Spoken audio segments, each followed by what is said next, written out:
Previously on the European LCS. Pentakill coming in for Bjergsen, and Copenhagen Wolves are going to push through here. Their first win, much deserved victory here. They have played absolutely brilliantly. We kind of knew that the game versus AEA was the one we had to win, so I guess we feel pretty good. The Copenhagen Wolves have beaten Fnatic. Would you believe it? The momentum shift for Copenhagen Wolves. Beating Fnatic was great. It was a really tense game, and I think my heart was like beating out of my chest.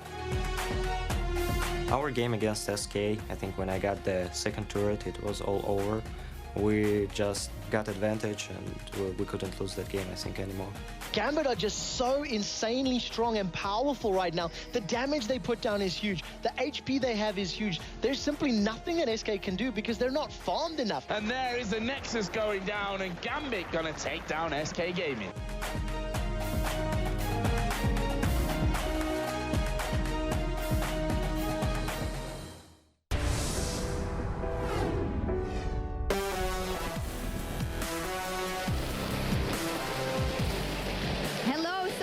And welcome to the European League of Legends Championship Series. I'm your host, Evje Schoks-de-Kortere, and I'm happy to welcome you back to our studios here in Cologne, Germany, after the Intel Extreme Masters World Championship in Hanover last week. The World Championships were eye-opening for our teams. Of our 4 LCS representatives, Fnatic, EG, SK, and Gambit, only Gambit made it out of the group stage, but eventually fell to Korean team CJ Entus Frost, with Frost's sister team CJ Entus Blaze taking home the grand prize. We're all excited to see how Hanover sharpened our LCS players, and of course how the rest of our teams have practiced during their week off. At our commentator's desk, we'll have Lee D-Man Smith and someone you know very well from the North American League of Legends Championship Series, Joshua Jat Leesman. And we are very happy to have you here, Jat. Thank you very much, Shox. And D-Man is very happy to see me, apparently. It's a long-lost reunition with you. I mean, first week of the LCS that I'm here in Europe, and I'm pretty pumped. We're going to have some awesome games as well. There's so many big games coming up. But first of all, other than being excited that Jan is here alongside me, let's check out the standings, because last week? It was 2 weeks ago, because the Super Week, it was pretty crazy and things changed around. You can see Gambit at the top. They have been unstoppable. They're on an 8-game win streak and went 5-0 in the Super Week. Fnatic, of course, dropping a place. They had a dramatic loss to the Copenhagen Wolves. SK Gaming, they're up into 3rd place. They had 4-1 in the Super Week, only losing to Gambit. And Evil Genius as well. They did not have a good Super Week. They dropped 2 places, going 1-4. Yeah, and Dragonborns climbed a place while going 2-3 in Super Week, but they showed some new elements to their game with the AP Nidalee bot lane with Hosan. Giants had a rough week at 1-4. Against All Authority also had a tough time at 1-4. And right at the bottom of the standings, we have Copenhagen Wolves, who actually went 3-2 last week. So there was a lot of moving around during Super Week. Yeah, they actually had the best results of the people in the bottom there. But talking of Gambit Gaming, of course, they went 2-0 against Dignitas last night. Yeah, last night in the MOG International Exhibition, they had 2 really impressive showings. So they're the best of Europe. They went up against the best of NA last night, and they came out pretty much on top.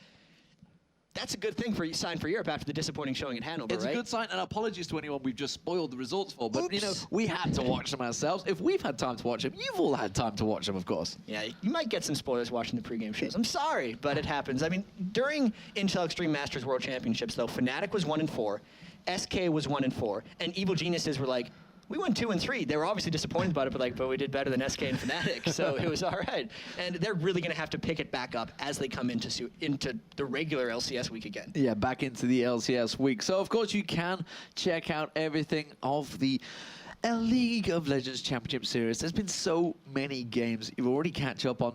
We're into week 5. I can't believe we've had a month already, but you can check all those games out, the stats, watch all the replays, and basically check out all the upcoming matches as well at lolesports.com. Everything is over there, and we are working hard to make sure that page is awesome. So, today's matches, starting off, we have an epic. It's Evil Geniuses versus Dragonborns, and then it's SK Gaming against All Authority. I wasn't going to do that. After that, though, we have Fnatic versus Evil Geniuses and SK versus Dragonborns to close out the day. Basically, awesome games all day. Yeah. Fantastic stuff. I saw the schedule and I was like, that's a pretty good setup. It's a pretty damn good. You were like, this is not a bad week to come over. So we should have a lot of great games for you today, ladies and gentlemen. We want to hear what you have to say about them, though. So let's get over to Shox, who will explain how you can get in touch with us. Yes, as always, we want to hear your input on today's events and the League of Legends Championship Series. And so we have a Twitter question for you. And it's, how would our European teams do if they had to compete in the Season 3 finals right now? You can tweet us your answer at LOLesports, #LCS, and let us know what you think. Same if you have any questions for any one of us here in the studio, tweet at LOLesports, #LCS. For now, it's time to log on to Twitter as we're going into a short break before our first matchup. And when we come back, the Evil Geniuses are going to take on Dragonborns. Don't go anywhere.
Welcome back, ladies and gentlemen. First up for today, it's going to be the Evil Geniuses versus Dragonborns. It's going to be a close one, I feel. Last time they met wasn't so good for EG. And if you look at EG's past performance in the past 2 weeks, they've been a little bit on tilt. 1-4 in Super Week and 2-3 in Hanover. They really have to find their identity again, because in Season 2, it was all about Froggen taking Wraith camps, dominating mid lane, and they just kind of stall and wait for Froggen to make plays. That hasn't been working for him. Snoopy's played 7 different junglers in the past 10 games. I mean, they really have to find their thing. And the thing is that Dragonborns pulled off that new strategy, and it seemed to just completely catch them off guard last week. They weren't ready for it. Dragonborns, I keep saying last week. It's 2 has an weeks ago, identity. whatever It's it was. last Yeah. LCS week. Yeah. Good save. Yeah, Dragonborns has their identity, right? Yeah. They fight you all the time, right? They did the one poke comp, which was its own kind of gimmick on itself, but they lock in like Darius, Draven, a bunch of things to just run at you and fight, and that's all they're going to want to do against EG. Yeah, and you know, if you'd have looked at this matchup, probably say at the start of the season, you wouldn't have thought this is the battle for 4th place. You wouldn't think that Dragonborns would even be up here. I mean, they were the last team to qualify from the LCS qualifiers way back in Warsaw, so Evil Geniuses really, I expect them to be the #1 team coming into this because they were so consistent throughout Season 2, but Season 3 has been a different story for them. Okay, so let's check out the teams, of course, for Evil Geniuses. It is Wicked, Snoopy, Froggen, Yellow Pete, and Crepo. Yeah, and for Dragonborns, we have Spontex, Maluno, Shushe in the mid lane, Hosen, AD carry, and Mover on support. So, well, what do we think about these guys? For Evil Geniuses, we've been looking at Snoopy, and honestly, he's kind of, you mentioned it just a moment ago, you know, he doesn't really know what he wants to play right now. Yeah, 7 junglers in the last 10 games. He's tried Vi 3 times, he's tried Kale, which got banned out against him, was probably his strongest. He did have the one game on Nasus. I mean, if I had to think what he's going to be comfortable with, it's going to be the controlling, tanky, initiate junglers, kind of like Maokai, but just more suited for the Season 3 game right now. That's the kind of stuff he has to do. If he's not controlling the pace for Evil Geniuses, they're not really doing well. So that is Evil Geniuses, of course, Dragonborns. It's going to be all about the man in the middle, Shushe, the birthday boy, I might add. I heard he's sharing a birthday with Freak as well, so that's something Happy that today I learned. birthday to you two. But for Shushe, he's crazy. He just goes in, and because he's so crazy, he creates opportunity, right? So he actually dies a lot in a lot of his games. Sometimes he falls behind, but his team is so aggressive with him that a lot of times it works out because he will just create openings for everybody else on his team. And you know what he reminds me of? It's McNoon. It's McNoon top. You know, they needed to create a team around him. He was the spear diving in. Maybe that's what's happened with Shushe. They just need to tailor that control. And really, that's what Najin Sword did. And well, look at that. They went on 1 OGN championships. Yeah, I mean, if they just work around him, it's the strangest thing. This is going to be really off topic really fast. But Fnatic was this huge split pushing team, and it didn't work with Shushe diving in all the time because they'd be trying to stall, and Shushe would just jump in and fight. Like, what are you doing? But now, because Dragonborns is the style revolved around everyone on the same page, it works. Yeah, so, ladies and gentlemen, of course, we always get these teams together. Last time they met, it was Dragonborns that came out on top. So let's see what they had to say about each other for the coming match. We're about to face Dragonborns now. Last time we faced them, they completely caught us off guard with rather unconventional lineups. We can never expect what they're going to pick. Like, they're always trying to do something new. In my opinion, the EG's team is very strong and they have a strategy they use all the time and they win with it. We have to watch out for Maluno as well. He came in as a substitute mid in the season. This time, we'll just make sure that early game will be the end of the game. Good talk.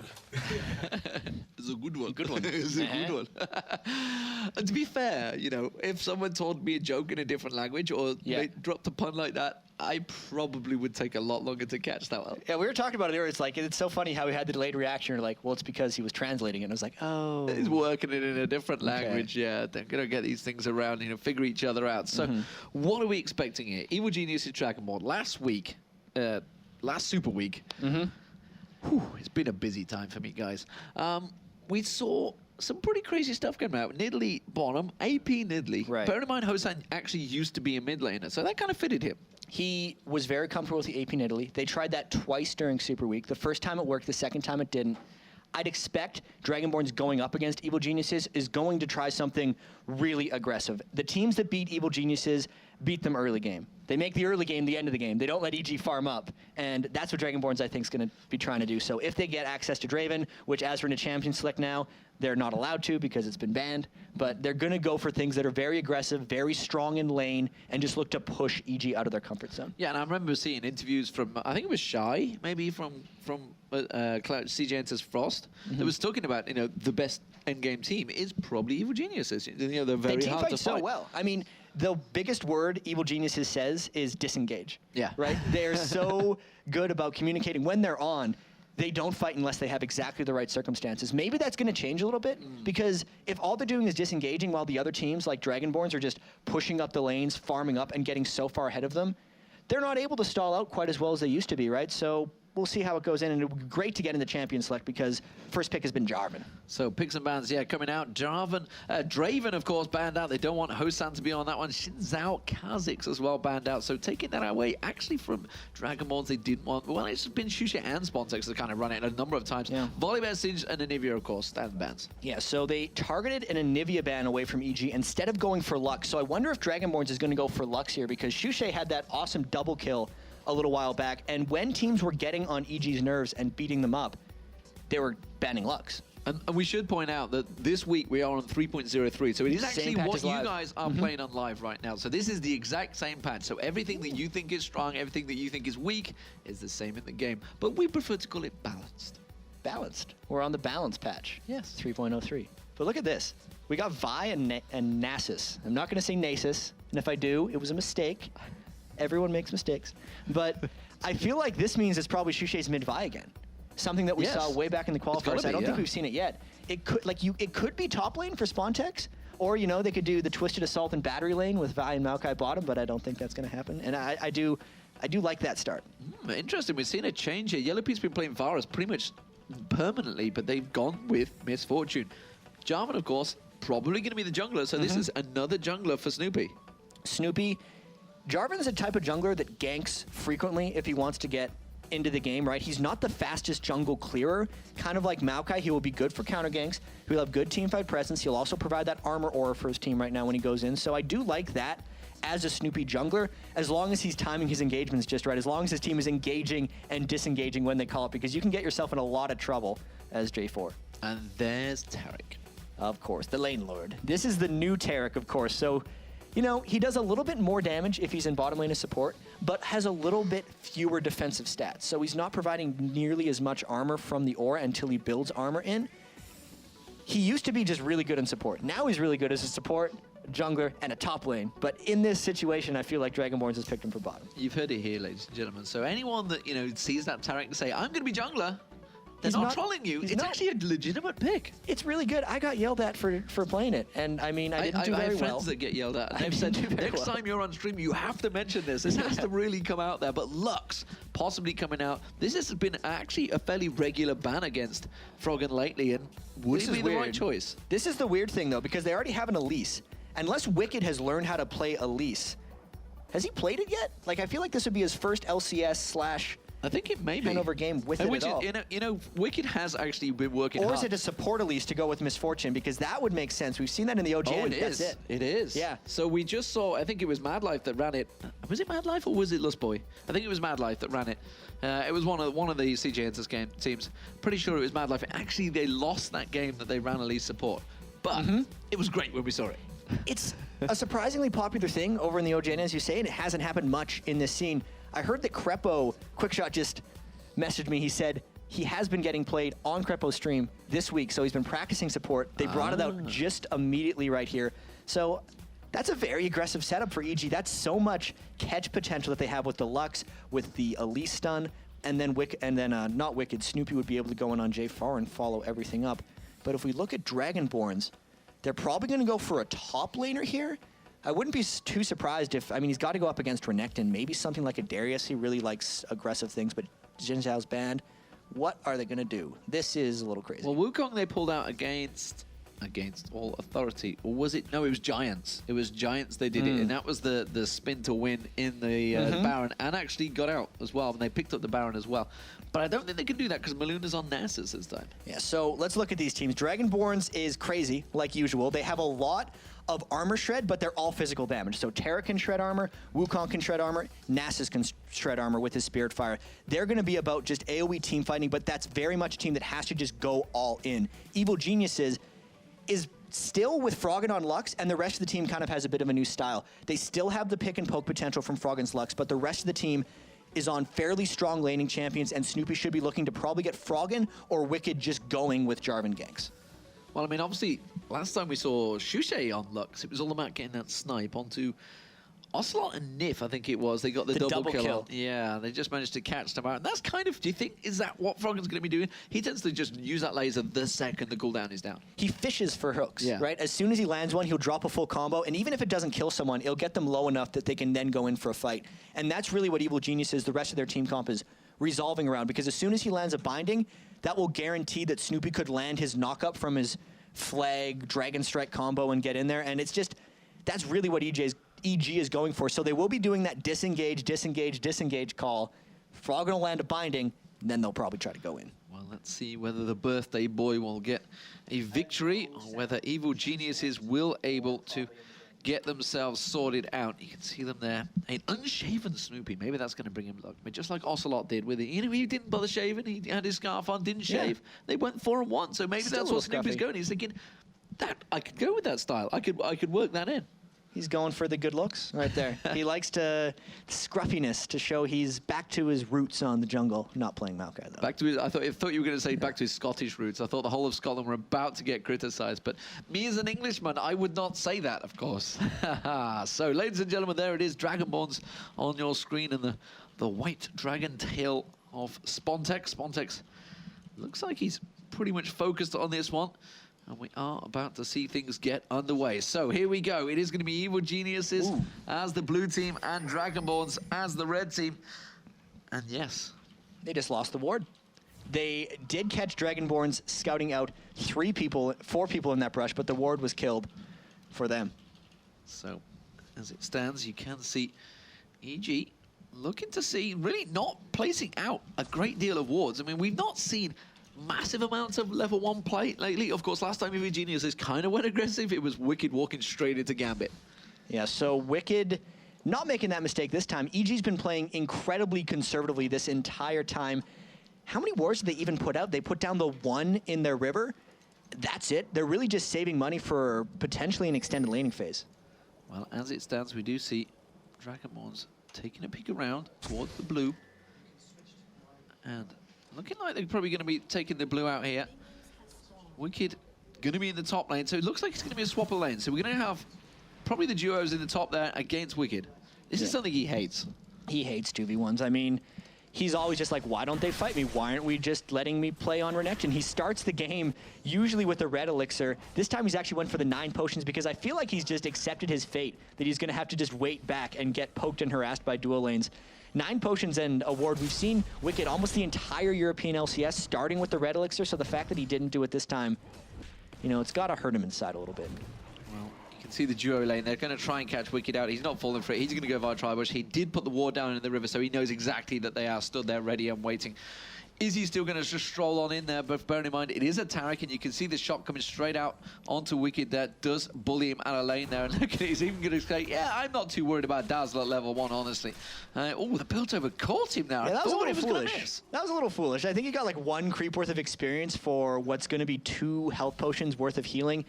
He's going to have to be careful in this lane. And Spontex, this is what's good for EG in that bottom lane, is the fact that Elise in a 1v2 can be so aggressive. You don't have to worry about her not having defensive capabilities. 1 stun lands, they're going to get a ton of damage down, just like that. Just like that, straight cocoon, and a double up comes out from Yellow Pete, straight shot in the back. Maluno farming out, and Snoopy coming in towards the dragon. He aggroed it though. He aggroed. I don't think it was, yeah, it just spawned. Oh no, it barely catching it out. He did not want to take all that damage because he could have worked around for a tower dive, but he's too low now because he took too much damage from the dragon. Oh man. Not working out quite so well for Snoopy, and this is why we highlighted him at the start of the show. Obviously was called out by Diamond Prox. If you listen to the correct interview, that Alex hadn't PR'd up. Yeah, that was a funny one when they interviewed him. I think it was at IM World Championships. Oh, no, it was an LCS interview. It was here. Yeah, he was called up by Diamond Prox saying that Kale was the only jungler he could play well, so he has been working on a lot of other junglers, but this time when Snoopy went over the Dragon Pit, he missed the Dragon, and now he might be coming around the back for a dive on Wukong, but this time, Baluna would be here for a counter.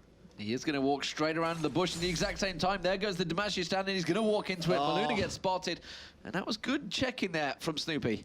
Really cautious jungle play, and it really paid off for him there. If he would have just walked straight into that brush, I don't know if the team would have been able to go through it, but Wicked getting dope. Hosan actually has one more shot. He's going to flash for it. He needs to... Has he got 90 caliber net? Can he manage to close the distance? One more shot. Piltover maybe at wrong range. He is going to go for it. Oh, it's not quite enough damage. Wicked gets away with 30 health, so one auto attack from either Tarek or from Hosan's Caitlyn would have gotten him. That's what Wicked gets, kind of not starting with the red elixir in that lane. Man, that was a close one. And Shushe getting caught on by a little bit by Frog in there, light binding. And a luminescence, I believe it is. Luminescence flux? Lucent singularity. Lucent singularity. Oh, damn it. I didn't even know. Off. I had to check that, but I knew it before. Yeah. Damn, Quick Shot's he's gonna give me homework later, I think. I have to deal with this one. But Froggen farming out this mid lane, nevertheless. It is 28-20 CS in our mid lane. Apologies about, of course, the black textures. You can see that will be sorted out. 32-34 CS on the AD carries, and of course the two top laners, despite the fact they're not facing off against each other, are just 9 and 2. Wicked really having a torrid time. He's gonna collect up some gold here now that he's finally, that top lane has backed off. Yeah, so there's a couple ways that the 2v1 lanes can go. A lot of times it's either you send 3 immediately and you get a tower, you go for a kill, or you just look to deny the person heavily, as Snoopy actually ganks Shushe. He's going to dive in. He doesn't try and catch him, though. And while Froggen hasn't hit 6 yet, so he survives out of that one and has one of the most awesome recall-in animations. Vi just putting her fists up towards the sky and flying away from this one. Snoopy's still level 4. Hasn't pulled off any successful ganks yet. Looks like he's going for round 2 on the Spawn Tech sneak right here. I think he's trying to ward the blue buff beforehand. They really want to go for this one, but the big thing is Spawn Tech still has this red elixir, so they're going to actually have to shred through about 900 health under the turret if they want to take him down.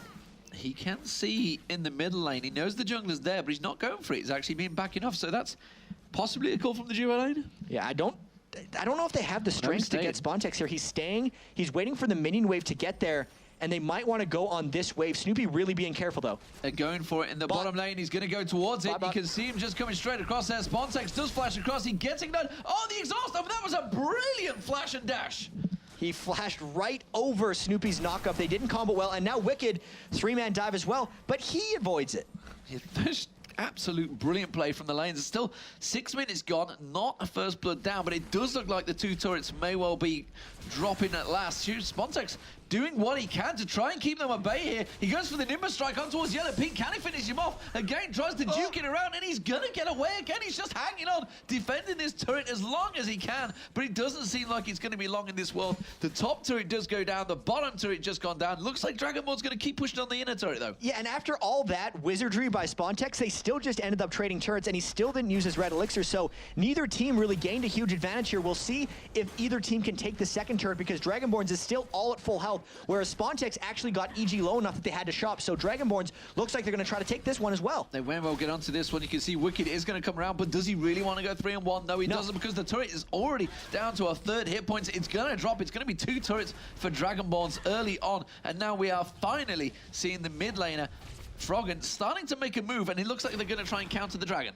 Yeah, Wicked's not even level 6, so he couldn't force that one. And EG realized, because they couldn't send anyone to help that second turret, they're like, we have to get something. We have to be able to keep the gold close. They know the Dragonborns had their mid laner and everyone else off on the side, so they're tracking the dragon. But because of that, Shushe's taking blue. Shushe is on blue, and actually, they're still staying there. Hosan and Mouvette have not changed. They're on the inhibitor turret right now. Wicked is there. Yellow Pea comes across. Maluna's going to get caught out here. Crabbo's going to lay down the damage. It looks like Maluna may well be first blood here. Can he get away from it? Uses the ghost. Dodges out the snipe. He may well get away. Crabbo, has he got repel? He hasn't got the vision. And now he comes away and runs to Shushe in the mid lane. Meanwhile, the bottom lane, oh sorry, I should say the top lane, they're still pushing. They're on the inhibitor turret right now. Mouvette, Yellow Pea's doing what he can to try and keep them away. The dazzle comes down. Pilto and Peacemaker from Hosan. They're keeping the pressure on. They just do not care. Wicked flashing in. Flashing on towards Mouvette, puts the ignite down, but he still can't take him. And Hosan keeps him away, and still 8 minutes gone despite the craziness, despite 3 turrets going down. Froggen now being chased by Shushe. Still no first blood. Hosan's coming across. He wants a piece of him. He's trying to get in the back. I think he's just farming in the jungle. He's actually too low to be able to do anything to Froggen. This is Dragonborns. This is kind of how they play. They're pressing so much on EG, and EG is trying to come up with the counterplays, but this is a lot of pressure being output right now. The gold is dead even, but unless Evil Geniuses get something out of all this Dragonborns aggression, eventually they're going to crack. So as it stands, Evil Genius is under pressure here. Will they be able to get on and start turning this in? Move it. Sorry, Spontex down his bottom lane. Has had a little bit of a free time, but Yellow Pete finally coming back here because he's had to fend off that crazy top lane aggression from Hosan and Mouvette. Yellow Pete will clear out the waves. Let's have a quick recap. Let's see what the hell is going on. 63 to 64 in terms of CS. We do see the BF sword first coming out for Yellow Pete, whereas the Vampire Acceptor came out first, I believe, because he probably hasn't gone back for a long time. He's probably just gone back now. But looking at the mid lane, you can see again, Froggen has out-farmed Shushay. Well, here's the big reason that happened, though. When Dragonborns went to push the top lane, Shushay was there, and Maluno was keeping the lane held. So Shushay already just tried to create openings for the rest of the team, but that's putting himself behind. Just like we talked about in the pregame, he's going to be roaming around on Vi, trying to make things happen, and the rest of the team was going to pick up the slack. Let me see.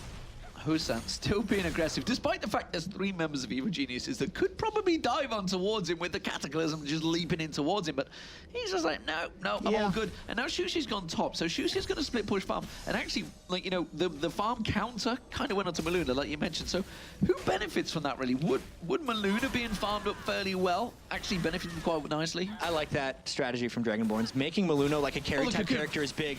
Crepo just poking those stuns in from the side. I love how they actually moved Shushay to go in the split push because he's almost caught up to Froggen's Lux just because he has such a huge creep stack in the side lanes. And just look at all the lanes for Dragonborns. Everyone seems to be on the forefront of their own creep wave. Spontex is off on the side pushing, so EG could go in for something now if they're a bit more aggressive because this is the one time they have a numbers advantage. EG do look like they're going to try and make something. You can see Crepo, he wants to try and land that cocoon. The light binding, there's 2 long-range stuns that could possibly create something here. Shushay, in the meanwhile, is coming around the backside of Wicked. Look at that, they're pinging down towards him. EG are going to try and collapse on towards him. He's got to get out of there. He just dragon punches away. What's the name of that? Bolt Breaker flies away, and he's gone. They can't collapse down. We're all going to have homework tonight. A quick shot is just going to be putting the lines down, but Crepo's been got. Ace in the hole's going to come through. He repels away from the ace in the hole, but he's still got it. Oh, the bullet time comes through. It's going to be 1 down. Maluna's going to go down as well. It should be Snoopy that will finish this one off. Will he give it across to anyone? He still hasn't gone down. It is Snoopy that gets it up. Now Shushay comes in. Assault and battery on towards Snoopy. There's going to be Pelts over Peacemaker, but Hosan's been got out now. This is going to be a 4 straight sweep here. Hosan has to run the hell away. He's going to get caught out. Yellow Pete surely just with 1 double up. He's going to go dive this one. Is it going to be too deep though? Oh, he might turn it around. One more hit. Oh, the barrier, Tom. The barrier comes out from Yellow Pete. The minions are on him. 1 more hit from the minions. Oh my word. He's 11. saved. 14 hit points, 11 hit points. Crazy play. And now, after that chaos, it's 4-1 to Evil Geniuses. I need to get used to these chairs a little bit because I was leaning into the screen as that happening and I almost fell down. I almost smashed my face onto the desk. That was absolutely crazy stuff. It was 4v3 in the mid lane for so long that Evil Genius finally got their catch. It took Crepo almost getting caught out on Elise to bait Dragonborns into a bit of an engagement, but because they were so outnumbered, Spontex was in the bottom lane the entire time. That fight went exactly how it should have for EG. It was just a matter of finding it. Wow, and it was all about that repel from Ace in the hole. So that's just, you know, he's like, oh, your ulti's no use to me, Sunny Gem. I am gone. They are putting the pressure on towards this military Dragonborns, though, and they immediately have to back away from this one. Snoopy going aggressive, clearing out that wave. So, let's take stock of the situation. Things have calmed down a little. Let's have a look at what they've got. Top laners. Wicked has kind of been off on his own. That was the first time he got involved in a fight. 51 to 55 between his top laners. Just picked up the Vampire Acceptor and a couple of wards and the double Doran's Blade. Meanwhile, looks like a Phage possibly built up for Spontex, who we haven't seen a great deal of just yet. No, both Wicked and Spontex have had to sit in the side lanes and kind of refarm up because they got so punished by the complete denial from the 1v2 lanes at the start of the game. Wicked's got a weird Renekton build. I have not seen double Thorns Vamp Scepter out of many Renektons. That's an AD carry build usually, so maybe he's going for like a Bloodthirster rush, in which case he's going to have to take a lot more farming, or maybe he's just going for a Bilgewater Cutlass. I'm not sure yet. Spontex, I think that's still the elixir of fortitude he's had since the start of the game, but Dragonborns, because of all the wards they placed down on the map, they have to make something happen soon. Snoopy going to try and come around the side, see if he can create anything. Dragonborn stayed a long time in towards that middle turret, seeing if they could get any openings, but Evil Genius is farming out that blue 4 frog and have reacted, and the dragon is spawning in 12 seconds. And there's a pink ward on the map for Dragonborns. Mouvert hasn't gotten a sight stone yet on Taric, so they've actually put Dragonborns has a lot more gold into the wards early on. EG does have a bit of an edge here, and they're the ones wanting to actually find a fight. Look for Froggen to fish with binds, and if they land one, they're going to go in, but I don't think we'll see them fight unless Dragonborns goes all in on them, or unless Froggen lands that binding. We're going to see whether Froggen maybe tries to steal away this blue as well. They're well aware that it's happening. You can see Wicked's just at the bottom of the screen on the mini-map. He's going to try and get this one. There comes the snipe. They did try and steal it, but they didn't get it there, Froggen. As it stands, can he land the light binding? No. Dragonborns wants to go in right now because they know Froggen's ultimate is down. That's why EG is all running away. If Dragonborns wants to, they could start on the Dragon. You can see they're actually stood on top of a ward. Maluna wants to go try and create something, try and land that Wither down on a juicy target, but he can't manage to find anyone. Spiritfire does try and position them. Crepo, you see, he's just off the side. They're both using that line of sight to try and land the Dark Bindings. Oh, and Spontex gets hit, but he's using the decoy. He's using the decoy, and he manages to get away. Cocoon was thrown out, so Crepo fooled by that one. Hosan's gone top here. He's clearing out that top wave. They're kind of showing the hand here, and Evil Genius is going to go for it. Yeah, this is the second time that Evil Geniuses realizes they have more people than Dragonborns. Dragonborns actually went back to shop as well on Spontex, so if EG bursts down this Dragon really fast, they could get it, but they're just not showing the initiative. They're playing very cautiously. Well, Dragonborns don't, they have that single ward there. We can just about see. It's actually Hosan that gets scored out there. Wicked manages to flash through. Hosan taken very low, but he didn't go down. A great catch by Crepo, but they couldn't finish it off. And look at the AD carry difference in itemization right now. There's a Bloodthirster on Yellow Pete that's starting to get stacked up versus just the Vampiric Scepter for Hosan. But that doesn't stop Spontex from just barely coming in on the side, not quite fully engaging. I feel like Dragonborns is being dared to fight Evil Geniuses right now because Evil Geniuses has had a few opportunities to fight, but they haven't taken it. I think they're really waiting for the aggression from Dragonborns, and the way they know them, they think Dragonborns is going to put themselves in a bad position. Okay, so an interesting situation. Question is, would you rather go for Dragon or lose that mid turret? Because it seems to me that as the fights are stacking up, that's how this is going to end up. Yeah, and it looks like both teams are more protective of their mid turrets.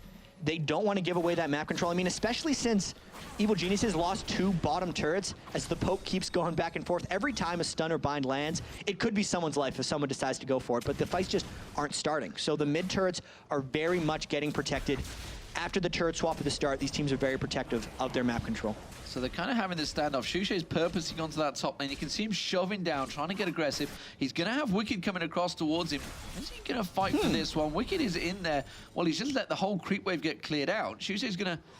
Is he going to go up behind him? No, he's just going to bait it. So they're going to start the Dragon. Yeah, so they know that this has no mid laner for Dragonborns and no Wicked for Evil Geniuses. EG is not in position to fight this. They're going to try to steal it. Froggen really just has an ultimate, so it's on Maluna to smite. He's going to try and snipe it. Can't get it down, and that's going to be Maluna that does smite it. Meanwhile, in the top lane, they're trying to come across there, but they did have to use a few ultimates, but nevertheless, they got the gold. D-Man, Maluna didn't even get the smite off. Froggen actually bursted it down to like a fraction. So it was just a Q. And then his Q finished it off. It was total miss in a sense, but they still got away with the Dragon. Wow, okay. Pure luck maybe paying out a little bit there. Or skill. We like to call it skill maybe. Yeah. Snoopy poking on this mid lane. Actually, they're not really going towards him because he realizes the rest of his team had all backed off. Evil Geniuses were pressuring that mid lane. 4 members there. They are going to come around, but Dragonborns are managing to regroup. So let's see what they do. Let's have a quick recap of what they've been back to buy. You can see Trinity Force slowly being built up on for the mid lane of Shushe. Going to see what he can get there. Morello Necronomicon. Probably Morellonomicon. Yeah. Just the Morellonomicon. It's just the worst name ever. I like the name, you know, poor old Morello. I like Morello as a nice guy, but wow, you could have really named that one. Oh, who's that caught out there? They're going to throw everything. The light binding cat's on him. Oh, and he's going to get deleted. It's Wicked that picks up the kill. And now Mover, his ultimate's running. Shusei's going to have to try and flash away from this one. They're split which way to go. Light bindings comes out. Mover flashes away from it. Now they've caught Wicked. One more shot towards Wicked, but it's going to be the bullet time catching out. Maluna's going to go down, and Wicked gets away with it. My word, it's a 3-for-0. The luck shield came in just at the end of that one, and the Locket of the Iron Solari shield from Snoopy, who rushed that on Jarvan IV. So great catch out by Evil Geniuses. It's finally, they've kind of lulled them to sleep with Crepo's stuns. Finally landed one on Hosan that they decided to follow up on, and they got the clean sweep, 3 kills. Finally happened, and we do see actually, it looks like it is going to be the Blade of the Rune King coming out from Wicked there. So he has switched it up. He's picked up, actually, and Berserker's Greaves. I mean, he's just like an AD carry, I guess. He's going full offense on Renekton. He wants to blow somebody up, which I guess works with their team composition. They're trying to catch people with light bindings. Wicked's been burning his flash like just to land stuns. he's burst Renekton at this point. He's not really respecting Dragonborn's damage, or he's thinking Dragonborns is all going to be diving through his team, so the only person he has to worry about is Hosan, in which case he just wants to burst him down. Now, the big problem for me right now with Dragonborns is normally we're seeing them have a number of kills right now. The aggression they had early on seems to be working well, but they are 7-1 down in kills. The last 2 fights have gone heavily against them. Hosan, not a single kill. Struggling, actually, in his fell quite far behind Yellow Pete here in terms of build. And it's the craziest thing. I mean, I think they've spent too much time sieging down this mid turret, which they might finally get, as Crepo is doing great on that jungle lease, by the way. Here's initiation. It's going to be initiation. His Spontex goes spinning in there, but he's not really going to land anything. Snoopy just defending out, popping that shield and just blocking the ace in the hold nicely. So Crepo just popped the Oracle's Elixir as well after that engagement. Wicked's taking the top turret, and I feel like EG's just going to keep poking down. They've pinged on Yellow Pete, and you can see Snow Shushe is going to go for it. Assault and Battery comes out. He's tanking a lot of the turret. Spontex was really slow coming into that fight. Now Spontex goes in solo. What are you doing, guys? That is just such bad play right there. I mean, I hate to call bad play by players, but what the hell? They were not together on that one. They were like, let's go kill Yellow Pete. And if they went with Vi and Wukong together and just bursted him down, they probably could have done something. But he had life-stealed up so much in between the fights and during the fights, they just couldn't take him on. That was the team following Shushe in no matter what. Teleport comes down here and it's on towards the top turret, but it doesn't matter. Oh, the light binding catches on. Froggen catch on. Shushe goes down again. Mover was coming in, but honestly, I don't think he can even fight for this turret right now. He's just out of position. Froggen is putting too much pressure down that light binding. Wow, it nearly did a repeat performance. And there goes the top turret. Evil Genius is in control. Yeah, this is an absolute great response by Evil Geniuses. After the 2-for-1 kill that Yellow Pete picked up, they just put the pressure on the rest of the map because they knew Dragonborns had really burned everything. Shushe went in alone against 3 people and basically just gave up his life. Again, he really needs to either be entirely with his team or go in at the same time, because right now they're giving Evil Geniuses all the control they want. Well, Maluno's maybe going to try and follow Yellow Pete through the jungle. As it is, Evil Geniuses are going to take this inner turret, so that will go 5-3 now. Easy for me to say. And it does look like they are in full control here. So 5,000 gold difference. What does that equate to in items? We just saw how strong Yellow Pete was. 2v1 on that turret, no problem at all. Gold stacking across. You can see 7,100 for Froggen, 5,800 for Shushe. Big difference there, but the top laners, look at that difference. 6,600 to just shy of 5,000. Wicked has done a great job of just getting himself farmed up and ready to go. He's still just building offensive items, right? Like, he's got, sure, the heal from the Blade of the Ruin King and the Red Elixir, but he's just a very squishy Renekton, and they don't care because Dragonborns hasn't made a coordinated assault. They haven't really gotten a team fight on their terms.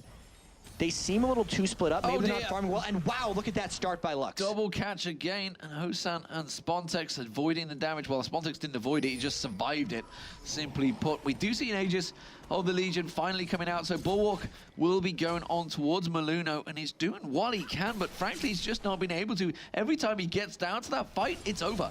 Yeah, and Wicked flying into their jungle. Snoopy Smite stealing away the red buff. They're starting to take full control of the map. I mean, Shushe is trying to split push the side lane a little bit, but they haven't slowed down the farm of Yellow Pete. He's got his Black Cleaver now to really shred down the team for when Wicked goes in to finish them off with his full damage Renekton. They're looking extremely potent right now. Maybe the next Dragon fight, maybe EG's just going to start going up around Baron because they seem to have all the map control they need right now. So Dragon up in 5 seconds. Evil Genius is ready and waiting. They have it warded up. Move out with that Oracle. He wants to go in, but honestly, he needs the full team support here to start face checking any of these brushes. And you can see they will go around bushes, of course. They're not going to be painting the fences or anything. Yeah, so Crepo's still got about a minute and a half left on his Oracles, and they're hoping Dragonborns goes and face checks. They're actually, Dragonborns was thinking bigger than Evil Geniuses right now. Dragonborns is going to scout out the Baron, where Evil Geniuses was trying to bait the Dragon fight.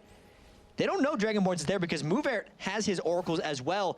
Maybe they get a catch if they can jump on Wicked, but that's the wrong thing to initiate on. Wrong target to go for, despite the fact that, yes, he is very aggressive. Yes, he's got a lot of damage. He's not too tanky, but Now they are completely out of position, and look at that. The ping goes down. Evil Genius is going for the inhibitor. Yeah, this is a great move by Evil Geniuses because they're cornering themselves against a turret and an enemy team. So this is forcing a fight as brute forcefully as you can. Dragonborns has to come into them right now. Crepo's just going to be off the side. He wants to throw that cocoon out. He wants to land it on towards Hosan or any squishy target if he's able to. To be honest, I think anyone that gets caught right now would be completely dropped. And actually maneuvering their way around this one, they weren't quite comfortable. Leave it to Evil Geniuses to not get in a fight after that maneuver. They had nowhere to go except if they'd like awkwardly walked around the back through the blue buff and then peel down for a dragon. And Dragonborns still go for dragon. Yeah, Dragonborns was that scared about the move that they just let them walk off in that direction because the Oracles had went out and cleared for them, and because Evil Geniuses dropped 5 wards in the blue jungle, they went for the dragon. They're going to try and push the middle here, maybe. Are they going to have the minions there? Froggen is already coming across. He was going to try and defend up that top there. Maluno just off the side there, puts the Spirit Fight down. They could get collapsed on. EG might just go right now. There's Mover. And there's Mover, gets caught out there. He's going to repel towards him. Caught out. Oh, what a great cataclysm there. And immediately the bullet time follows through. Spontex trying to spin, trying to do anything he can. But he's going to be... Oh, there's going to be Crepo going down. They might be able to turn this one down. No, they will not. Snoopy gets the kill in there. It's actually Wicked that picked it up on towards Hosan. Shushe is running for his life. Maluno is running, but he gets caught with the light binding. Snoopy is taken very low, but it's not going to be enough. Maluno gets dropped down. Shushe and Mover, and Spontex, the only 2 to survive. And now it looks like they could turn to Baron, but they're not going to.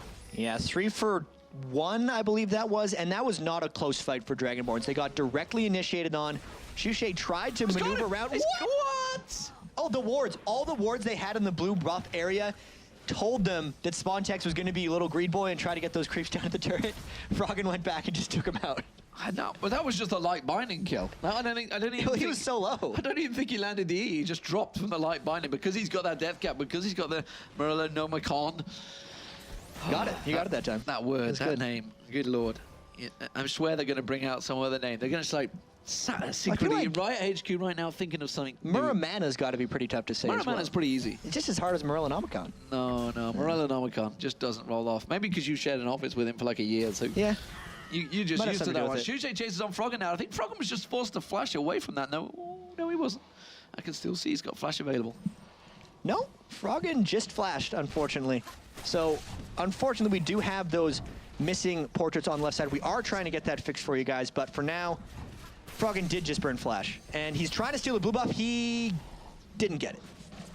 As it is, you can see Hosan just gonna come in there, and they're gonna push straight at the middle. And honestly, I think Evil Geniuses are that strong right now, they could just probably pile straight at the mid. I mean, they're 13-2 up in kills. It's 7,000 gold difference. Across the board, item-wise, it's just such huge differences. And what do we think? Okay, so let's have a look. 8 starting off for Wicked's build. What are we thinking here? Because he went full damage. Now he's finally got that Giant's belt on there, which we're so used to seeing at the start of Season 3. Everyone collecting up. But actually, Giant's belts have been a lot later these days. Yeah, I feel like Wicked's going to get away with his Giant's belt build because they haven't been aggressing onto him. He went glass cannon for as long as he needed to, and now Shushe's got himself in a bad position. Here comes damaging Wicked. There's no way he's going to come out. He puts the assault battery down on Yellow Pete, but Yellow Pete now, he's got so much damage. Let's have a look at Yellow Pete's item, though. Yeah, so Stinger, as they're actually trying to fight in the mid lane. We'll get to that if nothing happens mid. Oh, he repelled. All right, let's talk about that Stinger right now. He could be going for a Zephyr. That's something that Chaox love to do on Misfortune. Get them swords lined up. Also, the fact that Maluno, with the Wither on Nasus, makes him so almost like a caster on Misfortune. He really is living off that ultimate during team fights, so he wants to get that up faster and faster. It's kind of a good item, getting it for the cooldown reduction. He's really just looking for the ultimates. And look at the pressure that Evil Genius is putting down. I don't think I've ever seen Yellow Pete be so aggressive. He's just so confident right now. It's like, nobody can touch me. I am invincible. 308. I have all of the damage, and not one of you can deal with it. I think because the fact he's done 2 2v1s, he's just like, yeah. After he got dove by a Wukong and a Vi under his turret and didn't get touched and killed one of them, he was like, yeah, I think I can handle myself, guys. I'm just going to go split push this lane. He's feeling pretty confident, and a confident Yellow Pete could mean problems for Dragonborns. As it stands, they are really up against it. 6-3 in turrets, 8,000 gold behind, and Evil Geniuses, they have a massive advantage, but as you would expect, Evil Geniuses are just not capitalizing it yet. They're taking it nice and slow. Yeah, some of the old with some of the new. I mean, they have a more aggressive initiation team. They picked up the support Elise. They have the Jarvan 4 jungle. All those things are new. They have 14 kills in the game, which is actually a lot higher than they'd have in the past. But the risks they're taking are still, they're not really taking risks. They're waiting for Dragonborns to put themselves in a bad position. They know they have the game in hand. They've refreshed the oracles on Crepo. They're starting on the Baron right now, but that's only because they've littered Dragonborn's jungle with wards of their own. So they're really just looking for a pick-off. If they can get the Baron for free, great, but they are dying for a fight here. Well, the Cocoon lands on move air. They realize it. Now finally Shushe is going to come around. There's just 4 members of Dragonborns off the side. They peel off this one. And remember, with those double roots, they are keeping it active. Crepo was trying to keep it alive, but I don't think he can tank it quite enough. He has only got that Ruby Sightstone, and you can see him going in there. Yellow Pete getting a poke, clearing out those wards. Yellow Pete getting started off there. I think it was because he put Spirit Fire down. Now, Hosan pissed off the Baron by shooting a Piltover Peacemaker over the side, and Baron, you got Yellow Pete off those wards. Oh, it's going to be Wicked diving on towards Spontex, but he only got the... What do you call it? It's the... Which one? The... What's the mirror champion? image, whatever we'll call it. And nevertheless, The it doesn't decoy. matter. We don't care. Decoy, that's the word I'm after. It is going to be Shushe coming in. Here comes Spontex. He's going to get his Cyclone going, but he's not really landing on anyone. And it is Froggen that does land. His ultimate manages to catch the final spark, goes down. Ooh. But we do see Hosan picking up a kill on Yellow Pete. That's another one going down. Hosan getting a double kill. Maluno on Crepo. One more hit. Oh, a fatal flash from Crepo. Can they turn this around? It's a double kill for Wicked. Now they're going on towards Froggen. It's going to be Shushe diving on towards him. One more hit. Blows him up there, and now Hosan gets a kill. He's gone for a quadra kill with the barrier, and they're gonna go for Baron. Hosan went crazy in that fight. They barely snuck a kill off. How did that happen? They were down 10,000 gold going into that one. I have to say, Maluno man-moded in. He took out Yellow Pete at the start of the fight. Hosan never got touched. Now he's probably able to take down this Baron. If they get this, they could actually be completely back in this game. Straight back in it, and well, Hosan's actually flashed through to try and finish this off because he realized he's gonna have to come in. Hosan was tanking it up. That's why he had to flash through, gets bounced back out of the wall. This is very tight, Baron. They got it. But they do get it, and wow, what a turnaround for Dragonborns in the jungle when Evo Genius has had all of the vision in there as well.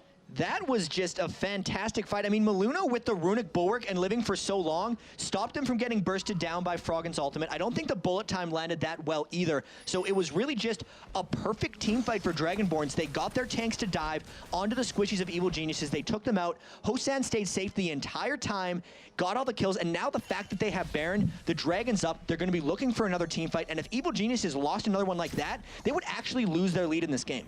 So Maluno gonna come round. Can they get the Dragon? Go for the team kill, I believe it is. Jason would be proud of me for that one. Team kill. Team kill. They have the Baron, and you know, I think all of the members were spawned in the right time to get the Baron as well. I think all 5 members have it. Only Maluno died, right? And it took them so long. I think it was no, there were 2 dead. 2 dead, yeah. There were 2 dead. Spontex and Maluno. It was a crazy fight. I was realizing that everyone died and I didn't understand why. I just don't understand why. It's not fair. But it does look like they're going to collapse on towards this bottom turret. Froggen is off on the top. They're trying to clear out their wave, and they are going to get it back in here. There's only 2 members of Evil Geniuses doing the defensive duty. They're trying to ping it. Yeah, and they know that Froggen is way off in the other side lane. Shushe can engage on anyone. I wouldn't be surprised if he just went all in. There's a Wither. They might go for something. I think they're just taking the turret. No, they're just going to poke on towards the turret. I'm not sure. And it's going to be Snoopy that goes in. Have they got enough? Bullet time lands very nicely. But the Cyclone on towards Yellow Pete. It's Spontex tanking out the turret. The turret goes down. Spontex does get dropped down, but the rest of Evil Geniuses are very low from this one. His Yellow Pete seems to be the target. Snoopy comes in again. Oh, the laser comes out. The final spark. And that is going to be all she wrote for Dragonborns as Evil Genius is turning back around. Hosan is still alive at full hit points, though, so they still have to be worrisome. But he's going to keep pushing. Would you believe it? 1v4. He's got to back up pretty soon. Froggen's going to catch him with the binding if he's not careful. Oh, he did. He caught him. Are they going to be able to drop out? Oh, he just bats out 90 caliber net, keeps him away. So in that fight, Hosan, you just gotta back off in the fight. Dragonborns threw away their Baron essentially. It was a really smart initiation by Snoopy going in right before the turret was down. It caught Dragonborns in this really weird middle ground of wanting to finish off the turret and starting the fight at the same time because Spontex went in way before anything. And Hosan, man, why are you so crazy? He's got the ward here. He's got the ward here. He's going to see Froggen. Yeah. He's going to max range light bind in there. You know it's warded. He's got to know he's warded. He's still going back there. What the hell? He is playing with fire right now. Wicked could go on him. He's just What are you doing, Wicked, man? Hosan is he's crazy. The guy is crazy. There's nothing else for it. Certifiable. Yeah, if he was playing Draven, it would make a lot more sense. But he's on Caitlyn. He's a sniper. Stop. He's dead. Surely he's dead now. What? No, he's fine. What's he? No problem. What is he doing? He was killing time. as far as I could tell. He was just screwing with them. He's screwed with us. 20 kills to 8. You know, I'm just gonna be arrogant right now. I'm 6-3. If he's 6-3, he's doing great. He finished his Blade of the Ruined King. He's got his last Whisper. He's flying high. And you know the thing before that quadra kill, I was saying, you know, all the madness that was happening, but Hosan hadn't got killed, so it was a problem. Now he's 6-3. Is that legitimately the problem? Because he's the only one that's doing the damage right now for Dragonborns. Yeah, so Dragonborns has everyone diving through and really just Hosan to clean up. So they really need him getting farmed. He's gotten the farm. I mean, as long as Maluno stays alive long enough in these fights so that Froggen's AoE Final Spark doesn't just kill everyone, if the Runic Board can give him the magic resist during those times, I can kind of see him having a chance. Like Wicked, with just the Warmogs, I mean, now he's picked up the Chain Vest, and now Snoopy's gotten that Randwind's Omen is a big thing because Hosan was shredding them down before they picked up that armor. It's suddenly actually turned into a really tense game. I think the goal lead was around 9 or 10,000 before that 5 for Owen the Baron. The fact that it's 3,000 now, even after Dragonborns lost 4, pushing for the bottom turret, EG's caution is very well accepted right now. The big thing is, though, Shushe is off on the side lane, so Evil Geniuses wants to engage, and Dragonborns got to be careful. Well, Shushe is going to teleport back. Hosan off in the side jungle here. He's well out of position. They can just rush through straight for the inhibitor here.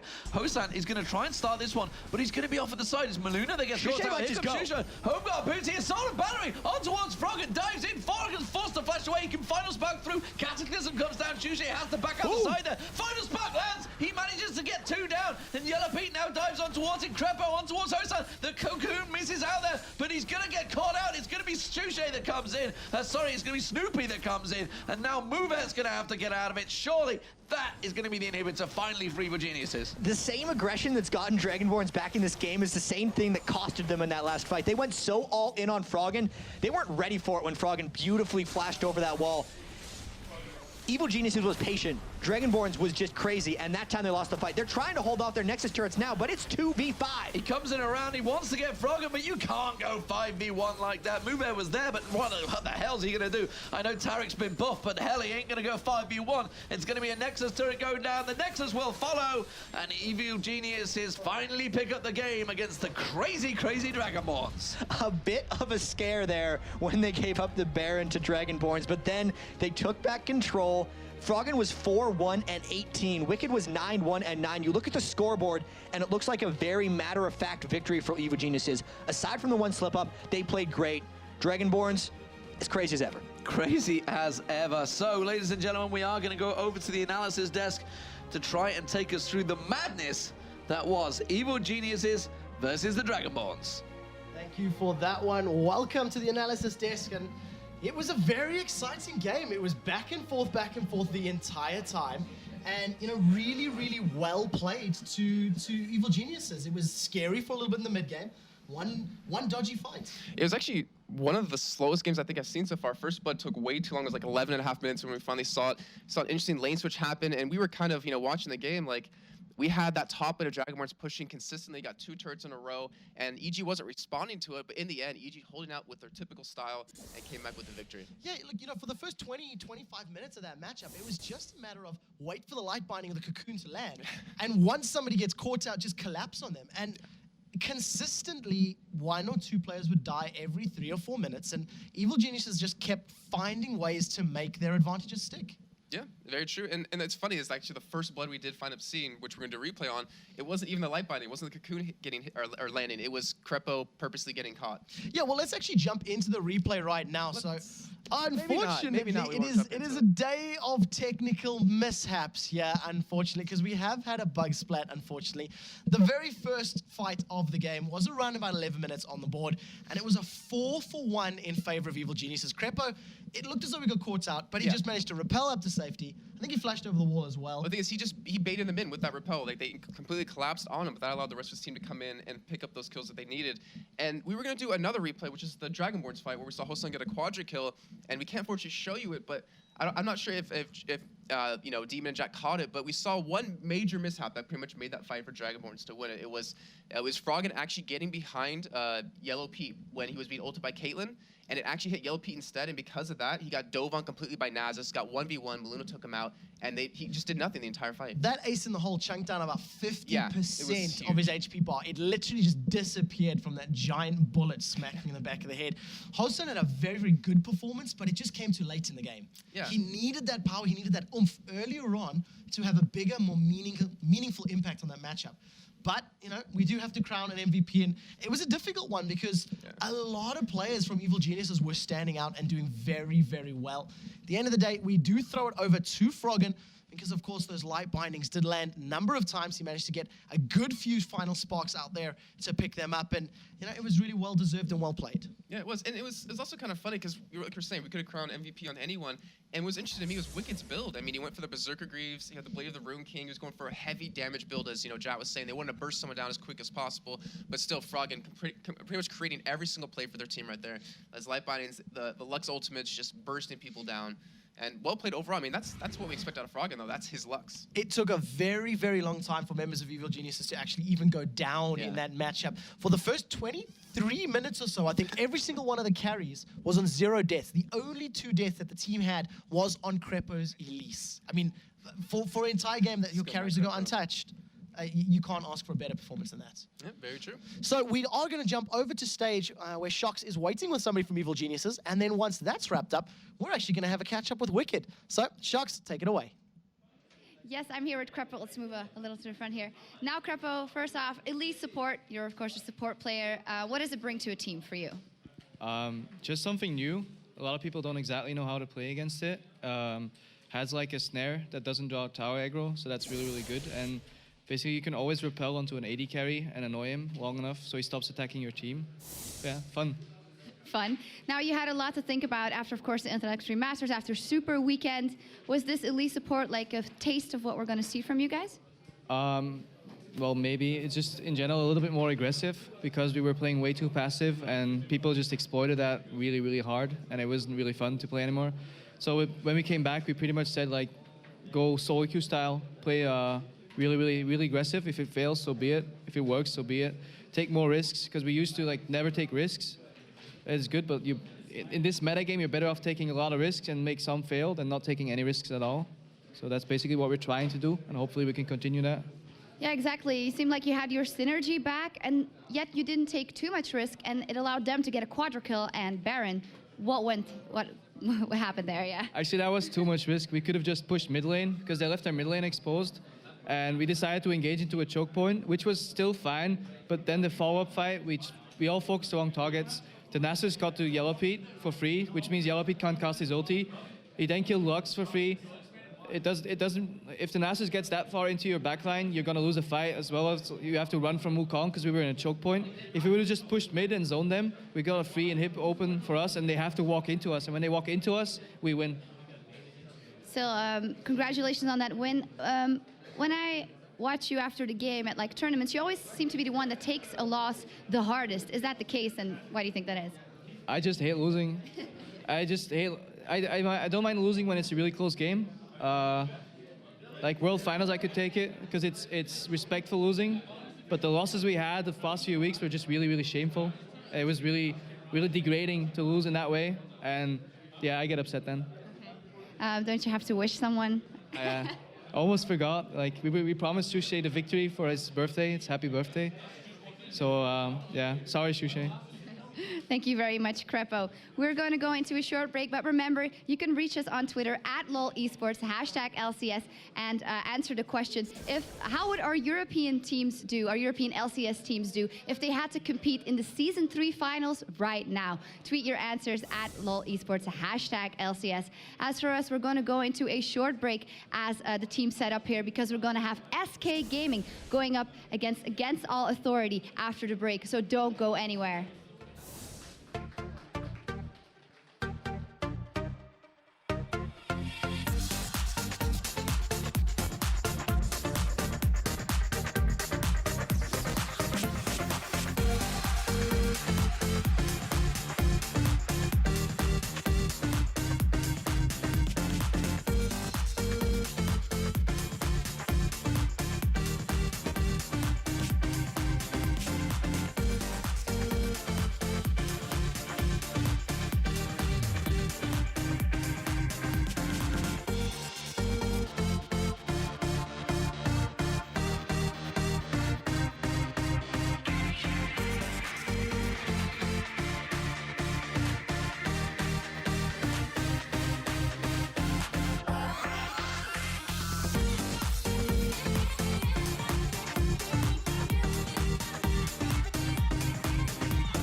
Welcome back to the League of Legends Championship Series. My name is Quickshot. I am joined by Jason Kaplan and the Bricked, Wicked, Giant Crocodile Renekton. How are you doing, Wicked?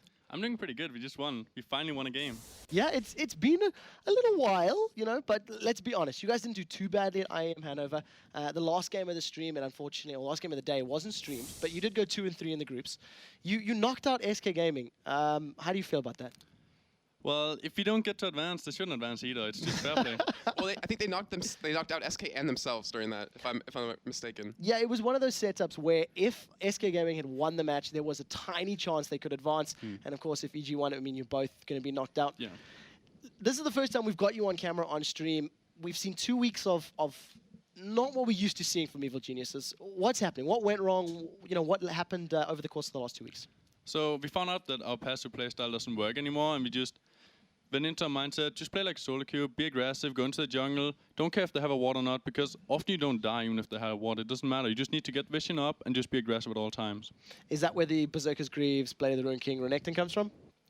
Yeah, I played all the time in solo queue, and my team loved me playing tanky Renekton, but I was like, I'm just going to go full damage. They have a combo where they can charge in and go for one guy. But if you all build damage, they can't just kill one guy, because all of us are going to kill them. So how much of this last week's preparation has been, I don't want to say redefining your gameplay style, because even watching that like aggressive game which you just played now, there was still a lot of elements of Evil Genius's control. You guys waited for the cocoon, you waited for the binding, you let Crepo bait with the repel. Like, you still had that calm, it's a passive-aggressive playstyle. That's what it is. You wait until a skill shot lands and then you go in. Is that going to develop? Is that something you worked on? Is it just, you know, just a product of the champions you play? It's something we worked on the last week. Like pretty much as I said earlier, all we have to do is be in the jungles, get vision up, because we used to never have vision in the jungle. We used to be afraid of going into the jungle, and we didn't really want to take any aggressive plays because we could die from it. And now we don't really care as much if we die anymore, so we just go in. Yeah, I suppose true. We're, you know, halfway through. Five weeks in now. You guys have got what I think that's now your 13th game that you've just played. So getting towards that 14th game, which will be exactly halfway through the league and the ladder and everything. What has sort of surprised or impressed you about the LCS so far, the teams, the games, and everything, now that we've got to this, like, you know, 5-week point? What's impressed me the most is the bottom teams of the LCS, because it used to be the top 4 teams. They would be like, yeah, they're going to win, easy. But the bottom teams are improving a lot. They're improving really fast, and they can compete now. They can easily win all the games. And I want to ask you this question. It's kind of it's a little bit personal question, but how do you feel about teams never wanting to go 1v1 against you in that top lane? They always keep setting their AD carry support against you. You never get that 1v1 lane. I think it's really annoying because I never get to win my lane, and I have to be really careful all the time and have to ward. Yeah, in Season 2, it was you getting ganked and camped constantly. Now it's, hey, let's send our AD carry support at him because we don't want to go head-to-head kind of thing. But you know, in terms of EG, we've seen Snoopy starting to expand on some champions. We've seen Crepo, Yellow Pete as well, and you have started playing some new champions. How do you feel about that? Because I know you were kind of tired of playing like the same 3 or 4 champions in Season 2. Are you like enjoying this experience of finally playing new champions?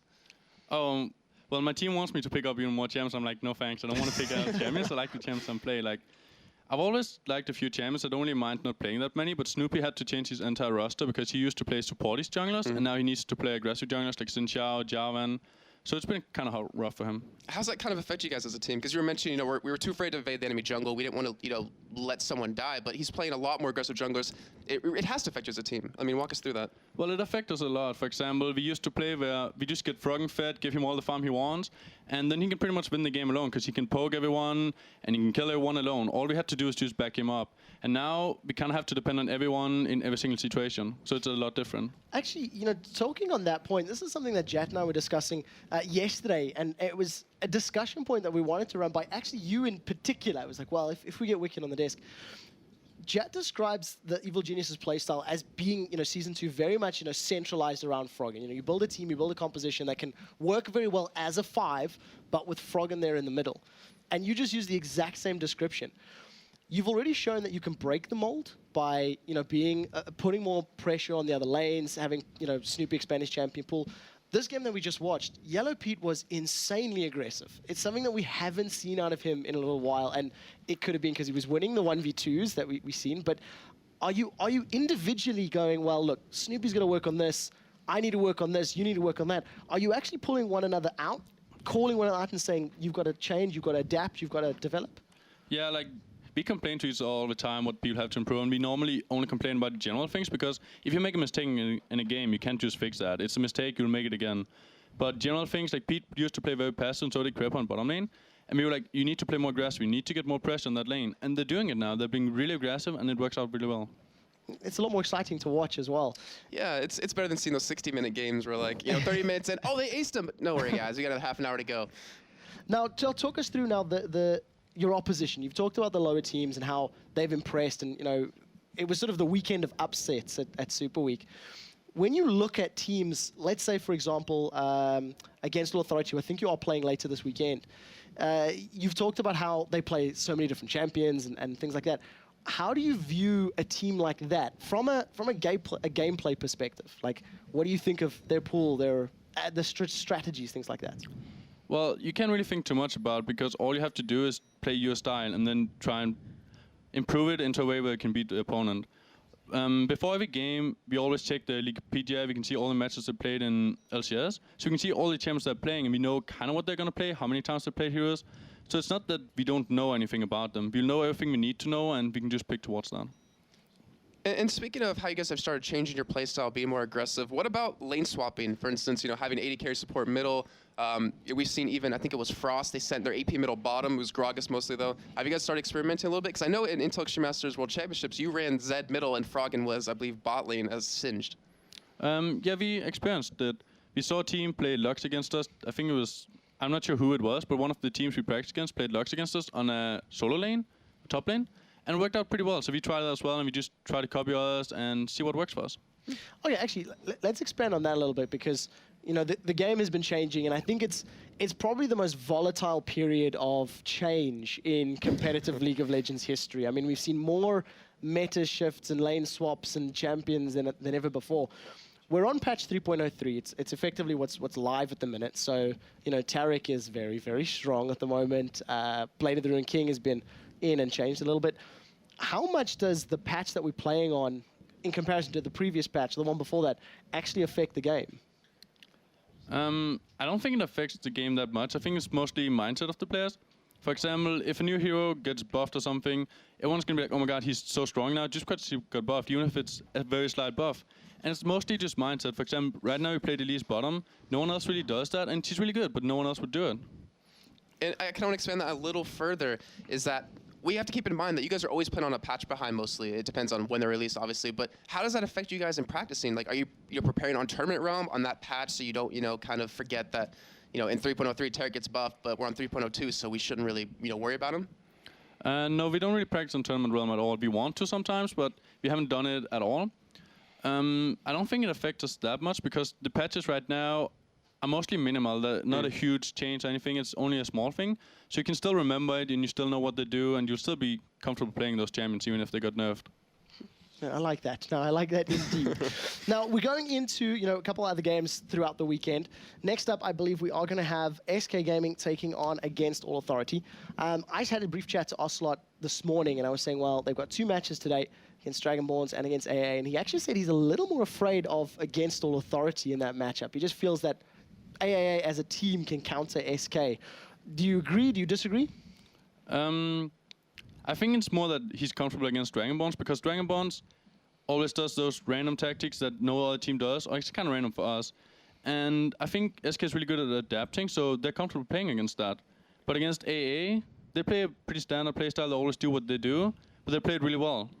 Okay, so they're more afraid of the individual skill as opposed to the crazy tactics, the dive buddies, the Nassus, the Vi, etc. Yeah. Going absolutely deep. In terms of the Dragonborns playstyle, the fact that they are super, super aggressive, what do they need to do to improve from where they are? Because we keep sort of harping on their predictability almost. I think they're very aggressive, but they're bad at keeping the control. If they get control of an area because they're so aggressive, they often just let go of the area again. And in the individual skill, I think that's another thing they need to improve on. Okay. Well, and speaking of that, I mean, when you guys, but first of all, first question, do you guys sit down and watch replays of other teams playing to see what their play style is? Because I know Snoopy talked to us before, where you guys do a lot of preparation of level 1 action. Like, do you guys, train with that? We often do a lot of level 1 tactics. We used to do that, but for this week, we just were just play like solo queue, play like we scrim, because that's what have been working for us lately. It didn't work, then we tried to predict everything they were doing, because if one thing went wrong, our minds would just switch completely and we didn't know what to do. So, I mean, we mentioned before about identity, and EG kind of, no offense, seem to have lost it over this past couple of weeks, you know, because you guys realized we can't really run the Season 2 style we've been playing. We've had Dragonborns who have their identity somewhat built up, but they haven't really focused it down yet. Is this new, like, kind of solo queue mentality, just be aggressive, maybe your new identity forming? Well, we don't know yet. We only tried it for a week, so we'll have to see what happens in the future. Like, a few more months down, you'll probably be able to tell. Okay. Yeah, I like that. I like that. In terms of, you know, the training and you know, we were just talking about level 1 preparation, talking about solo queue. You guys have been living in Cologne now for 2 months? Yeah. Yeah, so you guys have got, I think it was 2 different apartments, and there was a story with the internet, and eventually got it up and running. Talk us through a day or a week of training in EG. How many hours do you guys log? Do you have a big whiteboard for drawing strats? You know, how does it work at home? So what we pretty much do is we wake up, we go to the gym, or we just wake up and eat and so on. Get ready for the scrims. Then we scrim from 1 to 6. And after that, we cook together, and then we watch the replays. And after that, it's free time or it's solo queue time. We think it's really important to play a lot of solo queue as well, because in scrims, you don't really improve on your individual skill that much.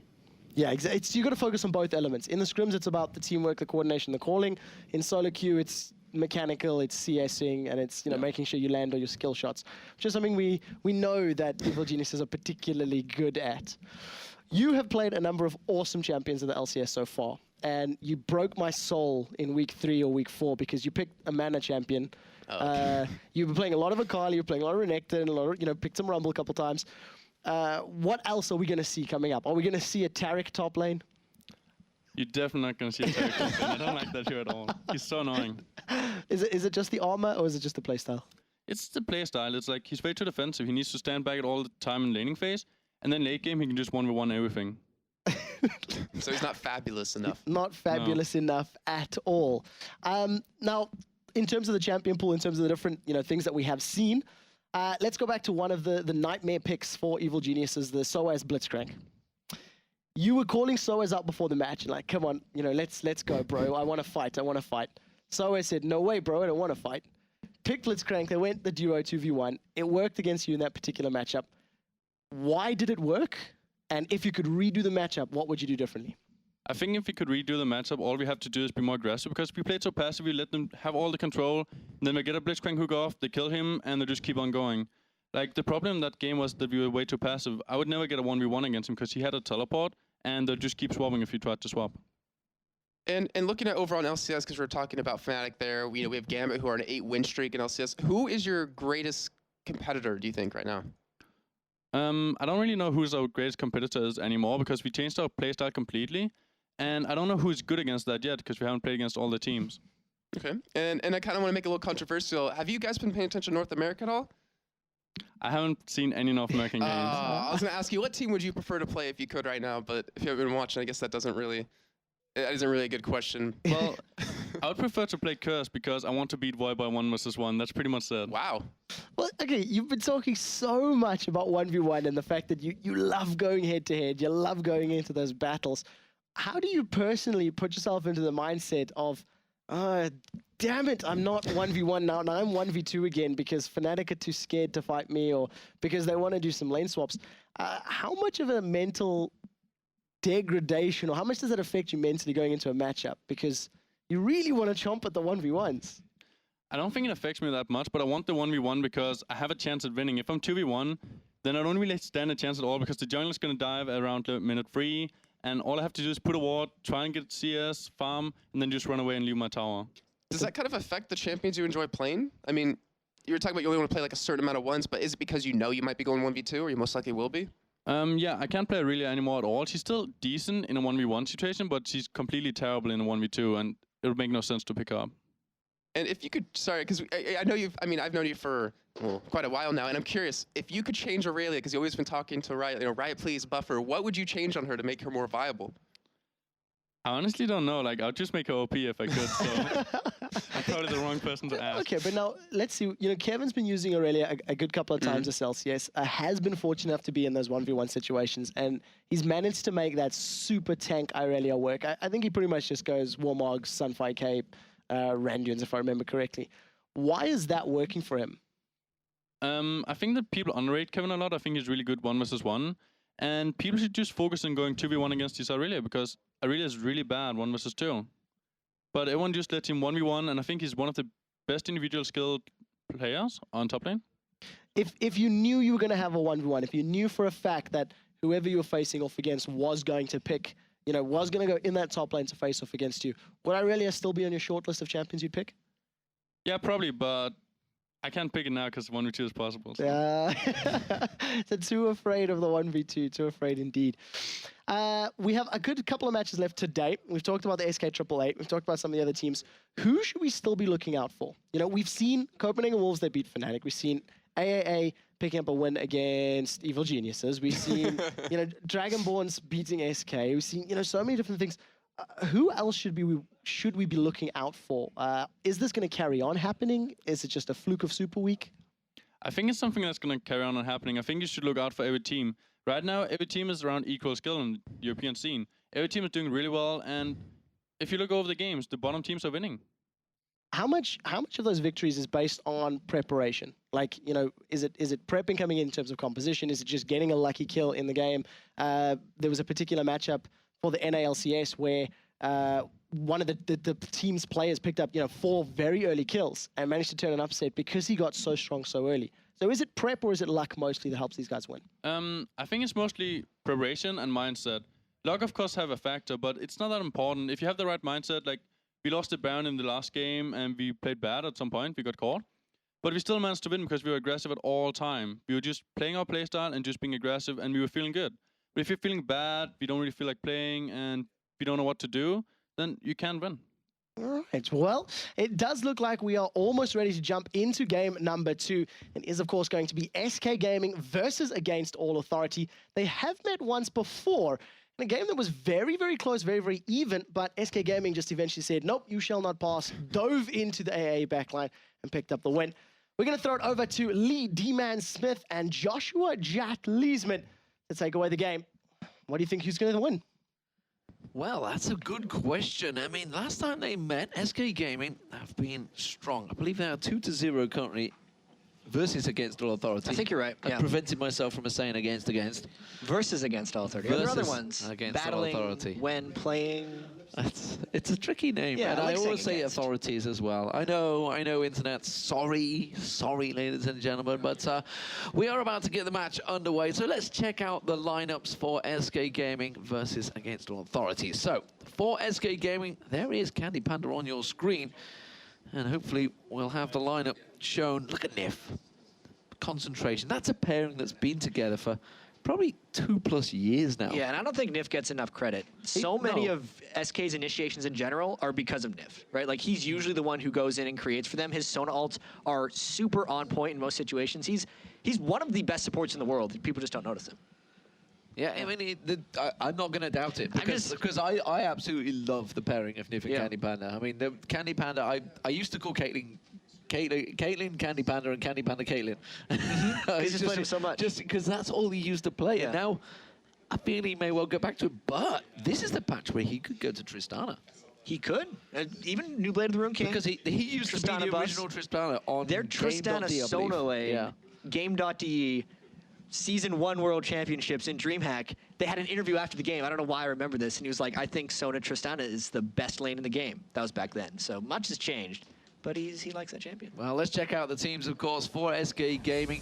It is going to be the blue team, and there's Kevin, Hercubot, Ocelot, Candy Panda, and Nif. Some say the most attractive League of Legends team. Yeah, and on the other side, they have Freddy112, Virtual, Schleia, No, and Corralius, who usually plays Sona. We actually had to play the music for Jat because, obviously the 2 Unlimited No song, which we actually played in the studio about 2 or 3 weeks ago for No, and they were loving it. They were dancing around the studio. But you guys in America just didn't know what the hell we were on about. You played the No song? What the hell's No song? I don't know what you're talking about.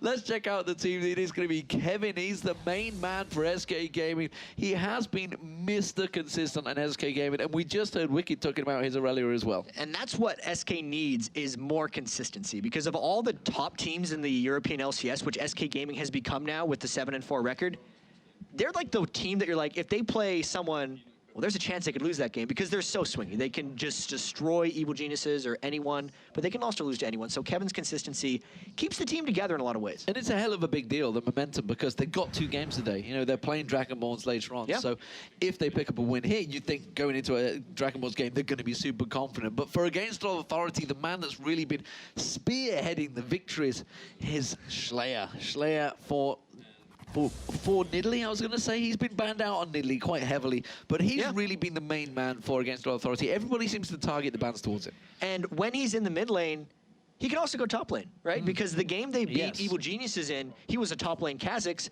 with Freddy112 in the mid lane. So Shlaya, with his versatility, I mean, I've seen him actually play like Vayne in the mid lane and actually do pretty well with, or he played Vayne in bottom lane like way back in ECC Poland and stuff. He's very experienced with a lot of different champions, and Against All Authority needs him to win lanes because the team itself has been struggling a little bit in lane. So if Shlaya can get ahead in mid lane, we can see the mid laner then go and win the other lanes for the team. Yeah, I mean, Slayer's a man of experience. He's been around for a long time. LaGG, he was with Crepo and Yellow Pete. You know, this was one of the former teams before Wicked went, you know what, I'm going to start a team and I'm going to steal all your players.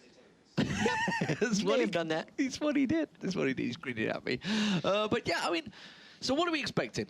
SK Gaming, they're 2-0 in this mini-series between the teams. This is their 3rd time they've met, and SK Gaming really, every time they've met, have really had quite the better of Against All Authority. You know, I'm not being disrespectful to AAA, but they've really been outplayed by SK Gaming. How are they going to turn things around this time? Right. It's all going to depend right at the start on how SK Gaming opens up.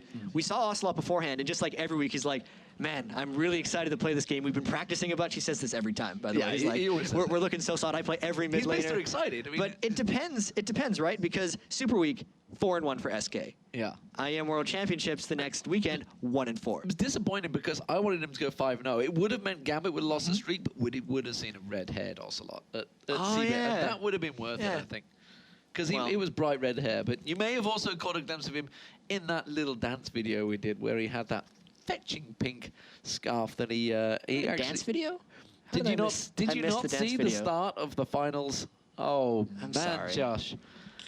You really made that out. Jarrett Kale dancing, doing mad bromance on stage. I had blocked that out of my memory, actually.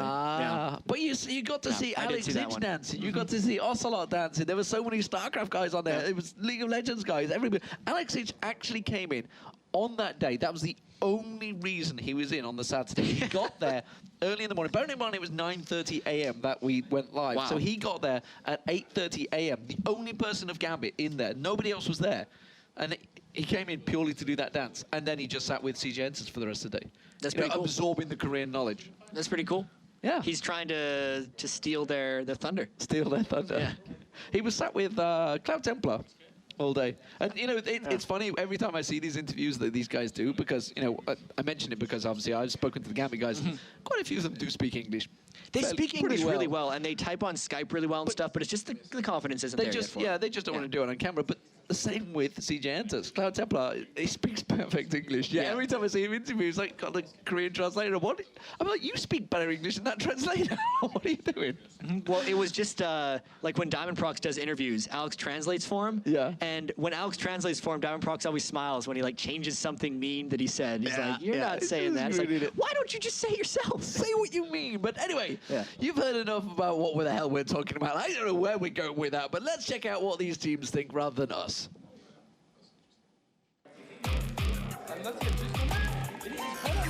SK Gaming is a really pretty strong team for me. They play aggressive on every lane. So I think AAA is a team that is really hard to beat, actually. So if we want to win against SK, we have to control Ocelot and we have to do a way better job around jungle and around buffs. When AAA is behind, Nono can pull out some weird stuff that can make them come back or stay in the game. I like their playstyle. I like to play against them.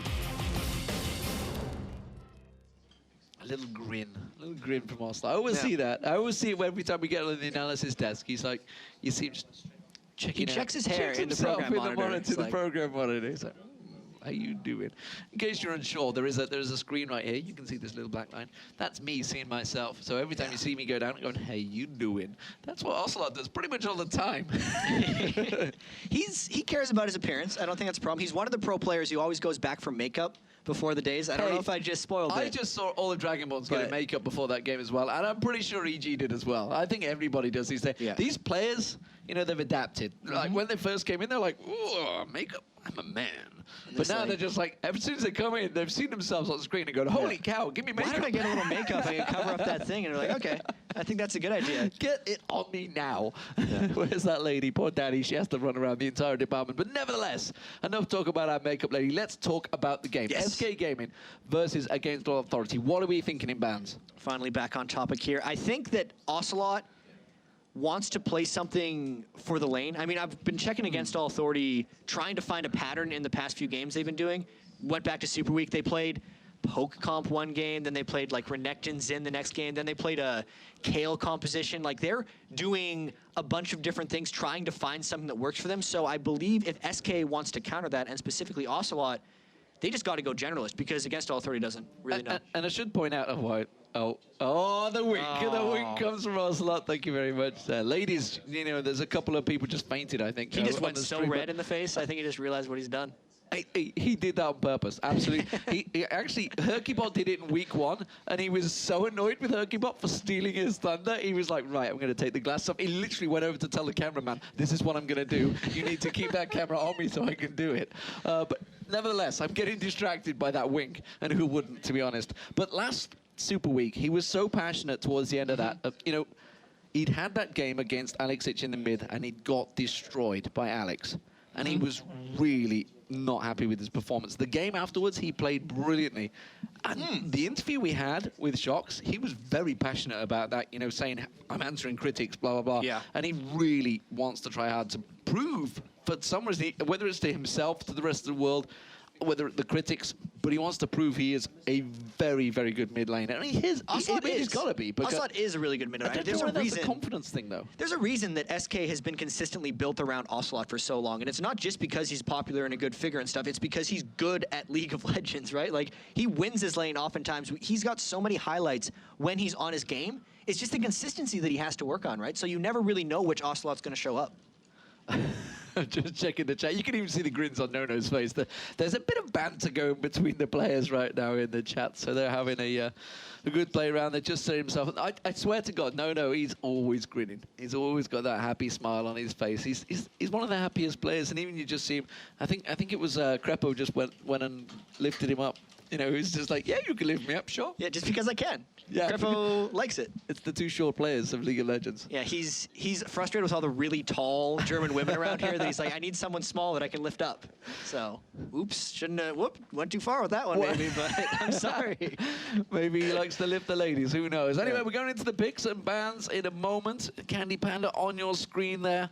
He's been Mr. Consistent, the top KDA in EU LCS right now, and actually some of the Gambit purposely focused to try and screw his KDA over so they could get Edward top. These teams are really starting to game around the statistics, especially the ones that have the high ones. And I mean, the KDA, having the top KDA being to an AD carry is a very common thing. I mean, over in North America, COP is out of this world with 15 or 16. Candy Panda is top, and it doesn't necessarily mean that it's like they're the most successful, they're the best AD carry. It speaks to their play style. Candy Panda is very conservative with his positioning on AD carry. He really sits in the back for a while in these team fights, and he's there to clean up, but he almost never dies, which is the biggest determining factor, since it's your kills plus assist divided by your deaths. So it's really all about how cautious you play. So here we are, the bans coming in, and straight away SK Gaming taking away Renekton from Freddy122 and Orianna removed from Ocelot. So 2 targeted bans to begin with. I don't think Freddy112 is ever going to get to play Renekton again. No, right? I think it was like first 2 games. Yeah, it's his main thing, and especially now that Renekton's becoming more of a mainstream pick as well, it's not even really like having to burn a target ban. Even though it is kind of a target ban, it's like, well, this is just a powerful champion that everyone's using, and we're used to using this ban strategy and get the right heroes out of the way. So Shinzao and Kale also taken out. Kale very much being a targeted ban as a Shinzao. I mean, these are the 2 champions that we've seen pretty regularly banned out. Shen being taken away. And Vi. I'm a little surprised to see the Vi ban, right? Like, Shushei did not that great with it last game. They really locked in the Jarvan right away. And here it is. Is this the jungle Taric? Might be a jungle or a top lane Taric. You're excited, aren't you? I did a little, little thing on the desk. I thought for a moment now, I thought I had Kobe24 back next to me. It's like, woo!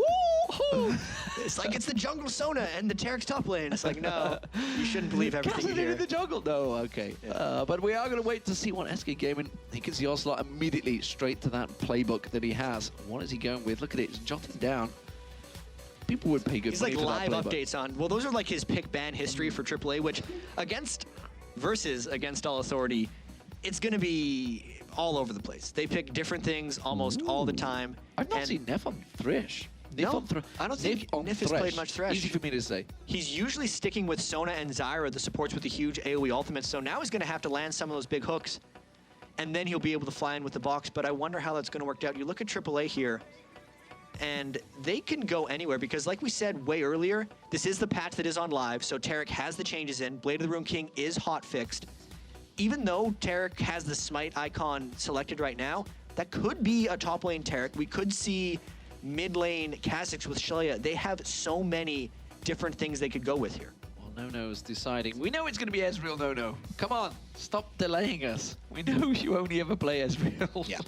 They play Sona every time. Sona, Corellius, and Ezreal. That's their lane. That is what they love doing. I mean, there's no reason for them to go against it. And watch Nono in this game on Ezreal, how crazy he is with his positioning. And this is a trait that a lot of Ezreal players get into because they can get out of jail with Arcane Shift so often.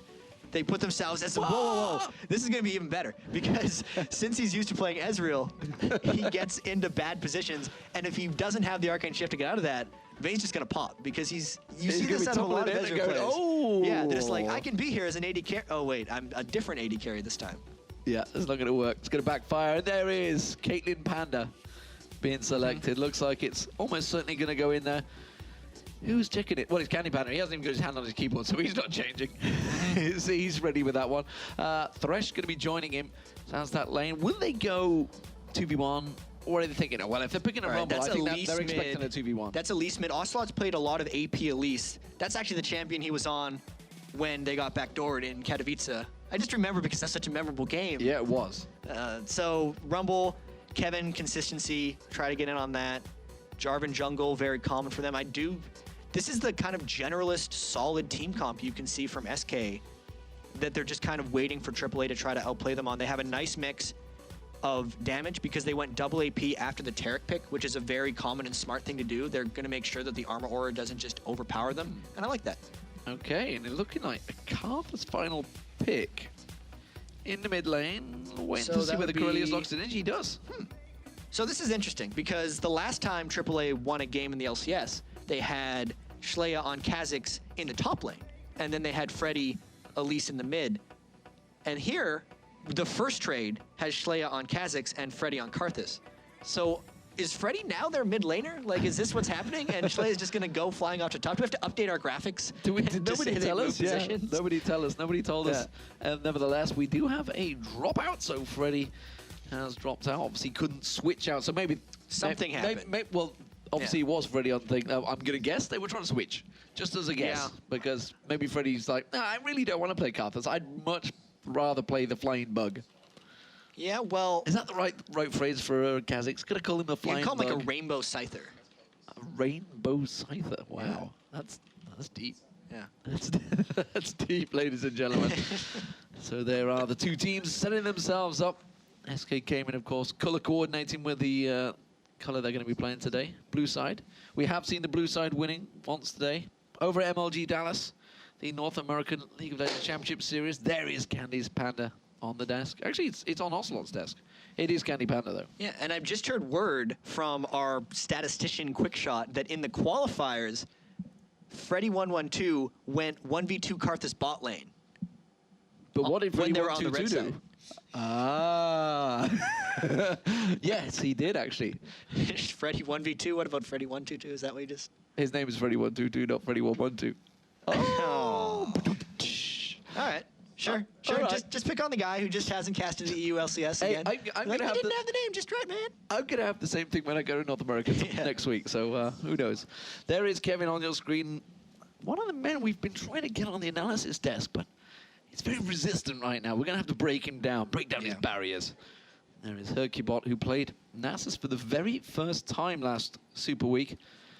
Actually, his first ever game. And we were talking about that, that game. And you were saying, look, Nasus not really that difficult a champion. If you can you have to land a slow, you land a big hit. Especially for the pro players, right? It's the fact that there's these super technically complex champions like Elise, where you have 7 spells and different cooldowns to manage and all these crazy skill shots and stuff. And you look at Nasus, and it's like, if you are a pro and you know the fundamentals of the game very well, Nasus is really just all about positioning and judging. Because you walk into people, you slow them from range, you Q things, and you put down a giant circle that's an instant cast, right? Like, it's not a super complicated thing to pull off, but it's really all about just your execution. Yeah, it's a pretty quick jungler these days as well, Nasus. Yeah. Interestingly enough, right, Europe has been playing a lot of Nasus. North America's really not touched it, and Korea wasn't touching it either. It's really just one of those things. I wonder if it's going to be a Volibear type thing, like everyone just follows what Diamond Prox does.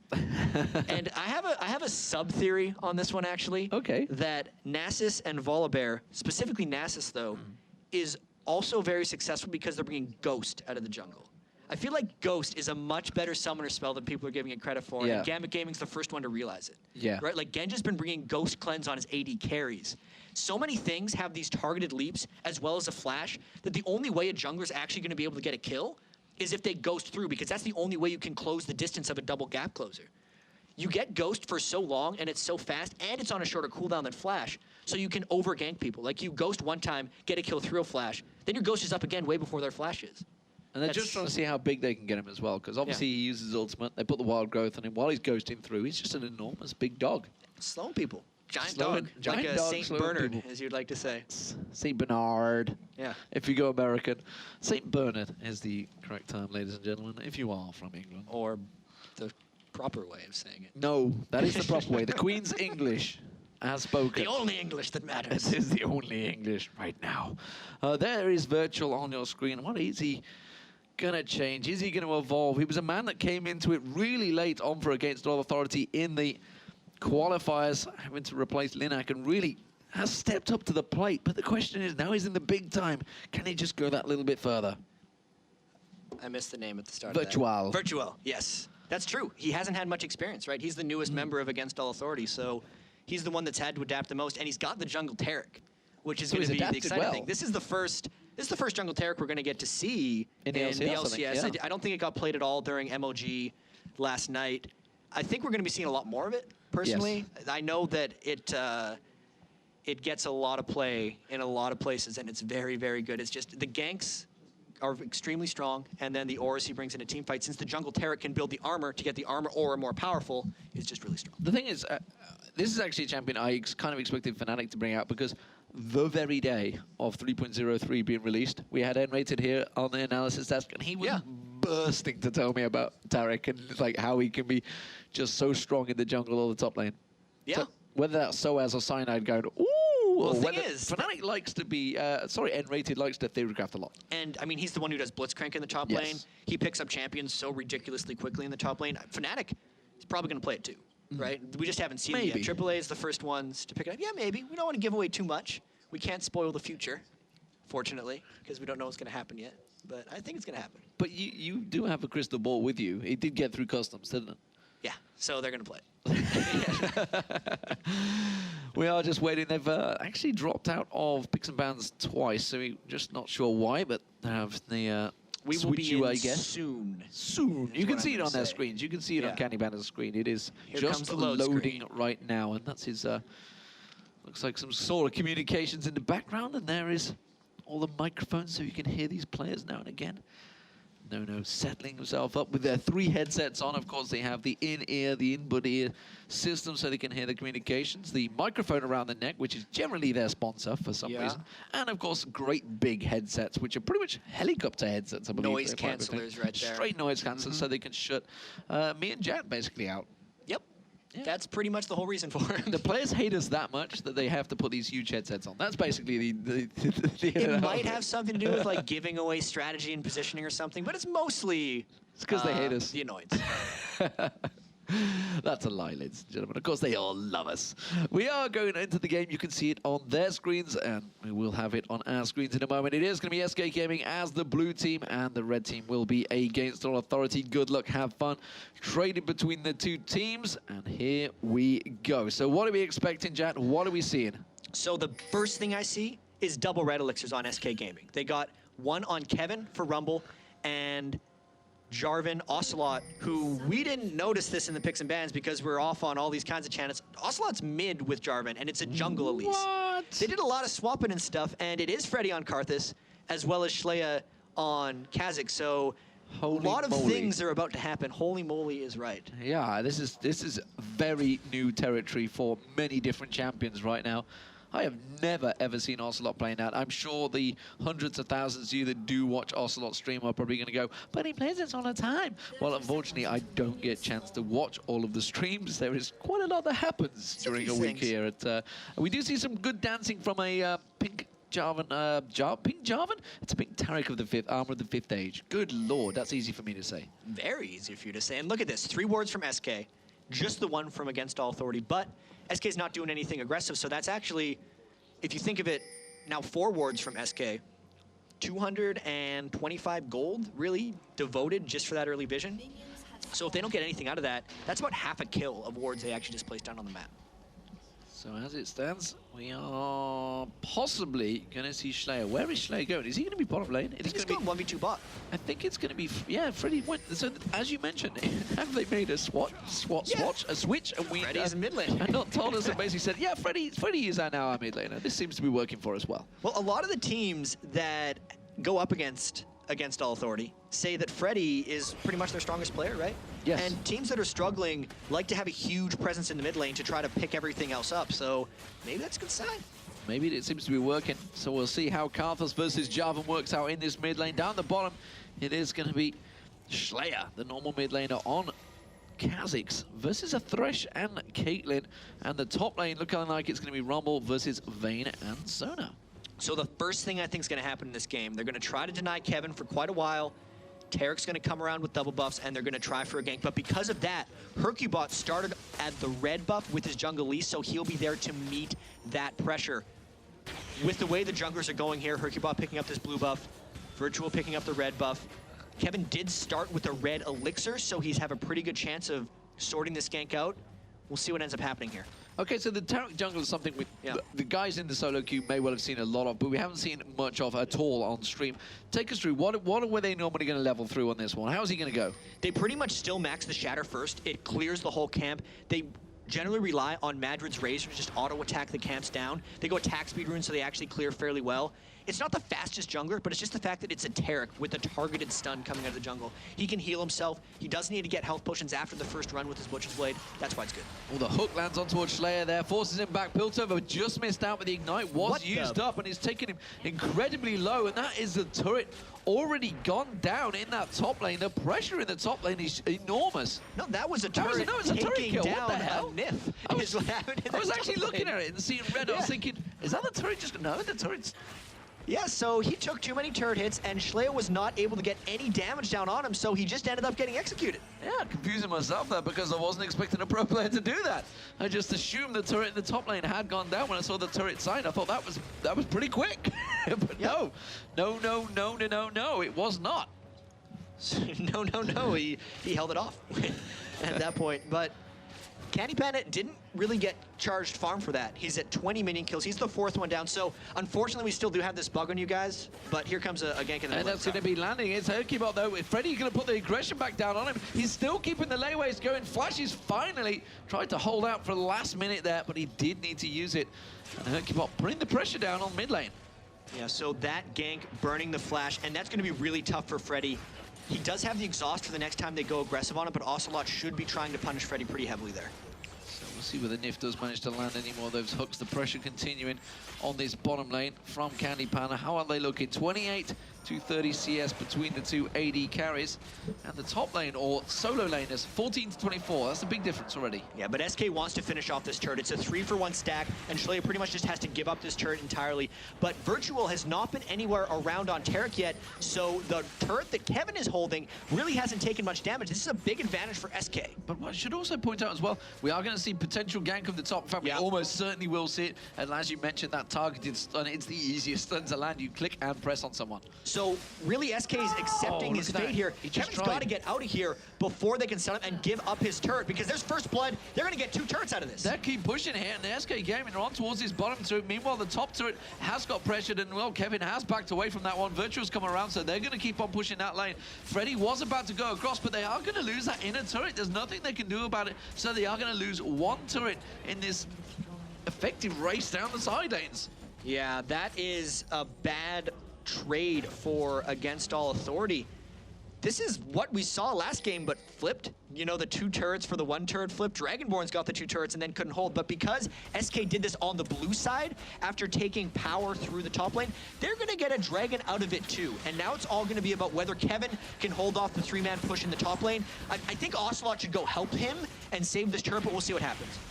And it's looking like it's going to be that. Now we do see Ocelot is thinking about coming around the side there, but Kevin's reported that they have indeed backed away, so Ocelot continues the farm. 43 CS to 43, effectively the 2 mid laners, but Schleyer off in that side lane has done a very good job at keeping that farm going with 26 to 23, the 2 side laners. Yeah. Are we going to call them the side I like laners? calling them Because side laners. then really the positions change a lot. Freddy getting called by Ocelot there. And Ocelot doing a very good job here in the mid lane against Freddy. He's really just bullying him around. They got the gank that came in early from Hercubot, which burned Freddy's flash, and Ocelot has been able to just keep him at his turret. And Freddy's missed a fair amount of minion kills for a Karthus, right? He's only down 6 to Ocelot, but the fact that Ocelot has just been able to stand there and auto attack, melee versus ranged, shows how well Jarvan's been doing. Yeah, I should point out, you can't make it out on the screen, but the 53 in the mid for SK. Meanwhile, the 49, which has just been moved to the middle by our cameraman, is indeed Freddy. Yeah, sorry about this, guys. So the way the sides work, since we don't have the pictures because of this unfortunate thing that's happened, it's always top laner, then jungler, then mid laner, then AD, then support. So if you can follow that at some point throughout the game, that might help a little bit. Yeah, it's also confused us because we have Freddy 1-2-2 as the side lane, so the cameraman is just having extra work for this match, so we'll give him a little bit of a leeway. As it stands, Candy Panda has moved in towards his mid lane along with Nif. They are 2-1 up in turrets. That does obviously give them that gold advantage. They did pick up the dragon. We see the blue buff going to Freddy 1-2-2 here, but can they afford to try and dazzle around here? Because we do see Nif, he thought about coming across to get the steal. They were still trying to go for it. And SK might try to get the hook onto Freddy, but he's still in trouble. He might have to flash away. The cocoon comes in there, and there's the Piltover landing as well. Freddy Ace in the hole's going to come through. It's Nif that actually picked up the kill. Hercubot taking the damage. Requiem's going to come out, but they should be safe from this one. Repels away from the damage. Did he repel? Yeah, I didn't know you could repel away from that damage. I had to check. There's confirmation as they dive top. And there's going to be Ocelot jumping in there on towards Nono. The Ignite is burning. One more hit should do it. Can he come around, get that Dragon Strike in? That's all he wants to do. Misses out the Dragon Strike. But Nono still in a bit of trouble. Ocelot's out of mana, though, so he's going to have to fall back. I love how much pressure SK Gaming is putting on Against All Authority right now. AAA is right on their back foot, and this is SK's team play and all the practice Ocelot was talking about earlier, just coming in. They're forcing the pressure so much, and Against All Authority has no answer yet. Is getting pulled in, just a straight Piltover coming across him. Virtual taking down the red buff. Hercubot actually around taking that blue down, so they're keeping the blue on towards the spider and jungle. Yeah, and that's pretty good. Ocelot doesn't necessarily need it, but look at this top lane interaction. Kevin is between 2 members of Against All Authority, but they just do not have the ability to turn it on him. Kevin thinking about going for this one. He does have Schleyer nearby, so he has to be a little bit cautious as he tries to make this approach. Now he's got freedom. He sees him in the mid lane. He comes around and gets the flame spitter going on towards Freddy. He actually lands the equalizer down there. Does manage to miss one of the harpoons, puts the ignite down and realizes this is not a close fight. Suddenly he's losing out. He's going to flash for it. Can he get the layways down? Harpoon comes in. No, he still can't get the damage down. Yeah, and still 70 seconds left on Freddy's Karthus ultimate, so they both just decide to walk away. That's actually a win for Freddy, because the entire Rumble ultimate was burned during that exchange. Overall, though, that's still way too much pressure for AAA or Against All Authority to deal with, as this mid turret is continually being assaulted. Yeah, Schleier's trying to keep them back with them Void Spikes. Corellia's helping out, but already down half the hit points on that, and Ocelot's still keeping the pressure on towards Nono in that top lane, looking like he's maybe going to go towards the golems, and look at this, he's coming around the backside. Can he dive on towards Nono? It's a dangerous, dangerous thing, especially that close to the wall. Yeah, and Vayne with ult and flash, Ocelot can't do much. They spotted him out. Tell him to be careful. They know he's there, and there is Ocelot coming back around. Mid lane, look at this turret, almost down. The hook landed on towards Virtual, but is it the one you want to pull in? I'm not too sure. Nif has to put the box down, flashes out of it, the Ignite is on him. He's going to try and shield this one out. He has got away from this one. Requiem is available, it should finish off the kill. Slayer does manage to take down Hercubot as well. Is he going to pop the Requiem? Is he going to go for it? He could get a free kill, but I think he's left it too late. It still needed a couple seconds on the Requiem cooldown. Now it's off, but Nif is back in base. I don't think he's going to pull the trigger. It's a good thing if Freddy saves that one. He realized that he would be back in base. They did finally turn around something very slight in that one, right? A 4 for 3. They're going to be able to get this one out, but the pressure, I feel, is really immense for them right now. AAA has to stall for the late game. They're like Vayne, Kha'Zix, Karthus would be good in the late game, but the fact that Virtual on the jungle Taric hasn't really made a presence yet. Like when I've seen jungle Taric work, D-Man, it's almost like turning another lane into a 2v1. He camps top lane brushes, he ganks mid a whole bunch, but really all Virtual's been doing this far is just farming.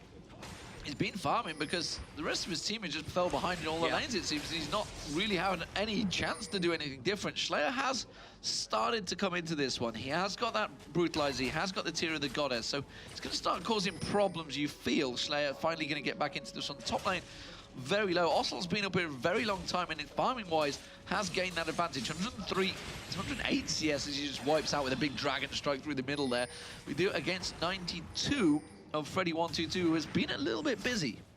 Freddy112 has been a little busy farming those lanes. I think that's what you said. Nope, not what you said. Shaking his head. Freddy122. Damn you, he was even on my screen.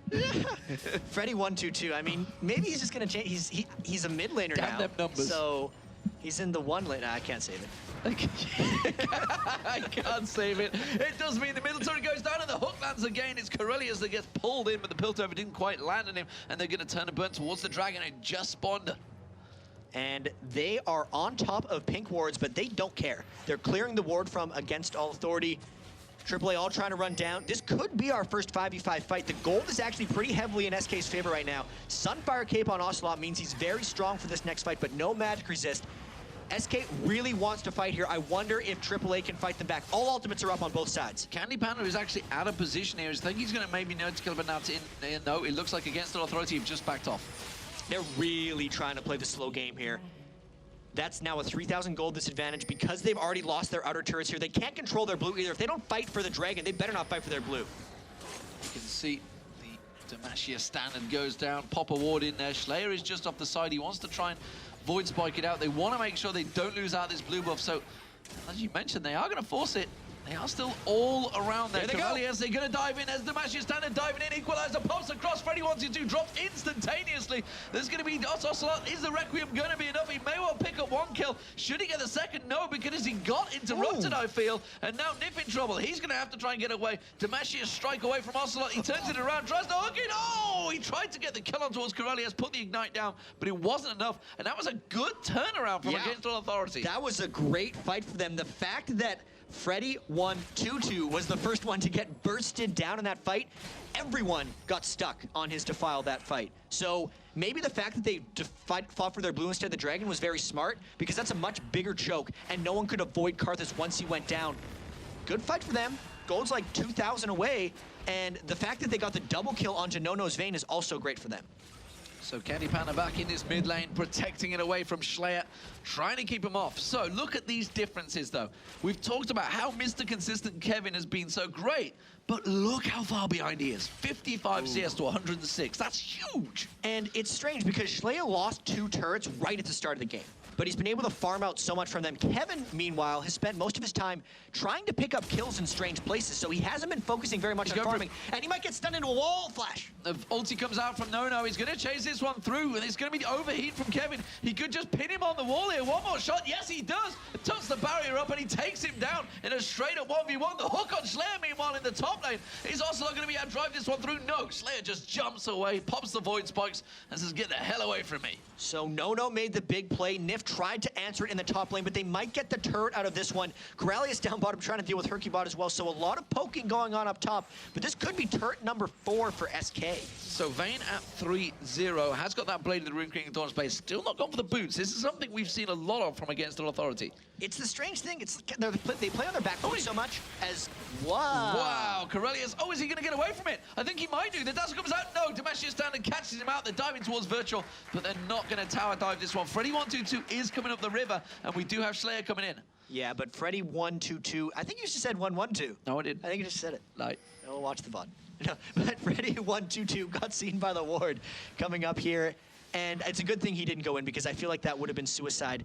The no boots, getting back to that, AAA plays on their back foot so much, they don't really take advantage of the move speed, right? They're sitting back and trying to farm. That's one of the reasons, really, that Nono, I was going to make a point, it's not there. I was going to say that Nono has been able to outfarm Candy Panda, but that just hasn't been the case. It just hasn't been the case, but I think Gold probably is just edging him, maybe ever so slightly. We did see the Infinity Edge coming out from Candy Panda. Another BF sword picked up. I guess that maybe the Bloodthirster is probably going to go to Nono there. Rather than picking up the boots, though, Berserker Greaves, which he could have gone with, preferred to happily go for another big damage item. I'm thinking Nono might just be going for an Infinity Edge with that one, and if he picked up the BF sword, it was because of the gold breakpoint. He doesn't have, it's not every day you go back to base with 1,500 gold. Yeah. Or 1,450 gold, which is how much a BF sword is. So he'll be getting his boots soon, and Candy Panda is up about 500 gold on him, but he's just free farming a little bit with Vayne.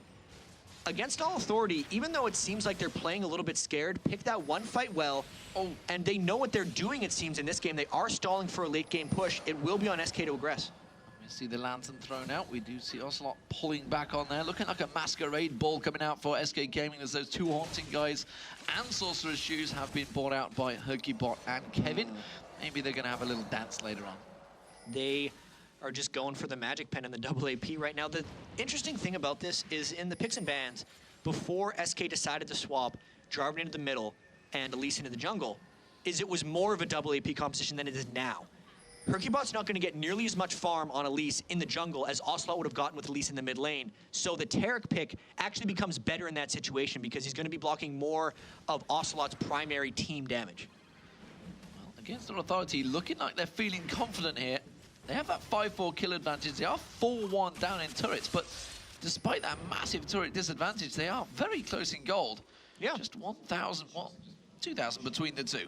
A lot of that is just the 60 minions that Schleia is ahead of Kevin with. His Kha'Zix is farming up a storm with his evolved void spikes, and it does look like Against All Authority is finally putting some pressure back on. They don't actually need to do this. They're comfortable sitting here and farming. They're hoping SK overcommits him to fight again, and they can catch them in Freddy122's defile. Well, Schleia was about to head off down south, but they wards kind of showed his position there, and SK came well aware of the fact that he has come back 40 seconds before the Dragon is about to be up. There's a big wave on that top lane that I feel Against All Authorities might want to go deal with. Freddy is going to head up that way, so we do see Against All Authorities backing off here. They have 30 seconds to react to this Dragon, though. Yeah, they're going to have to go up there really fast. You can see they're all going back to base as well. They're hoping that SK doesn't peel for it immediately, but in the process of everyone prepping for that potential Dragon fight, they might give up a window to their own middle turret, which they have to be extremely careful of. SK Gaming do look like they want to try and create something here. They have the super wave coming in. The super wave is just a minion wave. It's nothing super about it. Virtual does come straight through. Dazzles on Lantern has been pulled out. Candy Panda with a couple of shots, but Against Authority successfully defend out that wave, and now the Dragon has spawned. And they're in position to contest it if they so choose. The only issue here is they don't have vision of the Dragon area. SK is much more warded. They saw the ward just get placed down in there, so SK has vision of the vision until they kill it with Nif's Oracle. So complete vision denial here, and they're hoping Against All 30 goes in, but now AAA's got the turret.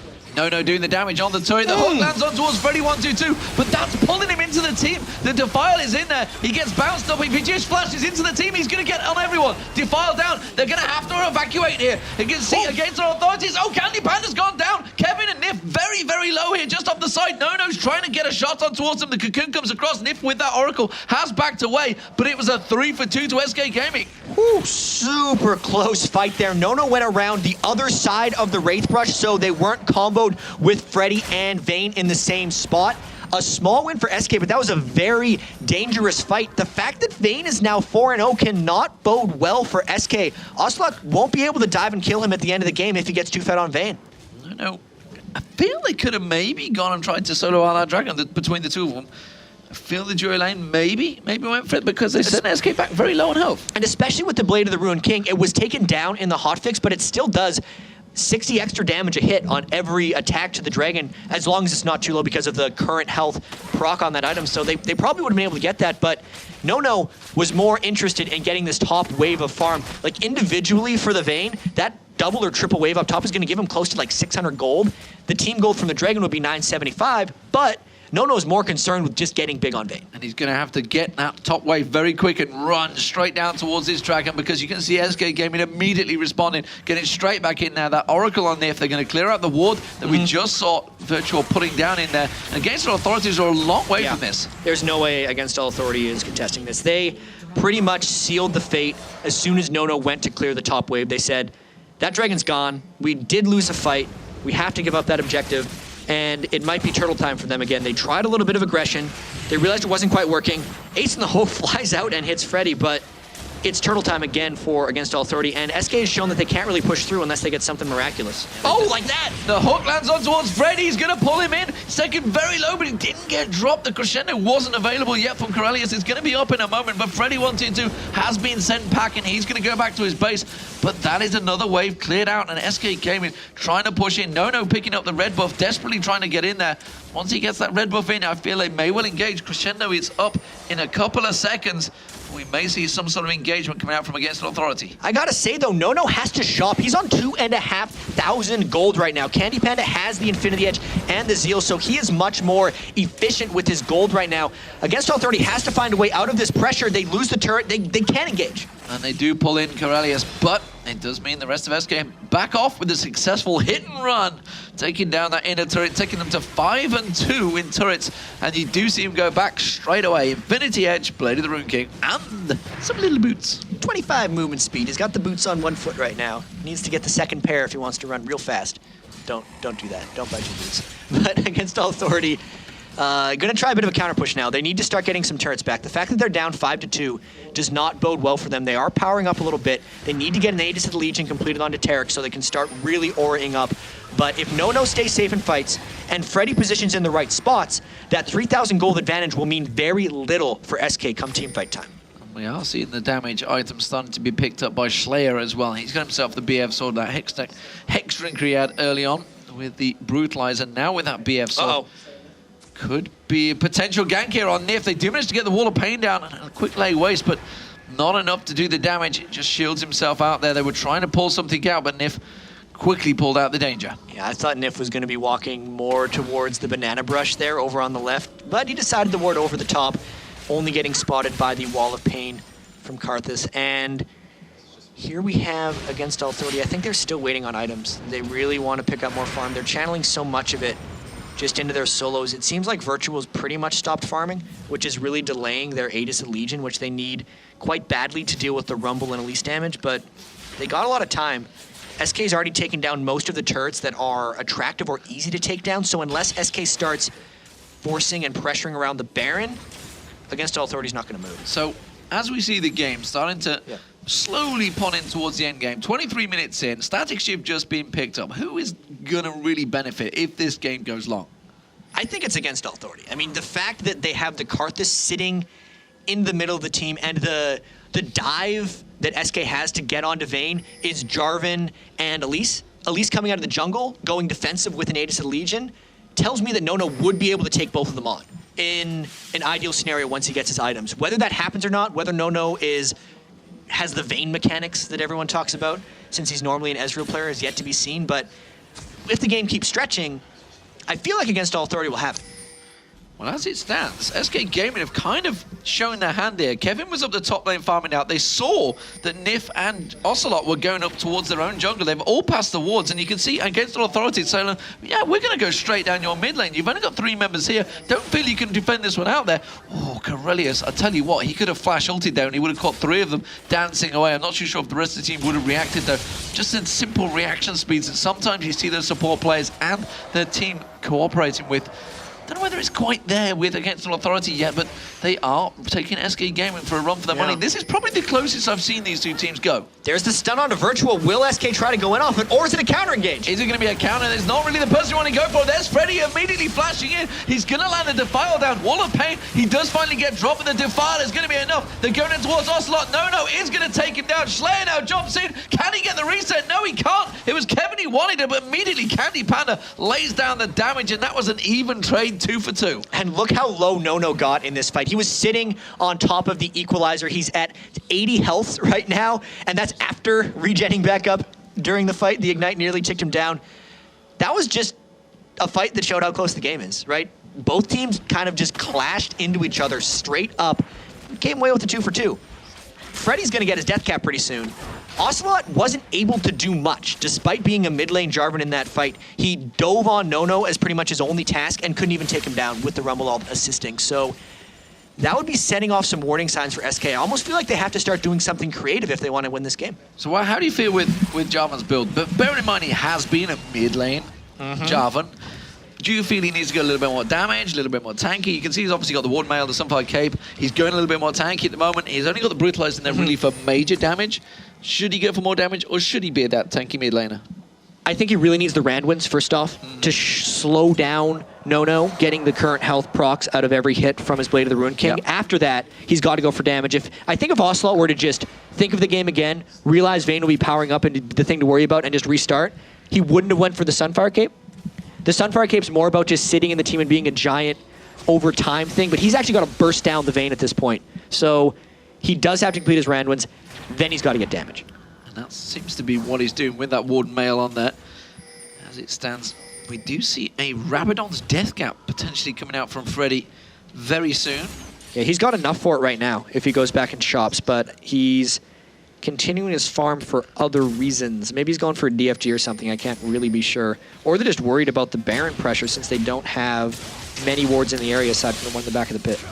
I'm intrigued the fact that Nono, realizing that the boots aren't going to do a great deal. The fact that he's just gone straight for that Giant Spot, it's like, I'm going to get jumped on regardless. There's nothing I'm going to do, so I need something to just stay alive while I'm pounced on. I think it's really smart. He knows he's the focus.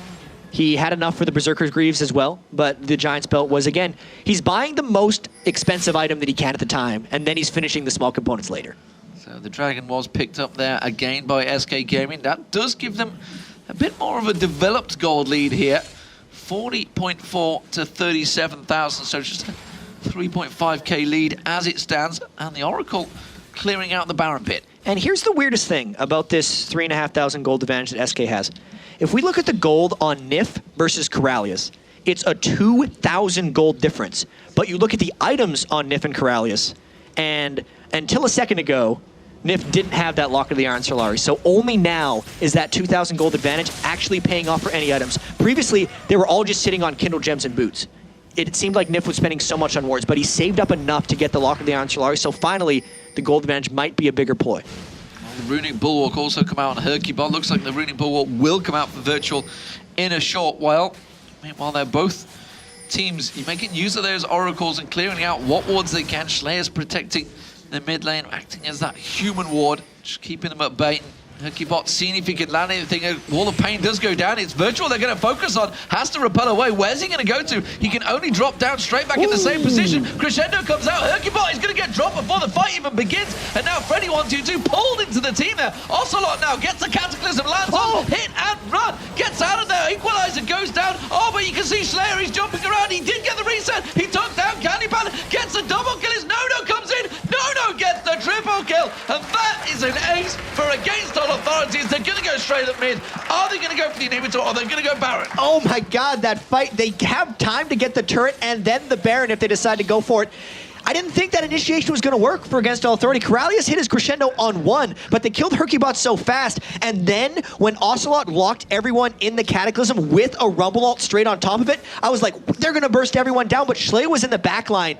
The Karthus ult came out. Nono life-stole enough with his Blade of the Ruin King and stayed alive because of his Giant spell that they could finish off the end of that fight. And this is the stretched game that SK's got to be super scared of. Now that they're probably picking up a Baron for Against All Authority, it was even Against All Authority that forced that fight, so they're clearly now in the driver's seat. Well, they hit and run on the Baron as well, and there it is. Hercubot's going to come in, realizes he's gone. Is he going to be able to try and steal anything away? And is spotted out by the wards, so Against All Authority just play it a little bit safer. So, Gold, look at that. Bang on even between the two. 5-3 in turrets, but it's all Against All Authority now with it to lose, I think it's safe to say. With that Baron buff for the next 4 minutes, it is their game to play. Yep, and the auras are starting to even out as well. Corralius got his Locket of the Iron Solari. There's a Randwinds that just got completed onto Nono, so that's not going to be a fun time for Ocelot trying to dive on top of him. You can see he wasn't even sitting there to auto-attack. He was like, he ulted him, was like, that guy's too scared, I gotta get out of my ult right here.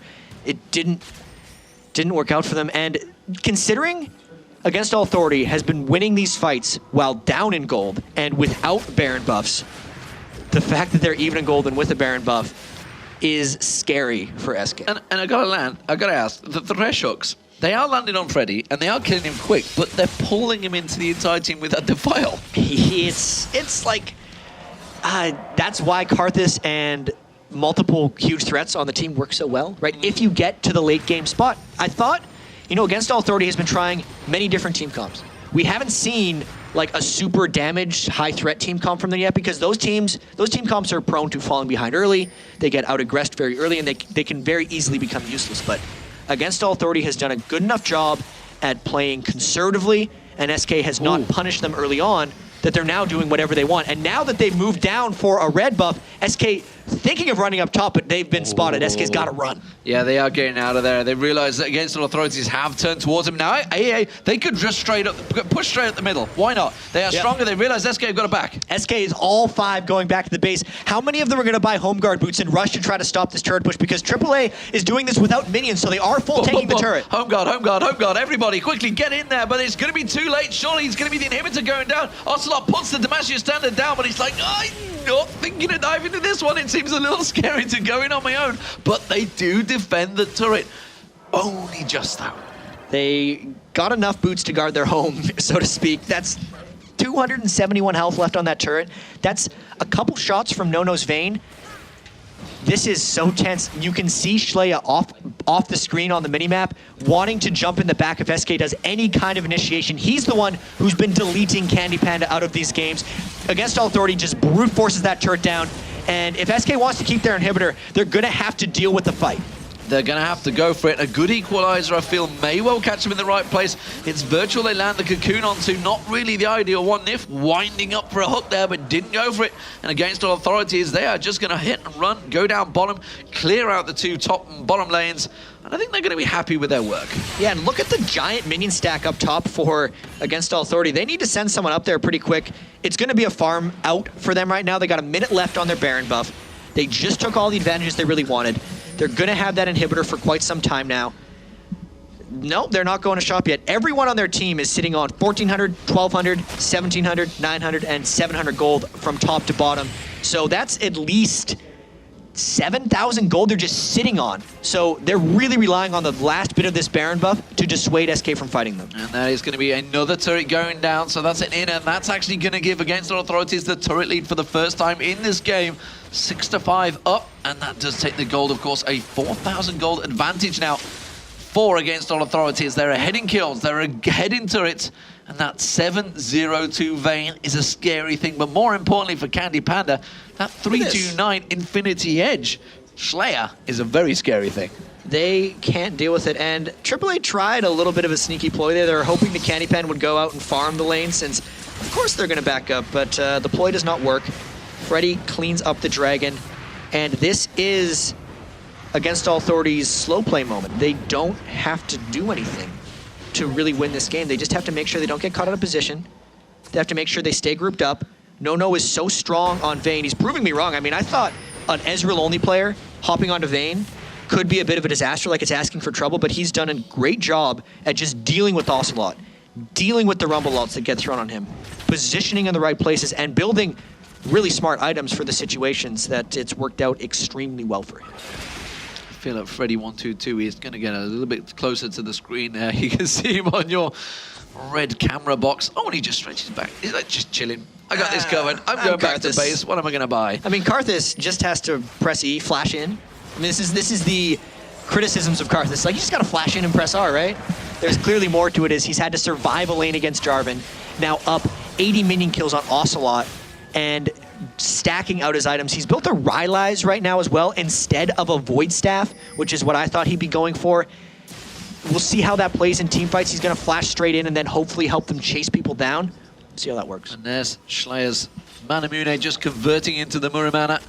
So Last Whisper also picked up by Candy Panda, but I feel the damage spike from Schleier is pretty huge right now. Oh, there's only 2 or 3 of them here, and look at this, Schleier. You can see his mouth's watering, my mouth's watering, that's the question. But he's going to get caught out here. He's going to have to jump away, but the ace in the hole comes out. The ultimate there was picked up. I think he went for that. Oh, the equalizer tried to pick him off. They are effectively going to have a 4v5 fight here. Is it the right situation? They hook him. Oh, the hook on towards Freddy. They're going to pull him in, pop the exhaust down. They pull him straight in there. Now they're going to try and turn it around. It's going to be the ultimate. The Requiem's going to go down. Ocelot's going to get dropped by that one. The damage comes out. Schleier, meanwhile, trying to pounce. No has used his ultimate there. They've seen if he can land another hook. It's currently a 1-for-1. That was about as many good things that could happen for SK in a fight to only come out with a 1-for-1. They traded mid laner for a mid laner at the end of it, and they got another kill onto Freddy122. So we'll see how that works out. They didn't really gain anything, despite everything going their way. That's a really good sign for Against All Authority. While this is happening, Candy Panda is building up a massive CS lead now because he's had them super minions coming down the mid lane. He's clearing out this giant wave along the bottom, and you can see he's getting stronger. He's getting beastly. Is it possible that Candy Panda could beast mode up and become that godlike AD carry? The first thing he has to do to get there is get defense, because unlike Against All Authority, they can kill him. Like, Schleier can destroy Candy Panda. Ocelot doesn't have nearly the burst that Schleier's Kha'Zix does. So if he can get like a Warmogs or Randwinds, much like Nono has gotten, then Candy Panda could power up. But he is a long ways away. And now with the Baron up, the pressure is on, because there is no way Against All Authority is going to wait long enough to fight this Baron to let Candy Panda get the items he needs. Well, Nif clearing out those wards. Very clear play with that Oracle, making use of it. We do see the Randians now being picked up for Ocelot, so as that next fight is looking to develop, and it may well come about in a moment, we see the teams just starting to fight for positions. There's waves continuing to pressure on. Bottom wave is going to push itself. Top wave is around about even, so really it's down this middle, and Against All Authorities, they want to go for this moment, but you can see they actually still feel hesitant coming in for this Baron. Well, they did get caught fairly heavily out of position the last time they invaded SK's jungle, so they got to be careful not to throw this game away. They're actually started the Baron right here, and they are a little split up. They have to be really careful not to get initiated in a bad spot. This could be a big fight. Nif manages to go in, he puts the box down. The crescendo only hit Nif there. That may well be a backfire. Schleier is going to get taken down very quickly. Went in for Candy Panda, but it's no. He takes down Nif. Now he's on Candy Panda. Freddy actually down the side there, fighting off the screen, but it is going to be Ocelot keeping them at pressure. It is going to be Kevin taking down Freddy122, but Candy Panda went down. Requiem's going to come out. Kevin's going to get dazzled out. Requiem doesn't quite finish him, but no comes in. It's a triple. It's going to be a quadra. Ocelot goes down. There it is. No limit for No. He got so strong in this game, and the fight was decided based on the positioning and the dives on the AD carries. I thought when Kha'Zix went in early, Schleier died immediately. Candy Panda might be able to carry this, but Freddy just walked at him, and he took him out. No rolled through, got the quadra kill. They're finishing off the inhibitor, and looking at the Death Arms, it doesn't look like Against All Authority is going to try to finish this one off.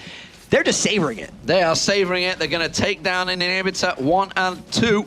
And there is the middle one going down. Are they going to finish it? No, they're not. They're going to back away because they realize, like you say, the death timers are up. So they're not going to be able to get that second inhibitor down. But nevertheless, they have that big advantage again. They didn't even take the Baron down in that fight either. So 20-14.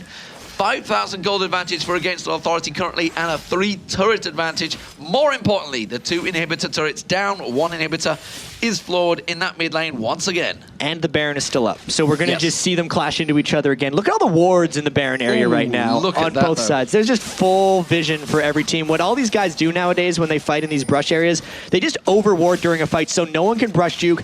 It's not as condensed an area. Only the physical impassable walls are really what they can't get by. Freddy doesn't have his flash for another 60 seconds, so I think AAA will want to wait until that happens, but the big thing is Nono just keeps getting more items. He's got his Phantom Dancer and an extra BF sword on top of that, so the quadra kill Vayne is poised to get another one. Well, I think, you know, Quickshot mentioned it earlier on, the fact that he had that word with Ocelot, and he said then that Against All Authorities is one of the teams he does fear down there, and maybe they are proving why. 11-0-3 No-No currently on Vayne. That's probably the worst score Vayne you'd ever want to come up against. He's got an Infinity Edge, a Blade of the Rune King, a Randian, so he's tanky, and now just completed the Phantom Dancer, and another BF sword. Why not? And what's going on here? Schleid got Infinity Edge on Kha'Zix. He's gonna... He's had it, yeah. He's hoping he crits, I guess, with his auto attack, even though he's mainly a spellcaster.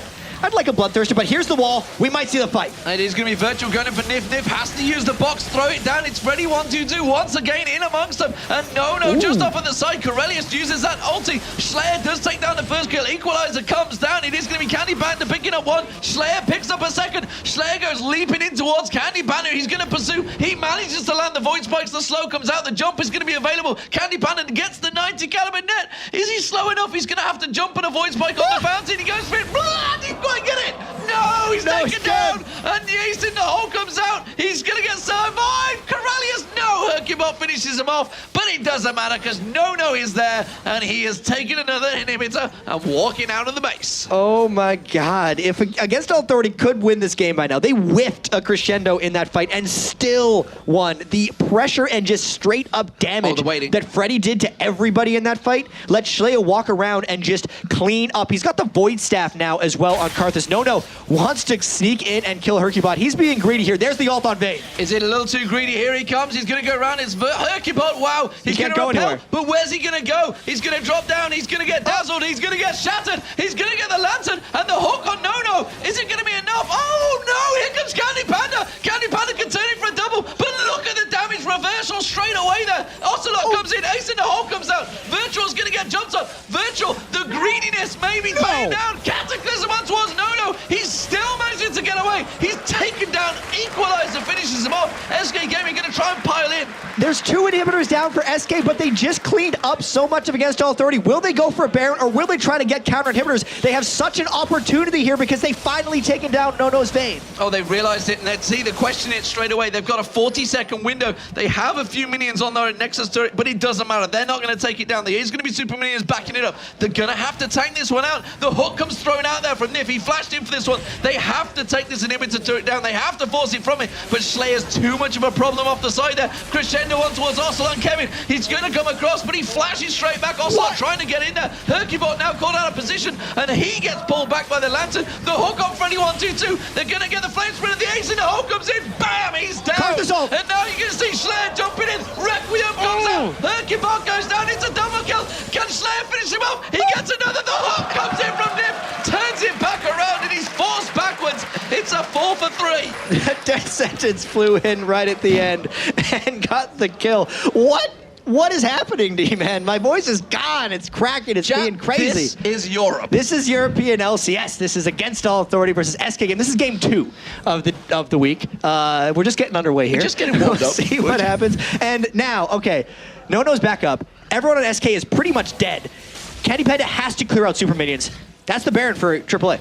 That is going to be the Baron for AAA, no question about it. No comes around, he's going to clear that one round. They've got to realize that's what's happening, so they're just going to have to try and defend the base. So, let's slow down a little bit. In the tactical position, what would have been better? Obviously, they didn't get the inhibitor. Would have been a wiser choice to go Baron a moment ago for SK Gaming. If SK could play this again, I thought they were going to be going for the Baron. The big thing is, since they had 2 inhibitors down, they were pretty much screwed anyway. This is the wrong thing we have on the screen, guys. We need to get back to the main feed. What's happening now, though, is Against All Authority does have the Baron buff. They're back shopping, and now, thankfully, we are back on the real thing. Scared me for a minute. we're back, but more importantly, we are back at the right point, and you can see everything on your screen, which is great. So thank you very much for production for cleaning things up. We have everyone showing, and so let's recap what is going on here. It's 8-5 in turrets, 2 inhibitors. Actually, there's 1 respawn right now, the middle one, which I expect Against All Authority to go towards. They have the Baron buff, 2620. 5,000 in gold. This is far from over, though. SK Gaming, as you just proven, they can turn this around. That was really down to Against All Authorities. Maybe a little bit of greediness from Nono. Yeah, Nono was being a greed boy. He was 12-0. He was really happy with himself, and they decided to 2v the world in the base. It didn't work out. If Against All Authority stays together, they have the 2 inhibitors down. They have the Baron buff. Well, now it's just 1 inhibitor. They're going to be trying to clean this one out. They can win any fight. They have been doing sloppy initiations and coming out on top. If they just go in coordinated and well, they should take this one out. But SK Gaming still has their heads in the game. They're taking the opportunities. Getting back to that Baron before we had the screen scare. If SK had the Baron, I feel like they'd be turtling a lot better right now. But because they don't, it's tough to hold off here. The gold disadvantage, the fact they've lost so many team fights, and the fact they're going up against a Baron are all worrisome. Here comes maybe a fight. They've engaged on Freddy. They thought about going for it. Their wall of pain didn't come down, and the way he popped that defile, he was ready to go, ready for action. Didn't manage to catch him. Virtual this time. The hook on towards a minion is not going to be enough, but Freddy's taking a lot of damage. They do take the inhibitor down, and Against Authorities are going to back away from this one. They're going to go towards that top wave and see if they can push in. Yeah, they still have half their Baron left, so 2 more minutes of that. They're letting the Baron region and the Taric heals just keep them going on this one. If they get the 3 inhibitors, they're trying to take the safe way out, but there's a hook on a Freddy again. Another hook on Freddy. This time the crescendo lands on towards Oslo and Hercubot. They push him away, but the Void Spikes come out. Now SK Gaming, they want to engage. It's going to be the Requiem coming out from the side, but it doesn't do a great deal. Yeah, Hercubot is taken low, though. The hook again. This time it's on Virtual. Not really the target they want to get, and SK Gaming just trying to hold off. They have an inhibitor respawning. They've got super minions on it down the bottom, but it is going to be Against All Authorities keeping pressure on the top lane. Now they're going to come in.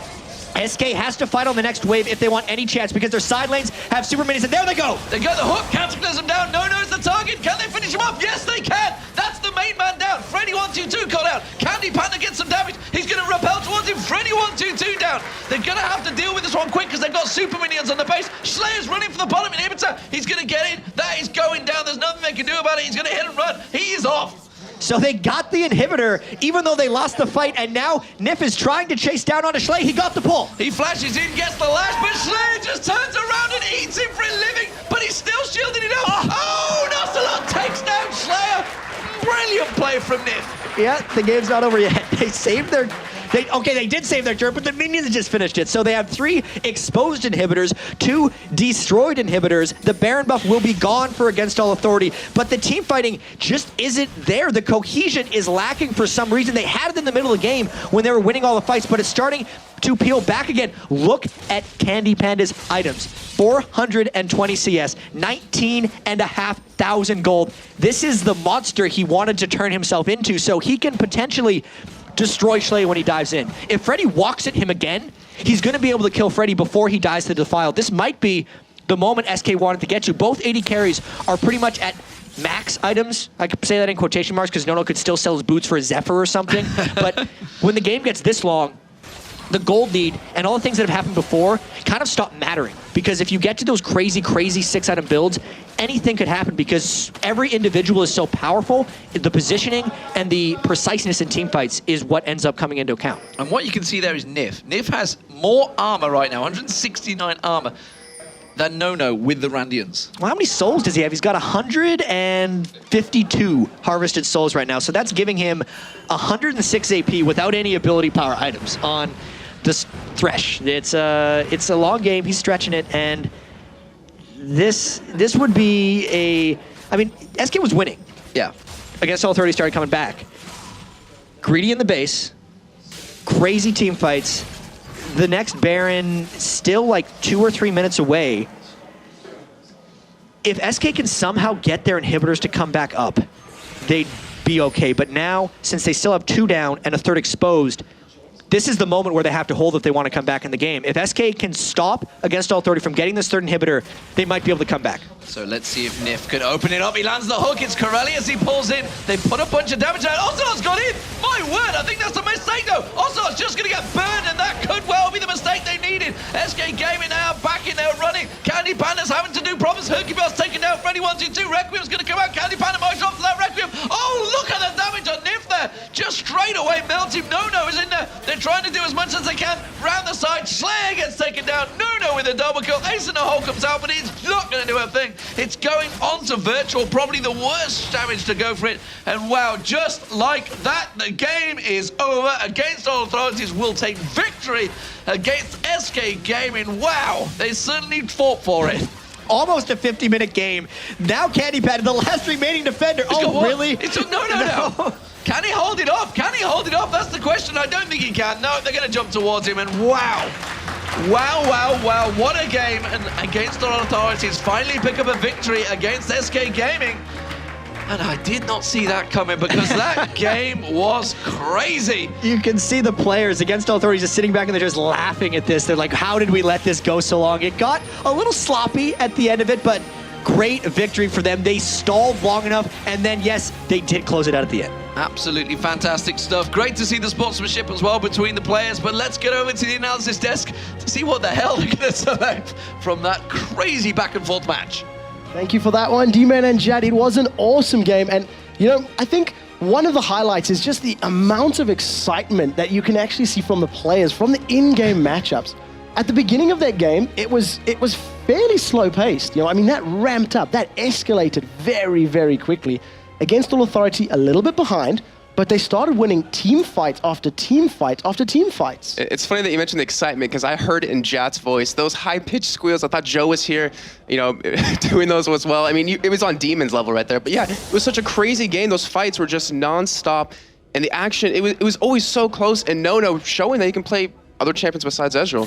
It was really good to actually see him playing Vayne, because we touched on the fact that his positional play has been a little bit questionable in some of the games previously, and specifically when playing against a Thresh. He's been caught out numerous times, you know, and his Ezreal, even a champion like Ez, who has that air of comfortability, air of safety with his, you know... He's that safety zone with that arcane shift. You don't really have that in your play, and what was really good about Nono is he didn't fall too far behind in the early game. You know, he was sort of on the back foot against Caitlyn, but it is to be expected, you know, in direct comparison. But as the game started going further and further and further, he just picked up kill after kill after kill. You know, something that's interesting is, yeah, we were talking about his Ezreal. He likes to be really aggressive. He gets caught out, but his Vayne really didn't get caught too much. I mean, there was one or two pulls that are hooks that you really couldn't see coming, and those were, you know, very solid by Nif. But he played, you know, a lot more passive. He let his team do the work of protecting them, and he just killed them one by one. With that build he had, he was just unstoppable.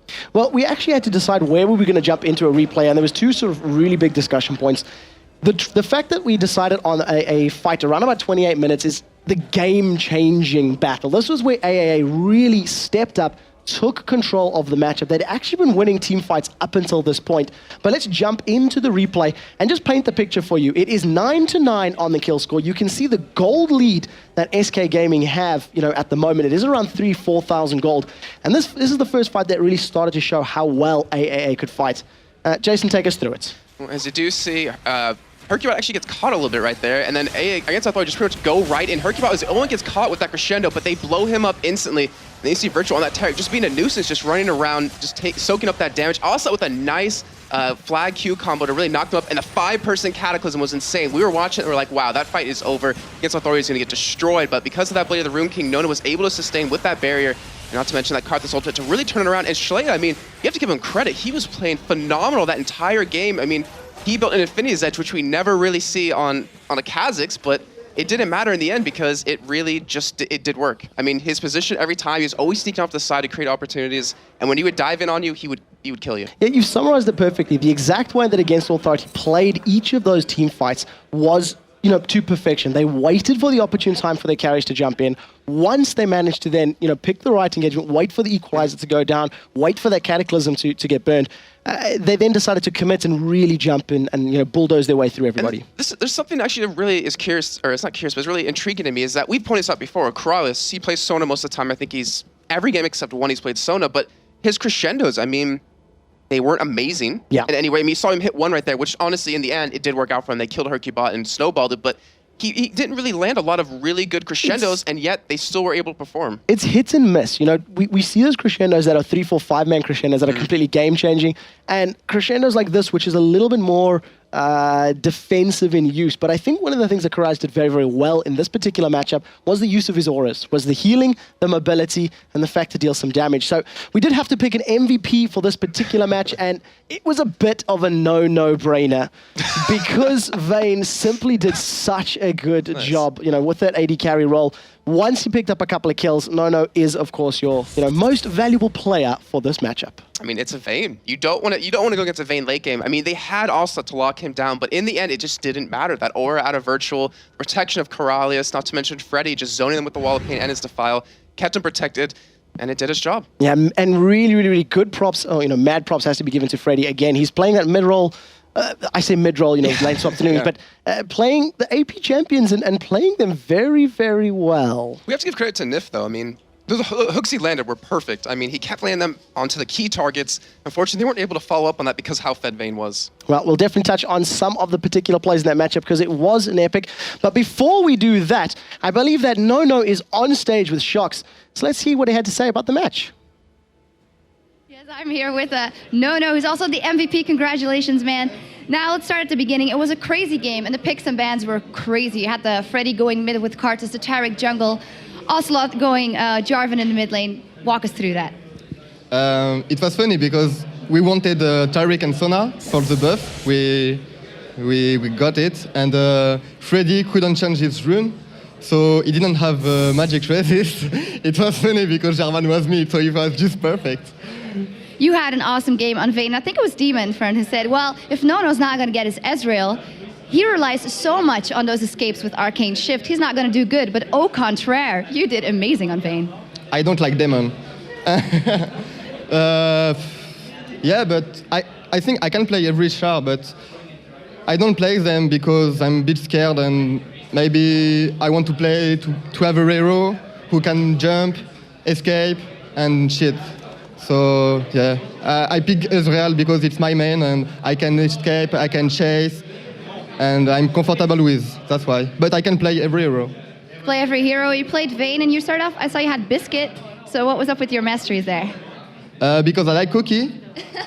and no, mostly because I saw a post on Reddit who told me we said take masteries 14 or 16 to have a Doran rings with a pot and with the biscuits. So it's good because you can sustain on lane a lot with the Doran's ring, with the heal pot, and with the biscuits. So Doran's ring? Yeah. No. Doran's blade? Doran's blade, sorry. Yeah, Doran's blade, of course. But then you guys were really ahead in the game, almost through it. What happened? I don't know. I was like, oh fuck, we're gonna lose this, we're gonna lose this, oops, sorry. We're gonna lose this. We're gonna lose this, and I was so scared. But we did it, so it was fine. But really, on TeamSpeak, I just turned my mate mad. I saying, oh fuck, we lose. But you won. Congratulations, Nono, and congratulations on being MVP. As for us, we're going into a short break. But remember, you can reach us on Twitter at @LOLesports, #LCS, and send us your answer to the question, how would our European LCS teams do if they had to compete in the Season 3 finals right now? Of course, if you have any questions for any one of the people at the analysis desk or the caster desk, at @LOLesports, #LCS. Now we have one of our top matchups of the weekend coming up after the break as Season 1 champions Fnatic take on the struggling, well, they did very good in their first match, Evil Geniuses. So it's time for a breather as the players are setting up. Don't go anywhere. Fnatic versus EG up next.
everyone. We already had 2 great matches. There's 2 great matches to come. But for now, I found a spot here in the audience, and I found Spontex, of course, top laner for Dragonborns. We know you're a top laner for Dragonborns, but tell us something more about yourself, Spontex. Well, I'm 19 years old, and I'm studying at Düsseldorf at the moment. And nothing special, I'm just studying and playing at League of Legends for the Dragonborns. 19 years old, pretty young. How did your family and your friends react to this path you've chosen? At the first time, they weren't pretty happy because I had to study. I'm pretty young, so they wanted me to study, to get a real job. But the eSport is something real, and I think it's a job like the others one. Esports is very real, and so are losses. You lost to EG in your first match of the day here. You played Wukong. How do you experience that game yourself? Well, we did at the beginning of the game. We did perfectly. We pushed, we put pressure. We on the bot lane 2v1. I was pretty fine, but then we maybe because of the lack of practice, we didn't play that much in these 2 weeks, and we didn't know what to do. So we were pretty lost. So it's maybe miscommunication and stuff. But you get another game today. You're going to be up against SK. So what are you going to change going up against SK specifically? Maybe talk about the game first, and then maybe be more aggressive like we used to and play like a team, a real team. Play like a team. You guys haven't been playing together for that long. Can you tell us something about when you got picked up and joined the team and how that all went? Well, I'm getting picked in the team like in December, I guess, for just before the LCS qualifiers. Then we played very well, we trained a lot, we did some strategy. Our team play was pretty good, but then we didn't play that much. And for 2 weeks, in this time, like Shushek couldn't play because we found a gaming house now, and then we can play together, but we need to fix some stuff, internet, the beds and stuff. So. Okay. Broken Shard left the team, and now you got Maluno. You used to swap at the end of the pick and ban period with Broken Shard a lot of the times, which was a strength. How are you doing with Maluno in the team? How's the synergy between you guys? Well, Maluno is really a good player. I love him. He gets different playstyle, but I'm used to Broken Shard now. Since the beginning, I was playing with Broken Shard. We almost duo on top lane, and we won it. But never mind, Maluno is still a good player, and maybe if we play more, we're gonna be stronger. Now you're going to be in your gaming house. You're going to be able to practice more. What's the situation there? Did you, on your time off, have time to get settled in there in the gaming house, or? Yes, we have time to be in the gaming house. Everyone is gonna travel to the gaming house in Cologne, but I have to study at the same time. But I can be there in like 4 days, so it's pretty okay. Okay. Of course, there was the Intel Extreme Masters World Championships. Was there anything you noticed about the performance of our European LCS teams, and of course our European team like Millennium, how they did there? But it's not about the performance about the European team, but more about the Korean team, because they play differently as we play. And because Millennium won is maybe because they get a different playstyle of us. We always lose against Millennium because we don't know how they play, and that's why maybe they won, not really won, but they did well. Okay. You're from France yourself, and next week we're going to go over to Lille for an event. Excited to go to your home country? Yeah, I'm really excited to go to France because I have a lot of friends who's going to tell me, yeah, I'm going to Lille, and then we're going to drink some beer with. Yeah, some beer, obviously. It's Lille. But yeah, I'm really happy to go back to France and to talk with the players who live in France. Cologne, I have to speak English, but it's not the same as my language is French. I live in France, so... Yeah. Back to the competition. Who do you think will drop out of the top 6 of the EU LCS when it's crunch time? Who do you think doesn't have what it takes? It's pretty hard to say because we are in the middle of the competition and most of the team are changing their playstyle. So Gambit, for sure. SK is doing well, Fnatic, and everything can change. So. Everything can change. Okay, the last question. We're going to see Fnatic going up against EG here. What's your personal thoughts on that matchup? I would like, seriously, Fnatic to win because I love this team. In my feeling, I love Enrated and Expected are pretty amazing. But we don't know about EG because they lost on the Cebit and on the Super last week, on the Super weekend. They lost a lot, so they practice hard and now they are stronger. Okay, thank you very much. Time to go back to the analysis desk. So Spontex here would like to see Fnatic win. Who do you guys think will win? Well, It's definitely a tough question. Who do we think will win? Before we get to that, let's of course introduce Corellius on the desk. And of course, I am joined by Jat. How are you guys doing? Doing very well, thank you. Congratulations on the win. Very, very well played. Your team really came together once the game got going, but the laning phase wasn't really the strongest. Yeah, that was kind of the plan, go for the late game. The late game should have come a lot earlier though, but it worked out, I guess.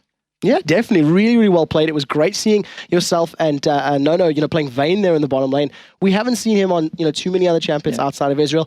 Do you guys play a lot of different champions? Because I know you really like Sona. We play a lot of different champions, but this is best of one. We have to put the best champions in that single game, and that's what we keep doing. So, sorry about, what is the thing about Sona that makes you pick her all the time over all the other supports to you? She fits into any team comp. Yeah. You can, if you have a team comp and last pick is like, what should I pick right now to make this better overall? Sona is that champ.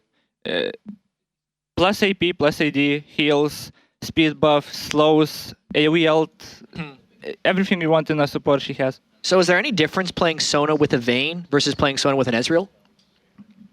With Ezreal, you can be a little bit more aggressive early game, but Vayne scales a lot better into late game. That's the only difference. All right, cool. Now, with regards to the rest of the team's compositions, we've seen against Authority running a number of different, champion compositions, champion picks. One that really stands out for me is when you guys ran a Lux Ezreal, Karthus combination from, I think it was the qualifiers actually. Yeah. And you guys would literally just wait for the light binding to land, follow it up with True Shot Barrage, wait for them to run away, and just have the Requiem clean them up. Do you guys like those sort of picks, or what sort of team composition does your team like playing? It's hard to explain. We like being aggressive early and winning lanes, but that's not always possible. For example, a lot of Freddy's champs get banned, so he can't always win the lane. But we like the playstyle of objective-based playstyle. For example, you hit a spear from Nidalee, you get an objective. You hit a binding from Lux, you get an objective. That's how we like to play. And when you stack these Lux, Nidalee, Karthus on top, they synergize with each other. So one good skill shot, and we can get those objectives and eventually win the game. That's... I think that's one of the best answers I have ever heard. I always love talking to supports because they seem to have a really deep understanding of the game. I don't know why it is, but every time we get a support player in this chair, they're just like, oh yeah, we do all these awesome things. And I got a question about just against all authority in general. Freddy, is he a mid laner or is he a side laner? Because in the games you guys have been winning, he's playing mid. He's a very old school player. I'll tell you that. Maybe 2.5 years ago, no one played a certain role. Everyone just played their champs. So I would play, for example, 4 champs, and if I picked Ashe, I would go AD. If I picked like Sion, I would go middle. And that's how everyone played. So his Karthus is back from all the old days when he would play in middle, and that's just how it works. And you can put Kha'Zix bottom, and it works, so why not? You don't have to go middle just because you're a middle player, as long as you can play your champs. That's it. What makes you decide where you put the player and the champion? Because we've seen you do 1v2s, we've seen you do lane swaps. What is it that makes AAA decide we want this champion or this player in this lane? It's just a battle between Schley and Freddy. Freddy says he's the best Karthus middle in Europe. Schley says he's the best Karthus middle in Europe, and they keep swapping around. I can't keep track of that. They just do it whatever they want. Well, you've touched on Europe. We've got we had a question that went out a little earlier today on Twitter talking about the teams, the European scene in general. You guys have really stepped up to the plate because the first couple of weeks you didn't have too many games, and there was a lot of whispers. What are Against All Authority going to do? What can we expect from them? And you've picked up some really big wins in these last few weeks. What do you think of the tournament in general, the league in general, all 8 teams and the strengths of each respective team? Well, this is the first time anyone did this, as far as I remember. It's really cool to see how Riot is so much involved into creating the best eSport event possible. Season 1 was big, Season 2 was even bigger, and Season 3 is out of this world. And I love this. I love the league. Best of 1 just adds so much to it. Sure, we might play the same champs over and over, but level 1, different strategies level 1, different compositions just for that one game. We saw them so much already. I really love it. And the whole league system itself is very good for Europe in general, for the League of Legends teams, well, for NA2, everyone. Yeah, so you talk about the best of 1 format. and different strategies every game. And I've been looking at your guys' kind of match history, and you do something completely different almost every game. You run a poke comp, then you run like Volibear Xin or Renekton Xin or something, and here you have Karthus middle, which a lot of people actually haven't been playing much with a Kha'Zix top instead of a Kha'Zix mid. Like, are you guys searching for an identity, or is this just something I haven't found yet? It's like, we do this general style every game. Do you win lanes? What is it? You could say we play like this all the time, but we're kind of looking for what works for us. But we've been playing together for 4 months before the qualifier. So we had like 3 ways to play. Poke comp, just OP champs if we can get them, or like one skill shot objective. Yeah. And that's pretty much what we do right now. Just slightly different champs. You have to like invent or find those champs to fit these team comps because the patches come out and stuff. But this is generally how we play. We try to get strong lanes, play aggressive early, build up an advantage, and win the game objective by objective. So is that what the last team comp was? Pretty much. In terms of AA, you're talking, poke comp, objective comp, OP comp. How much preparation goes into each team that you play? You talk best of one, or is it more about the lane matchups? You see what composition you're going to run as you're in the game. Well, every team is different, kinda. For example, against SK, we talked 10 minutes yesterday. We knew they're going to first pick Jarvan because they did it last game against us. So last game we played, they picked Jarvan and Taric and invaded our blue buff. So we were like, what can we do to stop this? So we just picked Taric and Sona, and that was our whole game plan. We knew they're going to pick Jarvan, and then we get Taric Sona, so that's already a very strong aura-based team comp. You get a lot free stats from Taric, a lot free stats from Sona, and then just pick 3 strong champs that can carry late game. And that's it. Karthus, Kha'Zix, and Vayne. It's beautiful in how simple it is. Right? It really, really is. We do actually have to jump onto some Twitter questions that we asked. We asked the question, how would our Europeans do if they were to compete in the Season 3 finals right now? Now, before we get to the first reply from Sup Like a Boss, what would you say to that? How would you answer that question? If the finals were tonight, right now? I would not want to play that. We just moved into the gaming house. Let us practice a bit. But yeah, I feel Gambit Gaming would just win it. Simple as that. Well, we'll see. They have a possibility of facing one of the strongest teams from the East at the MLG LAN. Yeah. But let's see what Sup Like a Boss has to say. He says, similar to what Karais is saying, Gambit is far superior to any other team in the LCS. Best teams are SK, EG, Fnatic, and Gambit. And he says, go Wolves, but, we'll see.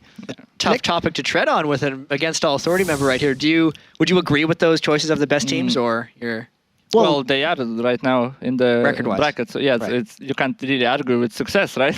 Yeah, very true. I agree with Gambit Gaming. They're definitely looking amazing, just amazing. So they're definitely the strongest Europe team.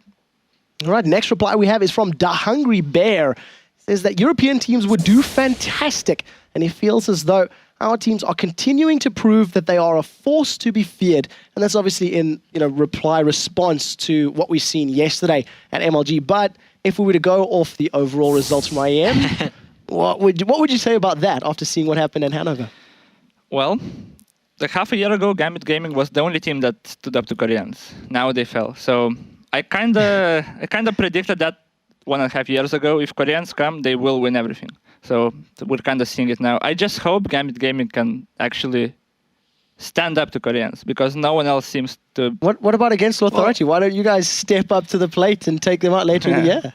Well, maybe when we practice more in the gaming house. I like it. Yeah, well, here's the thing, though. Like, if we go back to the IEM World Championships just last week, even though Gambit Gaming lost the set to Azubu Frost, Millennium, who's didn't even qualify for the LCS, seemed to take Azubu, or CJ Entis, like they changed their name, CJ Entis Frost to the limits. Was that something you expected? Did you see that game? Yeah, I saw the game.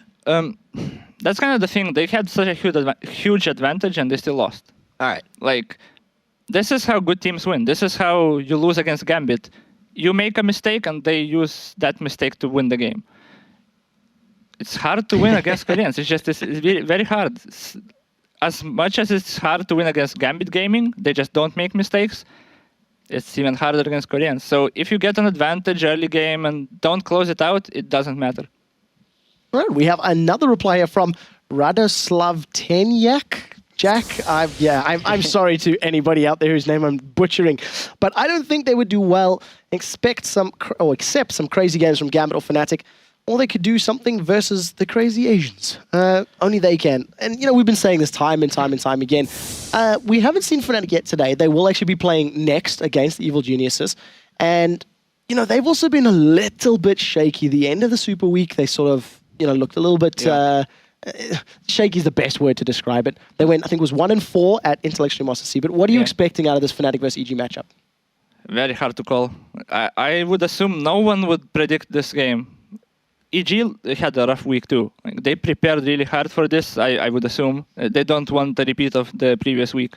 So, but Fnatic won the last game, so anyone can take it. I'm very excited to see it. What about if you think about how Evil Geniuses played in the first match of the day? If you think about how we've seen them playing that matchup with Support Elise, you know, with Froggen on Lux, what do you think? Well, that's kind of the thing. There was one moment when they got aced, just because they played passive a lot, and now they're trying to play very aggressive. So they're new to this. Fnatic isn't. Fnatic is an excellent team later in game. They find ways to win when being behind like every single game. So I would still think Fnatic will take the game that way. Well, it's definitely something. Yeah, definitely something we're going to have to see. And of course, is going to be Mr. Lee D-Man Smith on the caster desk. He is joined by J-Cap LOL, Mr. Jason Kaplan. Take it away, guys. J-Cap is with me now. So, ladies and gentlemen, here we go. It's Evil Geniuses versus Fnatic, the big one. I think it's safe to say the big one because these two teams have probably got the... Just noticed. I can't help it. I'm not particularly sure. I'm like 6 foot. You're just a Wookiee. A little bit. Just not as hairy. Or Lurch is what everyone calls me. Lurch fits a little bit better, but last time these teams met, we saw the Blitzcrank solo lane, and it's safe to say, you know, we talk about the big game. This is not being disrespectful of any other team, but these two teams have probably the biggest fan bases of probably all the teams here. Yeah, I agree, and they're fighting for a lot because they both have had a lot of problems the past couple of weeks. I mean, we had EG go 1-4. I think Fnatic went 3-2 or something like that. And during the Intel Extreme Masters World Finals, they just got destroyed. I mean, you can't really talk that up at all. They just got hammered. But you know, they're fighting for their fans. They're fighting for the respect, and they're fighting for those spots in the standings because it's really close still at this point. Yeah, so let's check out the teams, of course, for Fnatic. As the blue team coming into this one, it is going to be SOAS. Well, we saw him pull out that Blitzcrank last time. Cyanide, XPK, Yellowstar, and N-Rated. And over on EG side in that red corner, we have Wicked, Snoopy, Froggen, Yellow Pete, and Crepo. So what are we expecting from these teams? Who knows?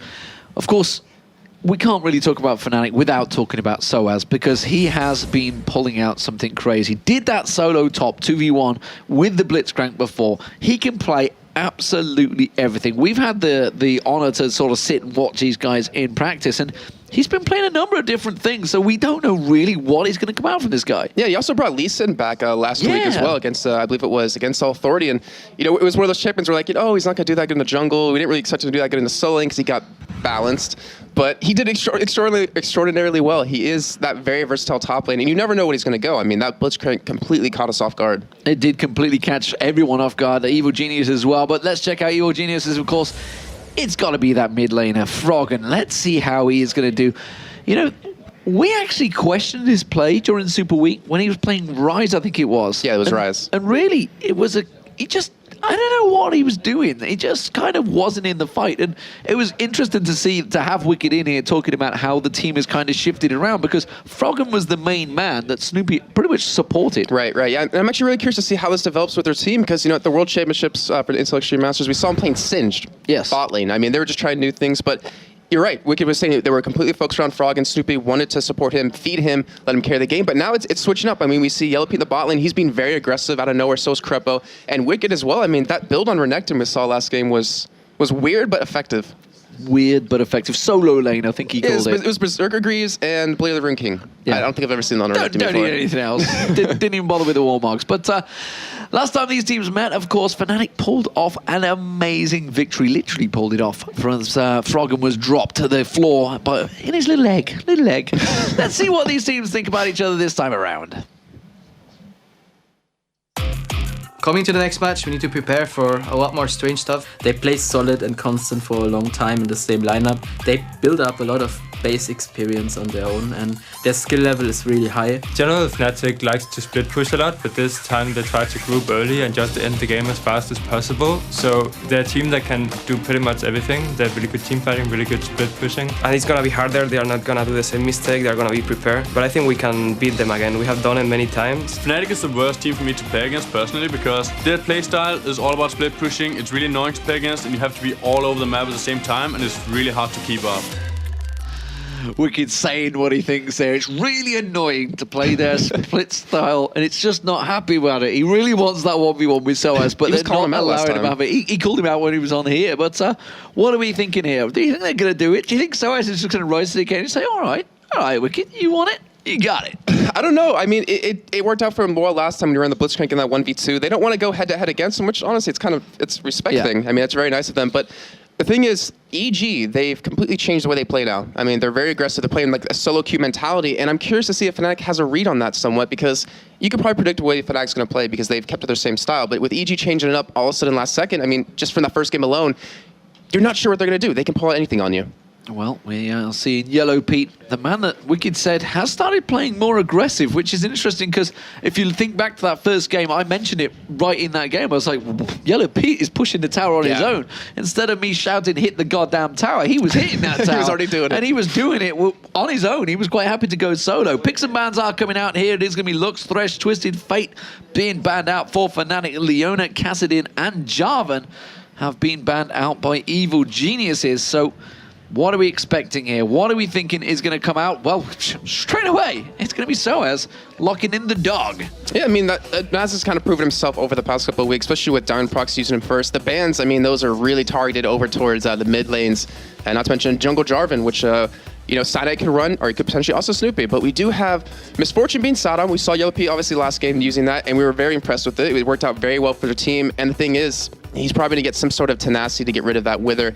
But the bolt time, they set it up perfectly the way they ran that combo, and it worked out well. We see the Elise being locked in. We saw Crepley running that, so wouldn't be surprised if it does go in that bot lane. But she's one of those champions that can be on the top, jungle, mid, bottom now. So you really can't pinpoint where she's going to go.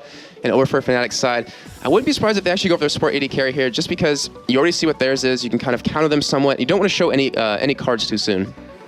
What do we see here? Are we thinking the dog, I'm guessing, is going to be the jungler? Do you think that's Cyanide that's possibly picked that?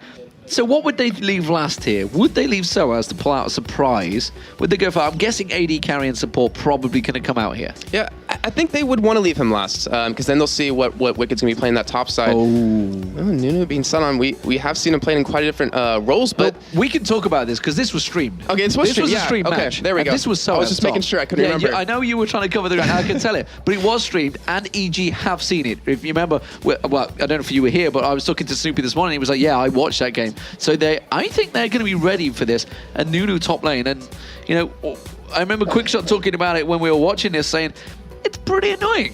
Yeah, you can't push him out of lane. I mean, every time you get him low, he's just going to heal it right back up. The snowballs he's going to throw out, you just can't catch him. You can't run from him unless you run an Olaf. But then, you know, once your Ragnarok's up, which he was very spot on and landed right after it dissipated. Very annoying to go against. But again, another champion, not sure where it's going to go. We have seen Sonic run in the jungle in the past, to be honest. But with that Naz already locked in, wouldn't be too surprised. Froggen hovering over the Zed. We haven't seen that just yet, but I'm pretty sure he's been practicing a lot of those champions where he has that ability to be a really strong assassin, because he was the focus of their team. He was the guy they always counted on. And if he's tried to switches from, you know, a normal AP role to an assassin, he could create those opportunities for his team. Well, we also saw Wicked running it at the Intel Extreme Masters World Championship. So this could go anywhere. Yeah. If Cho'Gath gets locked in, that is going to be a Snoopy. I'm pretty certain of it, which means Elise is either going to be the mid or the top. And this is actually the versatility now that, you know, Wicked talked about it. His team are going pressing him to say, we need you to play more champions. Snoopy, ironically, going back to old school with Cho'Gath. Obviously, everybody's seen that flash kill that he did in the World Championships. But Elise, what are we thinking? Top lane, mid lane? Who would Froggen really prefer? I think he would well, I mean, we don't know the last pick. That's the problem, because that could be anywhere at this point. I think that Elise definitely will be over on that bottom lane as support, because Crepo was very fond of it on a stream. He really enjoyed it. And the thing with Snoopy, he can't run his Jarvan, which it seems like over the past couple weeks, it's kind of his settled to jungler. That's the one he's really started to enjoy. But we do see Jace being set on at this point, and I don't actually remember who plays it on Fnatic. It could obviously be Xpeke. What? The AD carry has been locked in. That could be Peke playing in the mid. Now, bearing in mind, Peke has pulled out, like, everything. Yeah, Caitlyn mid. Remember AP, Ezreal mid, Caitlyn mid. It could really honestly be anywhere, any position, any place, any time. That is going to be Peke. Peke is going to have Katarina. And Jace is going to get locked in. Wow. So it How could I has to forget be that? the support. So that's got to be N-rated support. So it's going to be Soaz on Jace. Yeah, how could I forget that? Well, it was season 2 regional finals. Yeah, regional I completely qualifiers, forgot about that. I feel so stupid now. But he was doing it against a Shen in that time. But we'll see what EG's going to lock up as their last pick. They have a lot of damage on their team. If they can get that nice knock-up, you have Misfortune, can easily follow that up. I wouldn't be surprised with Renekton open to potentially go for that, but I'm not too familiar how well he does against Jace. That ranged harass could be very frustrating for him. And I don't think he's... I mean, in the end, he's most likely going to be going 1-for-2 anyway, so he's going to probably pick a safe champion. Do you think they're going to react, possibly maybe change around some picks here, purely by what they've seen selected? And Crepo immediately, he's shaking his head. He doesn't look happy with that selection at the end there.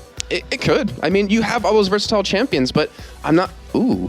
What? The F in F in Jeff, I believe, is the... safe word I can say. So what the hell? Oh, it's elite support. Of course, he just ran it the first game. Yeah, that's what I was thinking he was going to go, because he really enjoys it. He's been playing on the stream quite a bit. And then, of course, with the Nivea left open, going to be in that mid lane. So we will see Wicked on Zed. We have seen him do it before, but the question to me is, I mean, yeah, you have a Nivea, could obviously go mid lane, but we have seen Wicked run Zed mid lane. And it's one of those strong champions where you can just decimate the opponent if they don't build armor against you. So what do we see? Because these teams are aggressive, and you had Wicked in the chair, and he was talked about how that solo queue mentality, how aggressive they want to be now. It seems to me that both teams have kind of taken that stance after their heavy defeats in the Intel Extreme Masters World Championships. I'm looking at it in terms of the laning phase, and I'm really curious about the top lane, how well, if it will be Zed and Jace. I mean, Zed, he can't easily get in there. He has that W to really switch places and do some harass, but that's the lane I think it's really come down to, not to mention Cyanide. The Wither, if he can get those on the right targets, maybe LP on Misfortune, even Wicked so he can't run away, can't escape, you create really nice opportunities. But EG, if they land that cocoon, that's the thing. You get that knockup from Cho'Gath, you have that silence, you have the wall, which is something they really like running with that Anivia. You wall them off, sounds like they can't get away. They have a really strong team to pick someone off.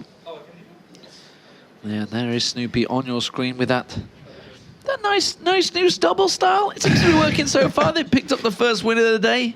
Ocelot, he's shaven this time. He's clean shaven and they lost. He is? I thought we must have shaved when he got here because he still had that beard on. Oh, I'm gonna... No, he had it because of the wink he did earlier. He had the beard. I only saw him briefly before he was getting makeup on. Maybe he ran to the bathroom and shaved it off real quick. I don't know. Maybe. Speaking of a man that doesn't need to shave, there's little Cyanide. He's got such a baby face. It's so nice, the little finish. He's actually got a fairly deep voice that goes with that baby face. It's a bit like Diamond Prox. You see that little baby face and then you hear him speaking, you're like, what? Yeah, it really catches you off guard. Wait, what? What are you talking about? We are about to get into the game though, ladies and gentlemen. Let's stop talking about the little baby faces of these players. I am, of course, a lot older than all these guys here. So it is going to be Fnatic versus Evil Geniuses. It's Fnatic as the blue team. Soaz running Jace in that top lane. Will they get that 1v1 they've been after for? Evil Geniuses, of course, the red team, they have been playing interesting stuff lately. Definitely switching it up a little bit in terms of style. And as it stands, they are 1-0 currently today. Can they take it 2-0? I like what we're seeing actually off the bat off of EG. We've heard them talk about their level 1 strats. They really think them through. They really set them up correctly. And it looks like they have a read on Fnatic, but there's this one ward in that river that spotted Crepa coming down. So it might give them that knowledge to, hey, let's back off from that bot lane. Not to mention, with that Tribush warded right there, they will be spotted on top of that. So Fnatic reading them back as well. So it was a perfect play by Fnatic in the end to really counter that level 1. But what are they going to do? Are they going to go for an invade off of that? Very well could happen. They very well could do, and it looks like they're going to go for them golems. Now, we do see Peke. Going to come down. Or, I think, would he have heard the ward going down there? Yes, he did. See it, he saw it go down. He pinged it. Yeah. Pinged it at the moment. I thought he was going to go down and face check it instead. He backs away, and that means the rest of Fnatic now, they're debating clearly. They've got that ward there. They've got the vision, and they're thinking, okay, are they on our golems? Are they coming around? Are they setting up? And they just seem a little bit uncertain, whereas EG have completely backed off. We can see it. Yeah, and this is something I'm really trying to think about. I'm trying to go through my head is, we heard Wicked talking about them counter jungling. They were really, scared to. They didn't want to lose anyone early on. And I'm curious if they're going to go for it here. The thing is, if Cyanide does catch you with that Wither, you're most likely not going to escape, especially if he picks up that red buff first, which he is already heading towards. And Jat mentioned this earlier on, the fact that the dog has been taking Ghost. And it's something that Diamond Proc started out seems to be the secret thing that the junglers are starting.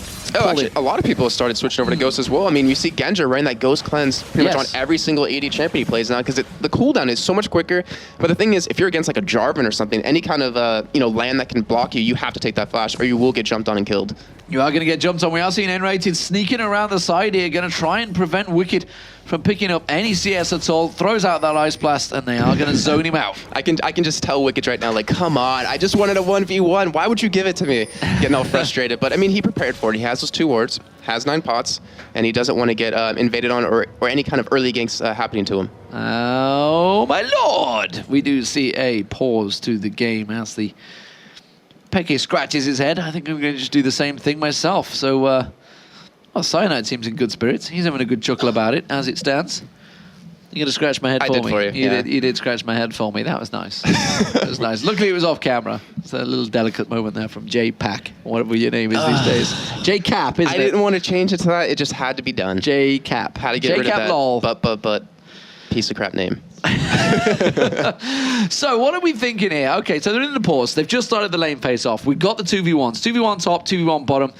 Of course, it's going to be the mid lane. It's Peke and Froggen, Katarina and Anivia, both kind of on their, I guess you could say, token champions, maybe. I don't know whether we quite call Peke his token champion it's yet. Pretty close. He plays a lot of Katarina, though.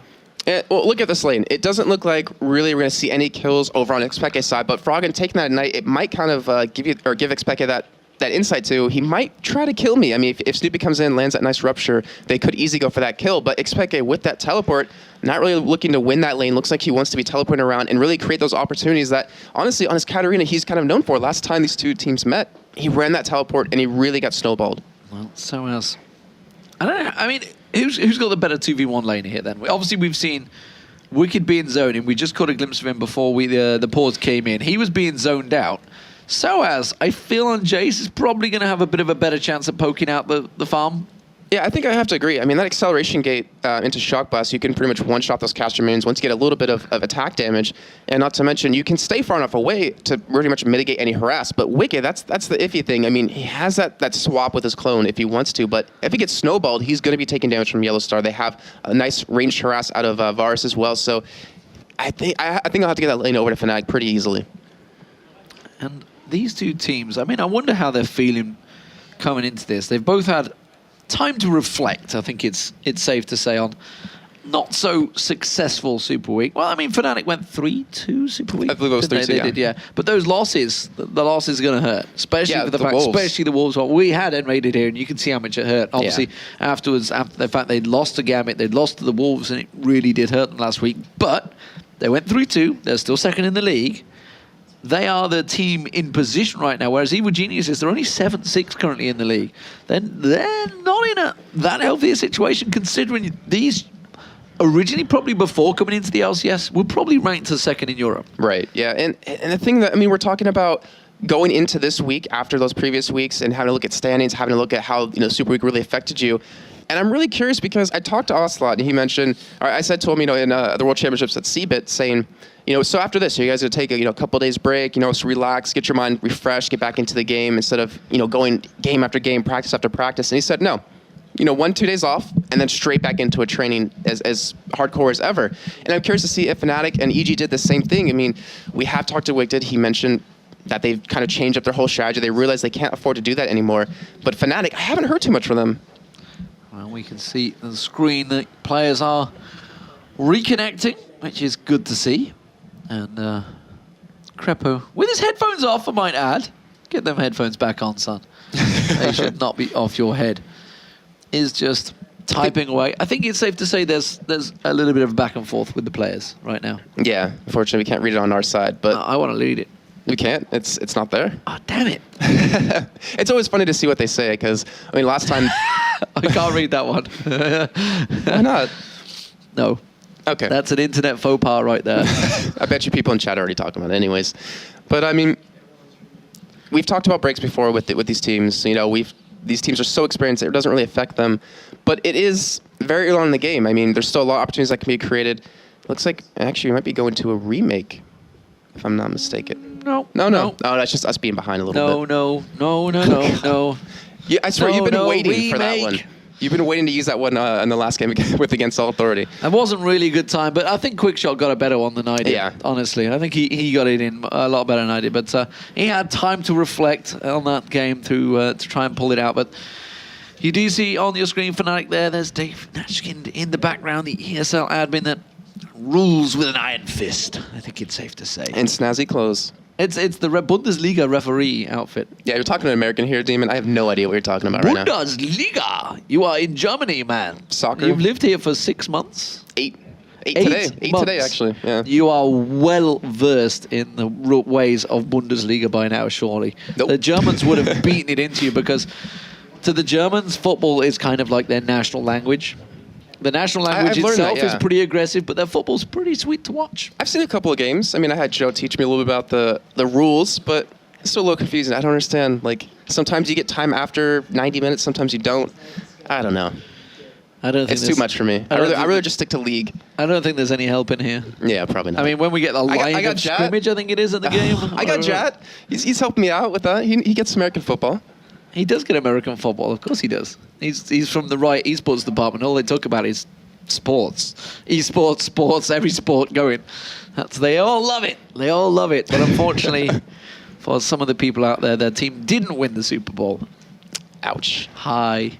Oh, I didn't know. I didn't know the current rioter in the room was actually a San Francisco 49ers fan, but apparently she is. I was just thinking Wayland, but well, you know, there's a number of fingers I could have counted there, and I think it only accounted to one. I mean, come on! The 49ers played so well. I was so proud of them. It was like the underdog teams here, like getting into it out of 10 years. It's funny that we should go up to and mention the 49ers though, because obviously they had a pause in their own game in the Super Bowl. You know? So it's not just eSports that has this problem. Yeah. Well, at least we've got power. I think that's safe to say, because without power, our game would be pretty much in trouble. And you wouldn't hear us either. So, yeah, without power. You can see currently the pause on your screen. It's at 149 minutes. That's a pretty big pause time. I'm hoping I don't have to go through this again to fill for that time. That's nothing to you.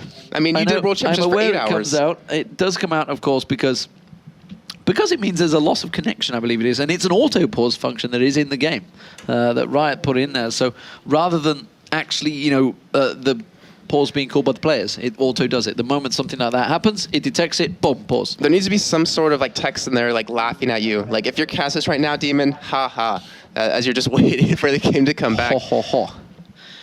That's a German laugh, by the way. I'm not sure if you're aware of that. No. Germans don't laugh. I found that out. They don't smile. Laugh? That's a bit of a statement right there. I was told that when I first got here, so that's not my opinion. They laugh and smile. Have you never been to an Oktoberfest? No, I mean... No, they don't really celebrate here in Cologne. In Munich, they do. Yeah, I know they do, because it's the whole Bavarian thing, and we're not in Bavaria right now. But you're going to have to. I tell you what, your co-caster is the perfect partner to take you. Joe Miller, he'll take you to an Oktoberfest. Come October. This is the first 2 weeks of October, I think it is. Was it the last two? I think it's the first 2 weeks of October. Actually, you know what? It might be the last week or October. I can't remember the Something like that. I don't know. I kind of don't want to... It was about 5 years ago, last one I went to. I want to be able to remember 2 weeks of my life during that period, and that probably wouldn't happen. No, you won't remember. You won't remember it, that's for sure. It's a fun thing to go to, though. As it stands, we are seeing on your screens, it is going to be Peke Cyanide, SOAS, N-rated. N-rated, look at it. Look, you can just see the forehead of it. Just poking up there with yellow. I'm expecting him to like rise up a little bit. So you see his eyes. He's like, you're talking about me? His chair will go. But as it stands, we are still awaiting these players to get underway. And I can see the chat. I can see the chat going between them. I can read it off Peke's screen. That's what I'm going to do. It just says Jason is awesome. What? Oh, thanks, guys. Thanks, guys. At least they say it. I don't. What? I'm like waiting for the punchline there. There was no punchline. I was being nice, trying, but nevertheless, I'm not used to it. It never happens. So caught me off guard. Poor Jason. Poor Jason, ladies and gentlemen. We are in a pause still, and then we are going to go over towards the analysis desk, I believe, because they're just waiting for things to sort themselves out. And Quickshot and Jack are going to take you away, because Jack, my partner in crime, has been in this situation as well.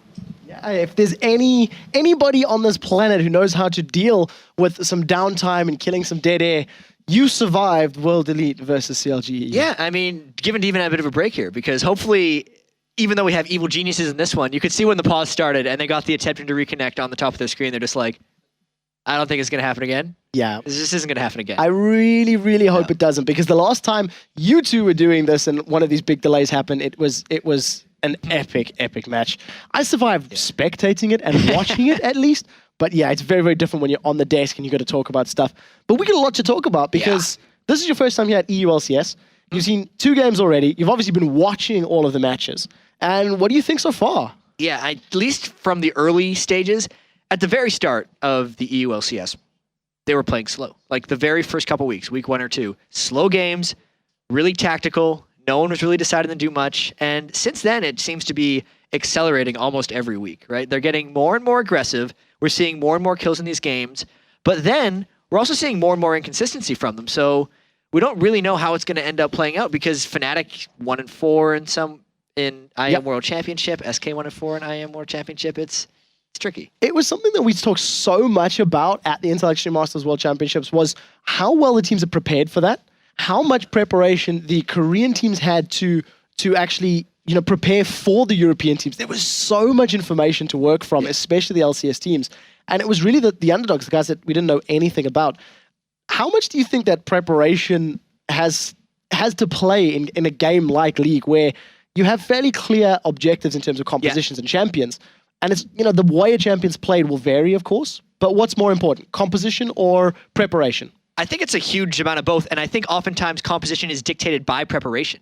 When we see Gambit Gaming, when they got taken down by CJ Entus Frost, it was because CJ Entus Frost systematically went through the champions that Gambit plays and either picked them all up or banned them out. So it's like they caught on to the pattern that Gambit Gaming was getting into. It's like they like running Renekton in the top lane, right? They do Volibear jungle, they do MF as their AD carry if they can, Thresh is their #1 support, and Alex plays Zed or Kha'Zix. And they're like, all right, these are the things we are now making ourselves into. And CJ Entus Frost was just like, now we're Gambit Gaming, and they made Gambit Gaming do something else. They made Darien play Darius, right? So that was all preparation that went into the good compositions.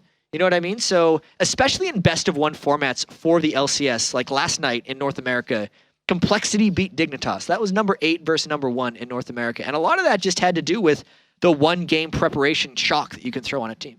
Now, talking about that particular matchup, we tried to avoid spoilers, but screw it, you've thrown it out out in the air there. If someone's worried about spoilers, I don't think they're watching. Fair point. But Laura Mortis, he was playing Shogath. He had a really, really good early game and managed to secure 2 double kills during the course of those opening minutes. Yeah. How much of an impact is that? I mean, you come from a pro player background. You know what it's like to pick up very early kills as a jungler yourself, and of course be killed. How big of an impact does that have in a game? Is it a simple matter of he's 4-0, it's now GG? Or, can you play around it? So from both sides of the coin. Yeah, that was the thing about Cho'Gath, right? So when Cho'Gath gets 4 kills, it's not as daunting as Vi or Jin Zhao getting 4 kills right at the start of the game.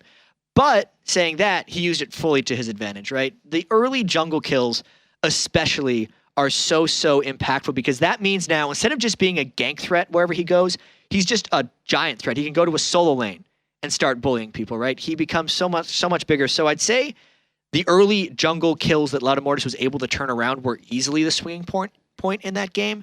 And the jungler in general, especially Lauda Mortis' jungle, really needed that because Complexity's lanes had been faltering in a lot of the games and teams had been heavily focusing him. And finally, he was powerful enough to get focused and not die in a game. And that's when they came up with their victory. Now, talking about that, actually, I mean, you say now, you have to focus on Mortis. He's sort of the danger man in that particular situation because of the goal, because of the ability to get in nom people and whatnot. When we watch Copenhagen Wolves play, who were bottom of the log and, they picked up some wins, it seems as though everybody just tunnel visions on Bjergsen. And fair enough, they oftentimes pick up kills. Like when we watched them, the Wolves against Fnatic, Bjergsen didn't really have a fantastic game because he was focused so much. But the rest of the team rose to the occasion. Can you afford to do that? Can you afford to just say, well, I just want to tunnel on this dude, get him down, and hope for the best for the rest of the fight? Yeah, man. I mean, every team has their own identity, right? And Copenhagen Wolves are clearly about Bjergsen. So they're trying to shut down Bjergsen, but that lets the other guys shine, right? It's all the ganks that they're able to get in on him. It's all the pressure that he creates for the rest of his team. It's kind of like how Shushay plays, and it's his birthday, so I'll leave it at this, but Bjergsen gets focused, but gets ahead of his lane mate. Like, he creates pressure by dominating rather than doing crazy things, right? So, like, I think the game he had on Cassian was 14-0. The Super Week for him was really a wake-up call for the rest of Europe on how good Bjergsen can be as he's finally allowed into the LCS. Yeah, exactly. He's such a great player. Just to give you guys a bit of an update, there is some problems with regards to the internet connection here. And of course, that is causing some technical difficulties once we get reconnected and getting back to the server and everything. What we're going to do now is we are going to jump to a very quick break. While we are in the advert break, tweet at us at LOL eSports, hashtag LCS. Give us some questions that we can pick Mr. Jat's brain. It's not often. Or quick shot. Well, European commentator, you're the star. CS Pro? Call of Duty. Call of Duty Pro? Yeah, that's other games. I moved on to the real stuff. All right. But yeah, you know what? It's the first time we get here on our side of the pond. You know, the better side of the pond, the shinier side of the pond. I'm going to go there. Give us your questions, guys. Let me know what you want to, you know, how we can pick Chat's brain and get to know him a little bit better, because I'm sure there's a lot of love out here in Europe for you. We will be back in just a very short moment. Let's go to a very quick ad break.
Welcome back to the League of Legends Championship Series. Unfortunately, we have run into an internet service provider related problem. There is some maintenance going on in the area, so it is causing an interruption to our connection. The stream is running on a different connection, but nevertheless, it is causing a little bit of hiccups for us here in Cologne, Germany. We're on the phone, we are talking to the technicians, we are trying to get this matter resolved as quickly as is possible. Before we went into that break, I asked Internet Land to give us a couple of questions that we can throw towards Jat and start picking his brain. And we got a few that have bounced back that are really, really awesome. So I'm going to start with one that caught my eye, and of course, knowing that you are a jungler, what are the essentials for pulling off a good level 1 jungle invade? This is something that's getting crazier and crazier, especially with more wards that have came out, more seriousness in the competitive scene, and just more preparation that's being done by teams. There's been a couple really, really in-depth analyses that, I forget the name of the guy who's done, but you could find him either on Reddit or my Twitter. I tweeted the link a couple days ago. He analyzed all of World Elite's level 1s, like since, I think IPL 5. Yeah. Someone did TPA's level 1s as well, but like, level 1 invades take mainly a lot of scouting into intact and knowing what other teams' patterns are. So for instance, if you're on the blue side of the map, most teams like to, if they're on the red side, I started this wrong. If you're on the red side of the map, you like to ward the blue side's Wraith Brush, right? So what a lot of teams have adjusted to doing is putting a pink ward in their own Wraith Brush so they can clear it out. So what Team WE has been doing is they're putting an Explorer ward there, so the pink ward is essentially baited out because you can't tell necessarily if it's an Explorer ward right away, right? So that's just a small example of like how back and forth it kind of is. But it's successful level 1 invades have to be very quick nowadays because people put so many early wards out. So if you start with something like a Jace and he levels up his acceleration gate first, you can get your whole team to a spot before the other team gets there. Now, I want to ask about that. You're talking about movement, you're talking about vision, things like that. I want to pull one particular example that actually had us talking a lot about. Against All Authority versus Gambit. There was a rush all the way to Gambit. This was against All Authority. They rushed the Gambit blue, put a ward down, and teleported to that. Yeah, well, teleported to the mid tower and then rushed to get a ward in the blue. They didn't invade, they didn't go challenge. What do you think of that sort of play for level 1? Something that was brand new for us here at the EU LCS. Right, the biggest thing about innovative plays like that is they usually work the first time. Yeah. Right? And then teams start catching on to them. The other one I could think of would be, I think it was Invictus Gaming at the Season 2 World Finals when they used a Jarvan flag over the Dragon Pit. Corki Valkyried in, and then they realized it was safe, ran around, and then got the first blood out of it. So if you go back to the one that you just talked about, where Against All Authority placed the ward at the blue buff, that's really the only way you can get vision on the other team's buff without them realizing it's there. And the top teams, like Team WE, from the earlier article we talked about, spend so much effort making sure their jungler doesn't get seen. So if their own blue buff gets warded or something, that's usually a pretty bad thing. And the jungler will actually work around to try to not let that happen. So getting that early ward in there is actually really, really important. So to get back to your earlier question of what constitutes a successful jungle invade, a lot of it is just vision and vision denial, which lets you set up plays. All right, so that's I like it. I like it. Really, really roundabout way and solid answer. We are in the jungle still, and this is a question that I'm going to throw at you because back when you were still streaming and playing, I learned to play Skarner and Udyr from watching you as one of your your favorite go-to champs, and in particular your Philosopher's Stone Skarner builds. Really, you know. So, a company from Anthony Raveneye. At MEA Raveneye, do you think Skarner will be played anytime in the LCS? We've seen him play the Intel Extreme Masters. It was used by the CGA into squads. What do you think about the champion? Does he really fit into the Season 3 meta, and will we see him in the LCS? So here's the thing. Season 2, I'm going to take a while to answer this question because I think it's a pretty big one. I prefer that you do. Yeah. I mean, we got some time to kill. The internet may be down. So Skarner in Season 2 was a resistance tank, so to speak. So resistances were a lot better in Season 2. His W gave him a large, I think it was 240-point shield, and while the shield was up, obviously he got the move speed and attack speed, but when it was down, he lost it, right?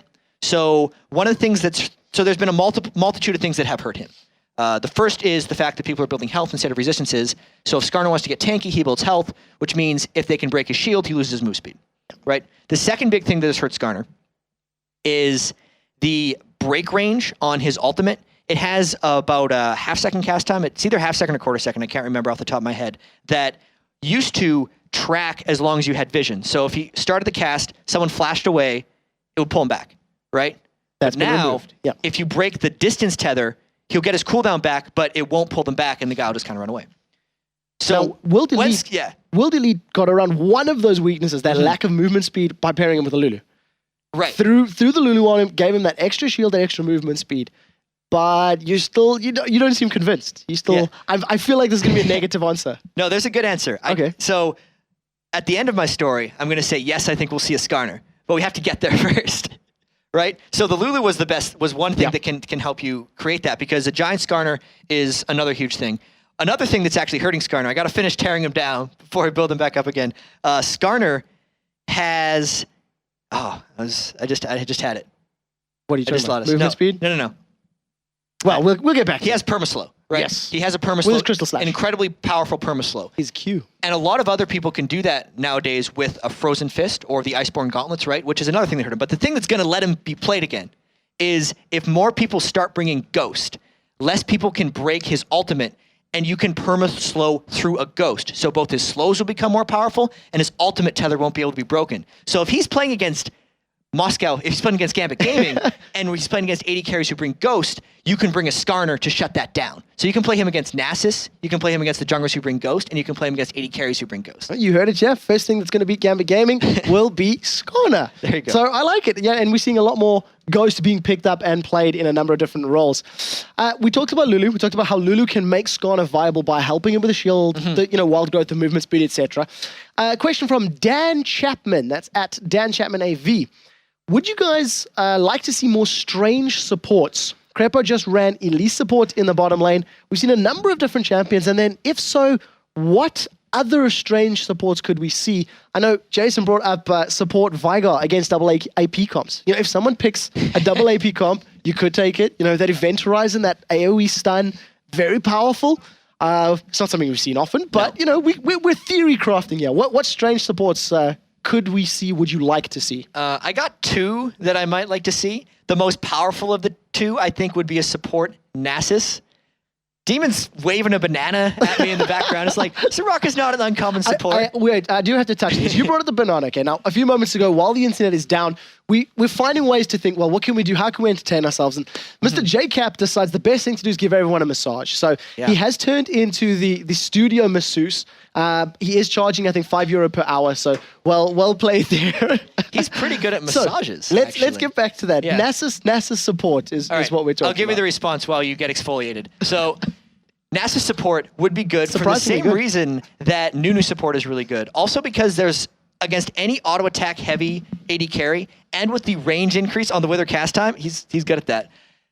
He can shut down anyone. So if you see a Caitlyn, if you see a Vayne, I'm going to be a GIF. If you see anyone who's not this is going to be made into a GIF, and it's going to be ruined. I should not have opened that can of worms. I apologize you brought it for on yourself, everyone. But you probably feel great right now. I really do. I'm so less tense. I'm ready to go. Really want to fight. Yeah. So, NASA support, yes. Wither, super powerful. Let's actually get back on topic. Yeah, I feel like the Wither is just absurd on him right now. It goes up to a 95% attack speed slow. By the very end of it, it scales up.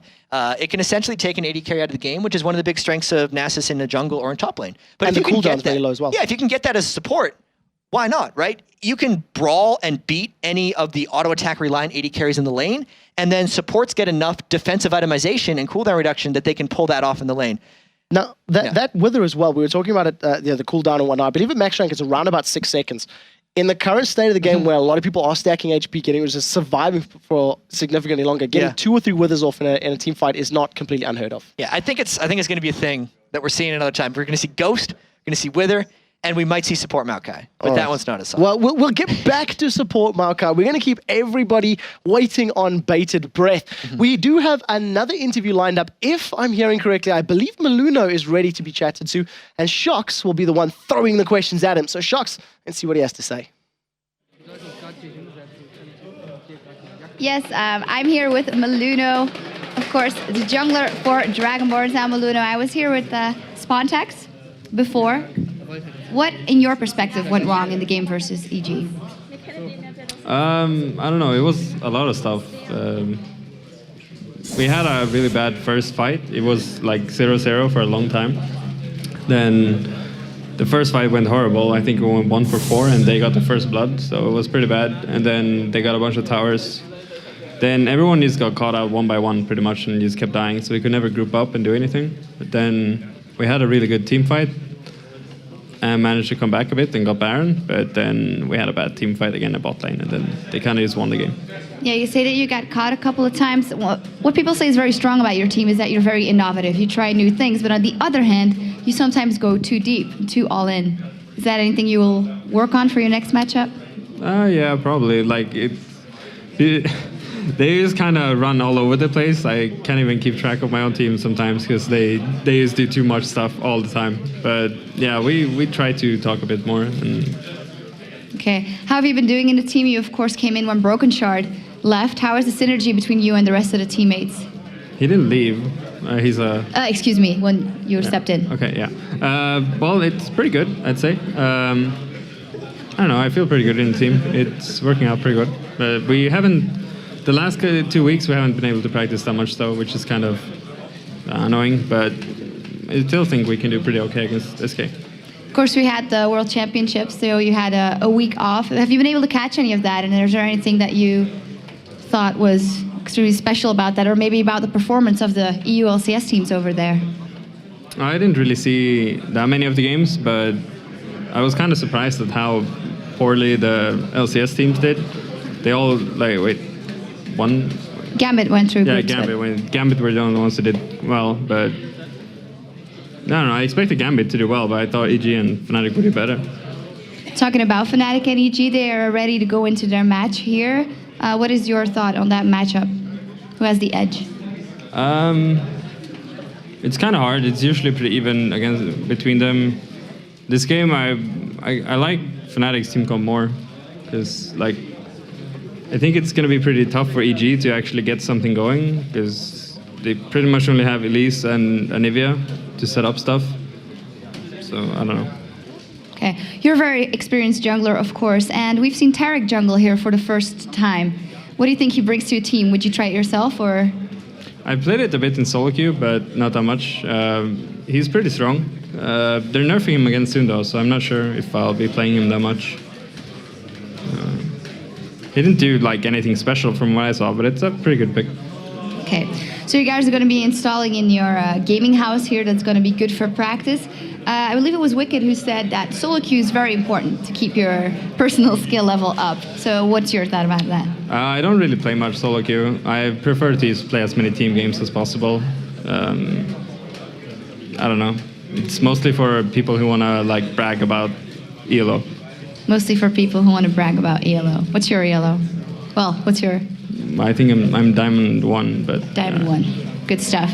Now, last question. You're going up against SK later. You both got something to prove because you lost your first match. SK, there's a lot on the line. Any special tactic prepared for that? Are you particularly scared of them or of a certain lane? I'm not really particularly scared of them. Not more than other teams necessarily. I don't think anyone really stands out on the team either. They're pretty strong overall. All of them are pretty equal, I think. So. Okay. All right, well, good luck going into your next match. We're going to go back over to our analysis desk and hope we can get into EG versus Fnatic soon. Thank you very much, Shox. It's always great hearing from the players and really different opinions. Something that always strikes me, and I know D-Man as well when we've spoken about it, is how every single pro player will have a different opinion on the same topic, the same question and things like that. Let's quickly refresh where we were before we jumped into that interview. We were talking about strange supports. It was a question that comes from Dan Chapman on Twitter, and he was talking about different supports like Crepo is running Elise. You touched on support Nasus, and you said, well, if we see more ghosts and whatnot, and if ADs continue to, develop some power with some Blade of the Rune King, etc., we might not be surprised to see more.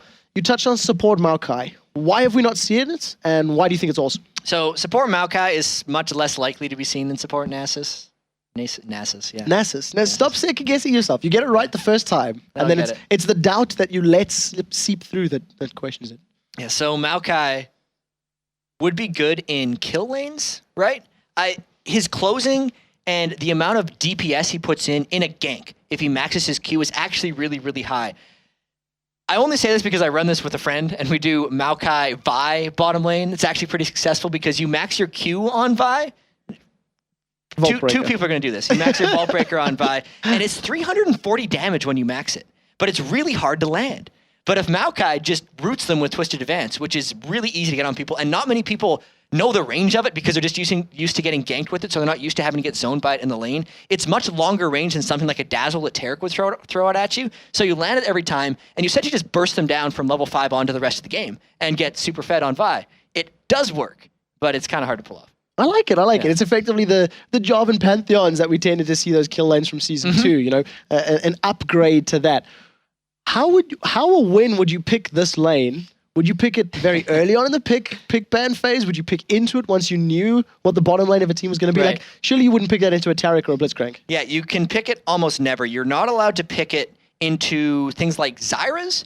Taric is actually not amazing against it because Maokai puts out so much magic damage, you'd be really surprised. And Vi usually just blows right through, and you're in melee range once the Taric gets to you, so Taric's not actually stopping you from getting onto her. But Zyra, Caitlyn, Ezreal, the things that can easily dash away so Vi wouldn't be able to land the Vault Breaker are very good against it. So you pick that stuff against like MF and Sona, and you just go kill them. People without escapes, really. Yeah. The less mobility. So there you go. A new kill lane for Season 3. Yeah, try it in normal games first.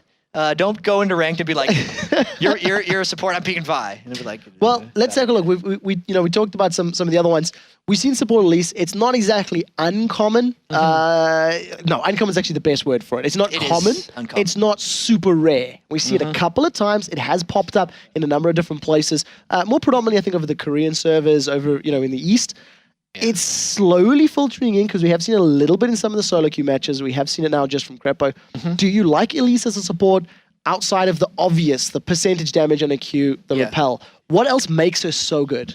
I like the fact that Elise has so much base damage and becomes so strong without items versus the pick potential from the support, right? It's almost like picking a support luck, so to speak. You get the still light binding catch potential that you'd get from a carry, but you get it in the support role. And it's particularly good in the 2v1s because it's one of the few things that can harass very well from range and then also give you so much aggression. She has 6 abilities and all of them are offensive, right? All of them can be used offensively. So if you're looking to just go full-on aggro, Elise can't necessarily protect an AD carry, but she can get very aggressive for doing stuff in lanes. So as long as you got the vision up, as long as you have the ability to react when people are near you, if they don't jump on you, you should be okay. And she's got that added bonus of smelling ganks because if, for instance, like someone pink wards out a brush, you don't have to go and face check anything. She can just repel up, and that gives vision to everything around in the repel drop range. So you can actually get a lot of ganks coming, see a lot of ganks coming, and not have to go in.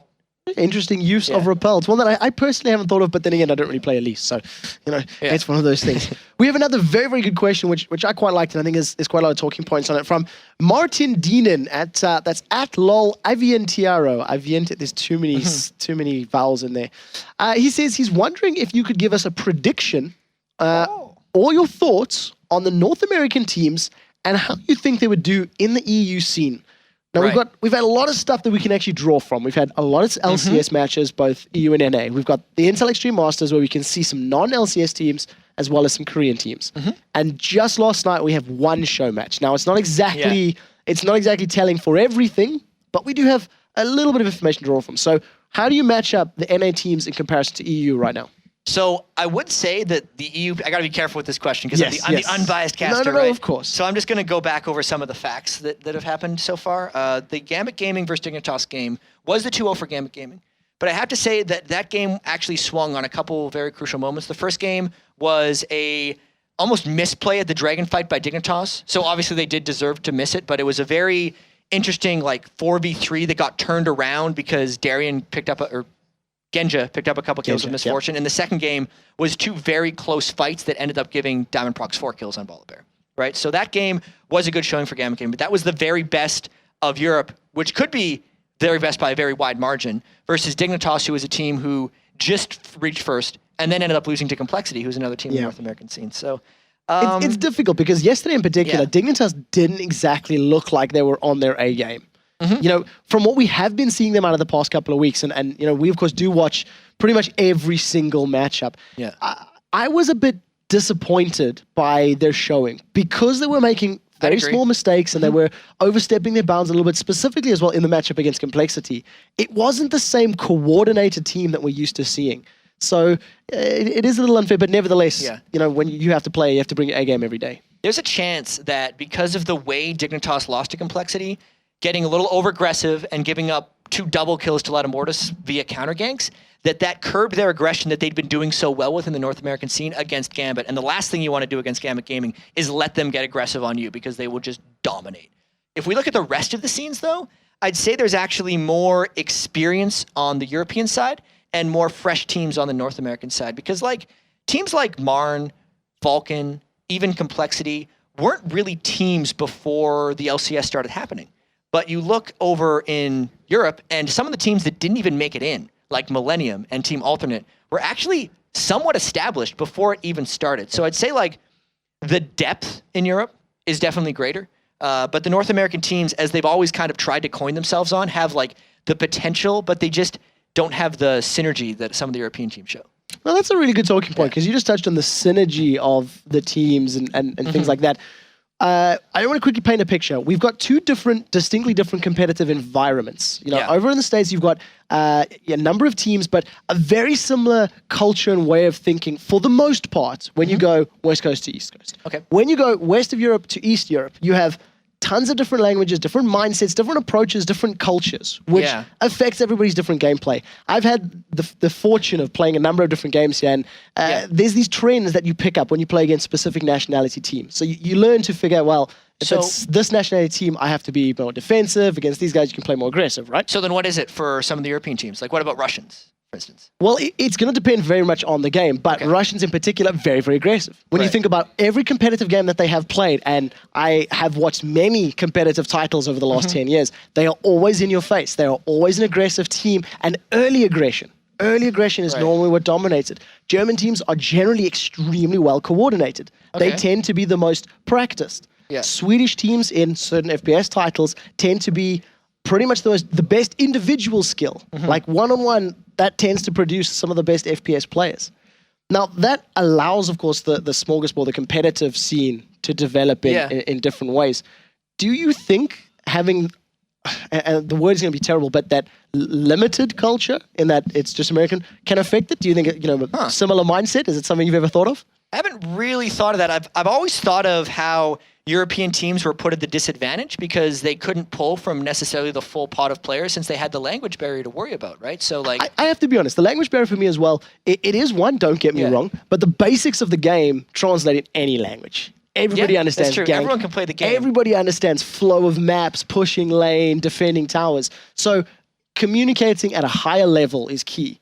But that mindset, your culture, the way you're brought up, your schools, your language, you see things in a different light. Yeah. And I've always wondered how much of it, if there could be some bar that's I don't know how you would measure it, but it's a talking point. It's definitely one that's interesting to look at. Yeah, I really like the thought of that just, that is why Gambit Gaming is so aggressive. Just that's the way we play. Why would we wait for someone? But then you look at a team like Evil Geniuses, they're a lot of different cultures on the same team. Yellow Pete's German, I believe. Crepo is from Belgium.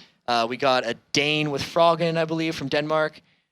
I should know them all, but Snoopy's from... 2 Danes, a Scot, a German, and Belgian. There we go. So they're just a mix, right? And but yet their team style has been very defensive in the past. They're very cautious. They're very methodical in everything they do. They show emotion when they win team fights, but they have to be calm to play like that. And you don't actually see North American teams that are able to play that much like Evil Geniuses, but... Fair enough. We got another question that's come up saying, what do you guys think? This is from Soclope at Schrenkloster. Again, apologies about the nickname. What do you guys think about the mid laner role, and who would you consider the best mid laner in the LCS? Now, there's two distinctly different questions here. So, number one, let's talk about the mid lane role. It has developed and it has changed over the last 2 years. I've been watching League since preseason 1, where I still remember I love watching the Annie brand, where you had double AP, when Malzahar was still the go-to mid and everyone was picking him or banning him. Warwick in the jungle. It's transition. We had the mobility. We had the Morgana era. For months, it was just Morgana was the number one, then Ari, and Karthus had his time. So the evolution of their role, now we're up to bruisers and AD assassins. So how important is the mid lane role? And then after that, who would you consider the best? So is this is a huge question. This is massive. In a sense, yes. it's like the mid lane role has changed in a lot of senses that now the mid lane role is looked at, I think, as a playmaker for the most part. They're not fighting each other that much anymore, right? The fights happen in the bottom lane, the fights happen via split pushing, and then the mid laner comes in and makes an impact in team fights or ganking lanes or roaming through the jungle and trying to shut down the jungle. Roaming's probably the most important part of the current mid laner role. Right. For pressuring in terms of lanes and in terms of counter ganking as well. Yeah, and it depends who you talk to, though, because like you look at a guy like Alex Each, who plays Zed and Kha'Zix in mid lane a lot, and he played KL last night against Dignitas, but when he plays mid lane, he starts in the mid lane, but then he'll go and push side lanes and get the #1 farm in the game and flank around in team fights. But you look at a guy like Froggen who plays in the mid lane, and he will almost never leave the mid lane. He'll try to create as much pressure in that lane as possible, right? So there are kind of multiple ways to play it, but if you compare it against the other lanes, the role of the mid laner is usually to have the most impact on the map because they're the hardest to screw with. It's the shortest lane in the game. They're more reliable for getting their farm. Therefore, they should have the most impact. And people pick high utility, high damage people in mid. Would you consider it to be more pressure on that lane than many of the other lanes? Because, you know, we talked to Wicked earlier today and we're like, well, you almost expect to be 1v2. You almost expect to be crippled in the first 10, 15 minutes of the matchup because you know the lane swaps are going to come in. And you were saying that you're relatively safe. I use the term very loosely in that mid lane. You can almost guarantee to pick a farm.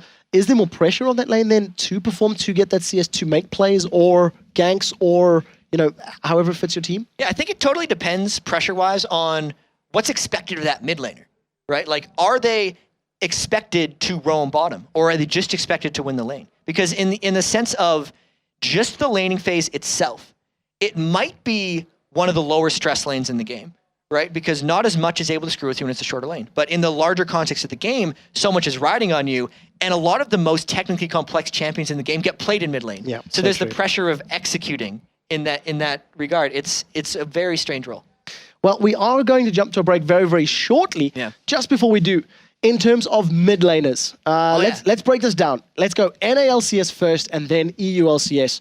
Who would you consider to be the strongest, and justify your reasoning? Right. So that's a tough one. It's really It's a real tough one. It's We're really, picking, really tough. We're picking all-star teams with, now. Let's go with first name that really jumps out of your mind. Who's the standout mid laner for you? That's a more fair question. Yeah, the one I thought of first was Skara, because he does well when his team does well, but he doesn't necessarily make huge plays if he's pressing.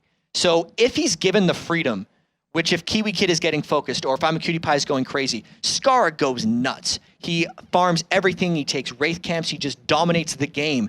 But he can't do that without the rest of his team's help because the way he farms is very aggressive and he puts himself in bad situations, right? But you compare that to who would be a good example, like Nijaki, right? Who does do a lot of 1v1ing on his own in mid lane and doesn't necessarily farm as much. He's more to be with the team and kind of lead the charge with team fights with him and St. Vicious, right? Yeah. So they have contrasting styles.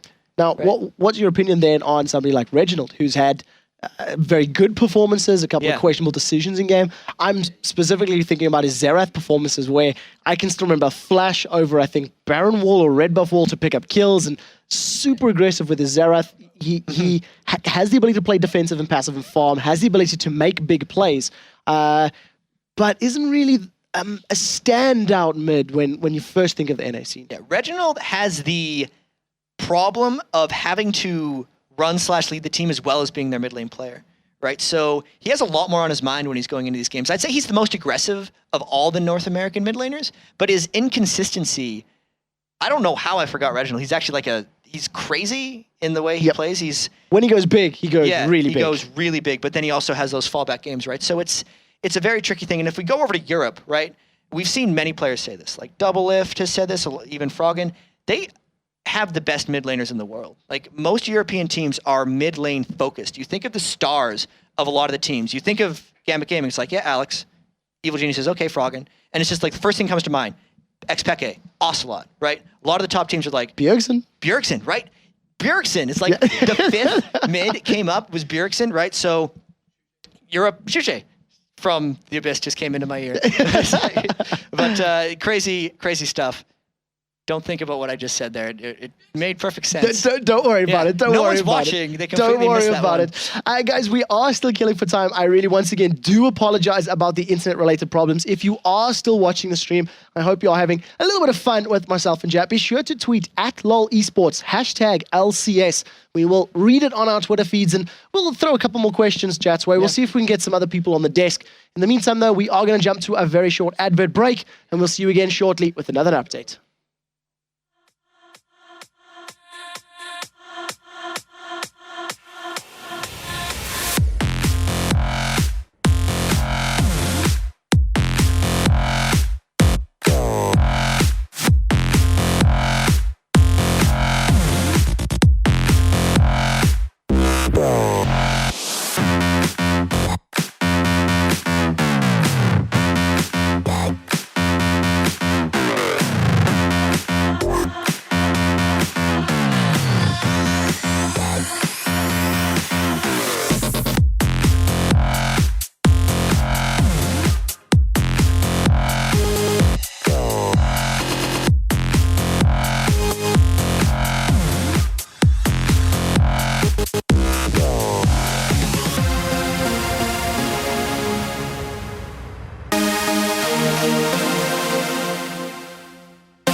Welcome back to the League of Legends Championship Series. I am Quickshot. I am joined by Jet. I can only apologize about the delay right now, guys. Fnatic versus Evil Geniuses is the game that we're trying to get underway.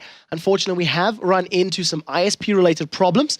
We've had absolutely everybody on the line, technicians, producers, bosses, everybody. And we're hopefully going to get this game underway. We've had about 20 minutes of solid internet connection from what I'm being told. So in theory, that means the connection is up and running.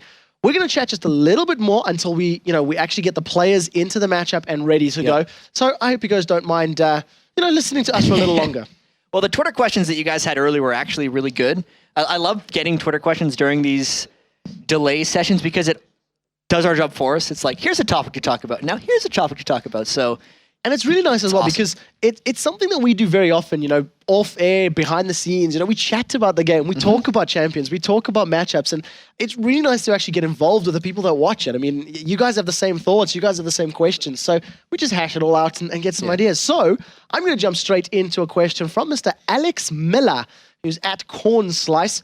He says, what direction do you think the meta will shift in next? Oh, man. I mean, this is a big question. It's so difficult this one's awesome, though. to talk about because there's so many directions it can go. Yeah. But what's your gut feeling? So back at the very start, well, one thing that's happening right now is items change and dictate the meta more than any single character buff or nerf can. Because you nerf an individual champion, and it's one variable of 111. So that's only one thing that can disrupt. But every single champion has access to every single item. So as soon as you change one thing, you're buffing entire classes and subclasses of characters, and you're nerfing entire roles. Like the Will of the Ancients nerf took like, way back in the day, took like 6 AP mids just out of there, like Cassiopeia, Mordekaiser, Vladimir were like all weak right after Will of the Ancients got nerfed back then. So that's one thing that's switching things around a lot right now. But if you look at what's popular now, you have a lot of bruisers and a lot of diving.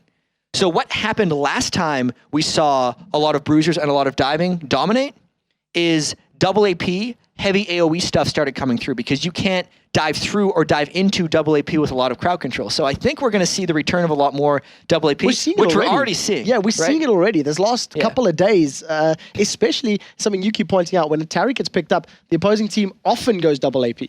Right. Because Taric has such the armor aura, and people, if you're just running like a tank AD bruiser top, especially because now junglers like Xin Zhao, Vi, Jarvan, they're all like full physical damage junglers. There's not the Amumu or the Maokai that we saw in Season 2. I guess Maokai was like the guy in Season 2 that saw the most play. Even Mundo does a lot of magic damage, and he was big then too.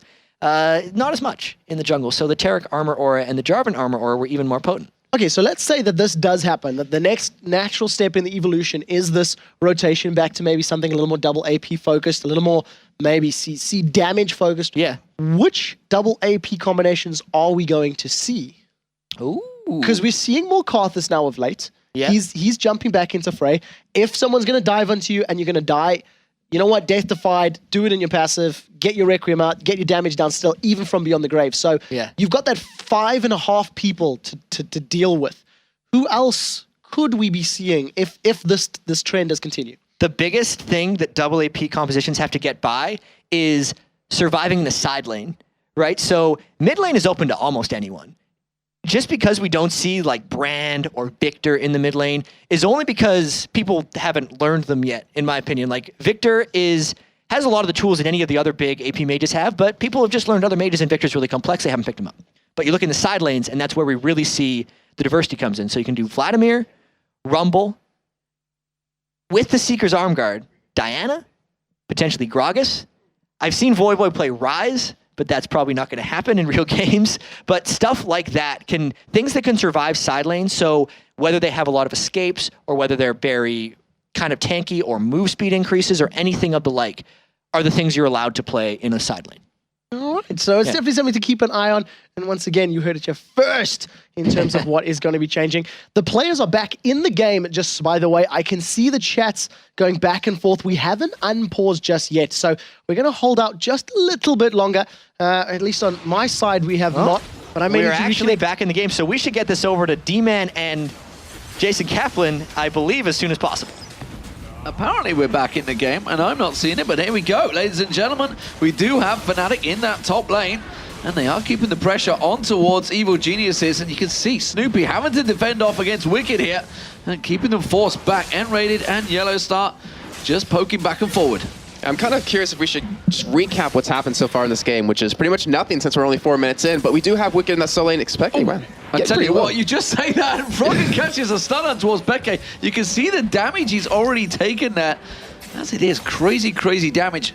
So we are just 4 minutes, 11 seconds into this game. If you just joined us, ladies and gentlemen, apologies. There has been internet issues, as you would expect. We did delay things. The players, of course, reported the issues. We didn't want the LCS matches to go ahead if there was any problem at all. So we had to make sure that things could get sorted out, and that's why there's obviously been this long delay. We needed to make sure the players were comfortable with the situation. No advantages had been gained. And I can tell you from the chat, the players were basically saying, well, we've probably lost like 1 CS in this lane, 1 CS in this lane, so they were happy to go. So, as it stands, you can see Peke in this mid lane, potentially going to get dived on by Snoopy here. He is going to come in. In fact, will he catch it? No, Peke's already dodged. He's going to get caught with the rupture. The stun comes in. Oh, and he just gets out of it in time. The silence was a split second out of time. That was still a great play by Snoopy, though, coming in, laying that rupture, knowing that XPK didn't have that Shumpo up anymore. But that combo they had, it works. That's what EG loves working with, is that whole combo of that Anivia and Cho'Gath, that silence you can't escape. But either way, they have that flash down. He could always come back for a gank. We do see him heading down towards his bottom lane, and they could go for a 3-man dive here on Soaz. Well, Soaz is keeping pressure on towards Crepo if he lands the shoe. So, that's a problem. Yeah. That is a problem, Jason. And You can see Crepo does not look He amused. does not look happy at all. Well, I don't blame him. They've been in this situation before. They've been through this situation before. And actually, they were talking to me earlier, and Snoopy was saying, so it looks like you need some new T-shirts printed. Survived And actually, week 5 of LCS. there's a number of formulas that have been equated to the fact that myself and Jad are actually in the same building. Therefore, potential problems are more likely to arise. That's true. We should have seen that coming. I mean, if you're ever in the same room, we're going to have internet problems and we're going to have that delay. We should have got it secured. You know, I don't know what. We could have secured it with maybe a direct satellite pointing at the moon. I don't know why you'd be a moon. Everybody knows there's a secret moon base, don't they? Oh, yeah. Yeah. Of course. Of course. Of It's course. on the dark side of the moon. As it stands, though, we are seeing the teams trying to... Well, you can see the chat going, flowing between them. So they obviously have a connection of some form, but whether they're going to jump for it, they are reconnecting into the game. This is the League of Legends Championship Series, ladies and gentlemen, and there is internet obviously being a main part of League of Legends. You kind of need that to play. You kind of need it to play. You know, we were talking in the break that, you know, sports, they have rainouts. They have, I guess, snowouts. Is that a word? I'm going to pull... I mean, obviously the Super Bowl had the power issue, but more importantly, the Grand Prix Formula 1 season started this morning in Adelaide, it is, I believe, this in Australia, of all places, and it got rained off. Yeah, it happens. They've had to delay it for the next day, and maybe, just maybe, that's maybe what we're going to have to do. But as it stands, we are seeing the team still having a chat away, and well, they're saying, are you ready to go? No.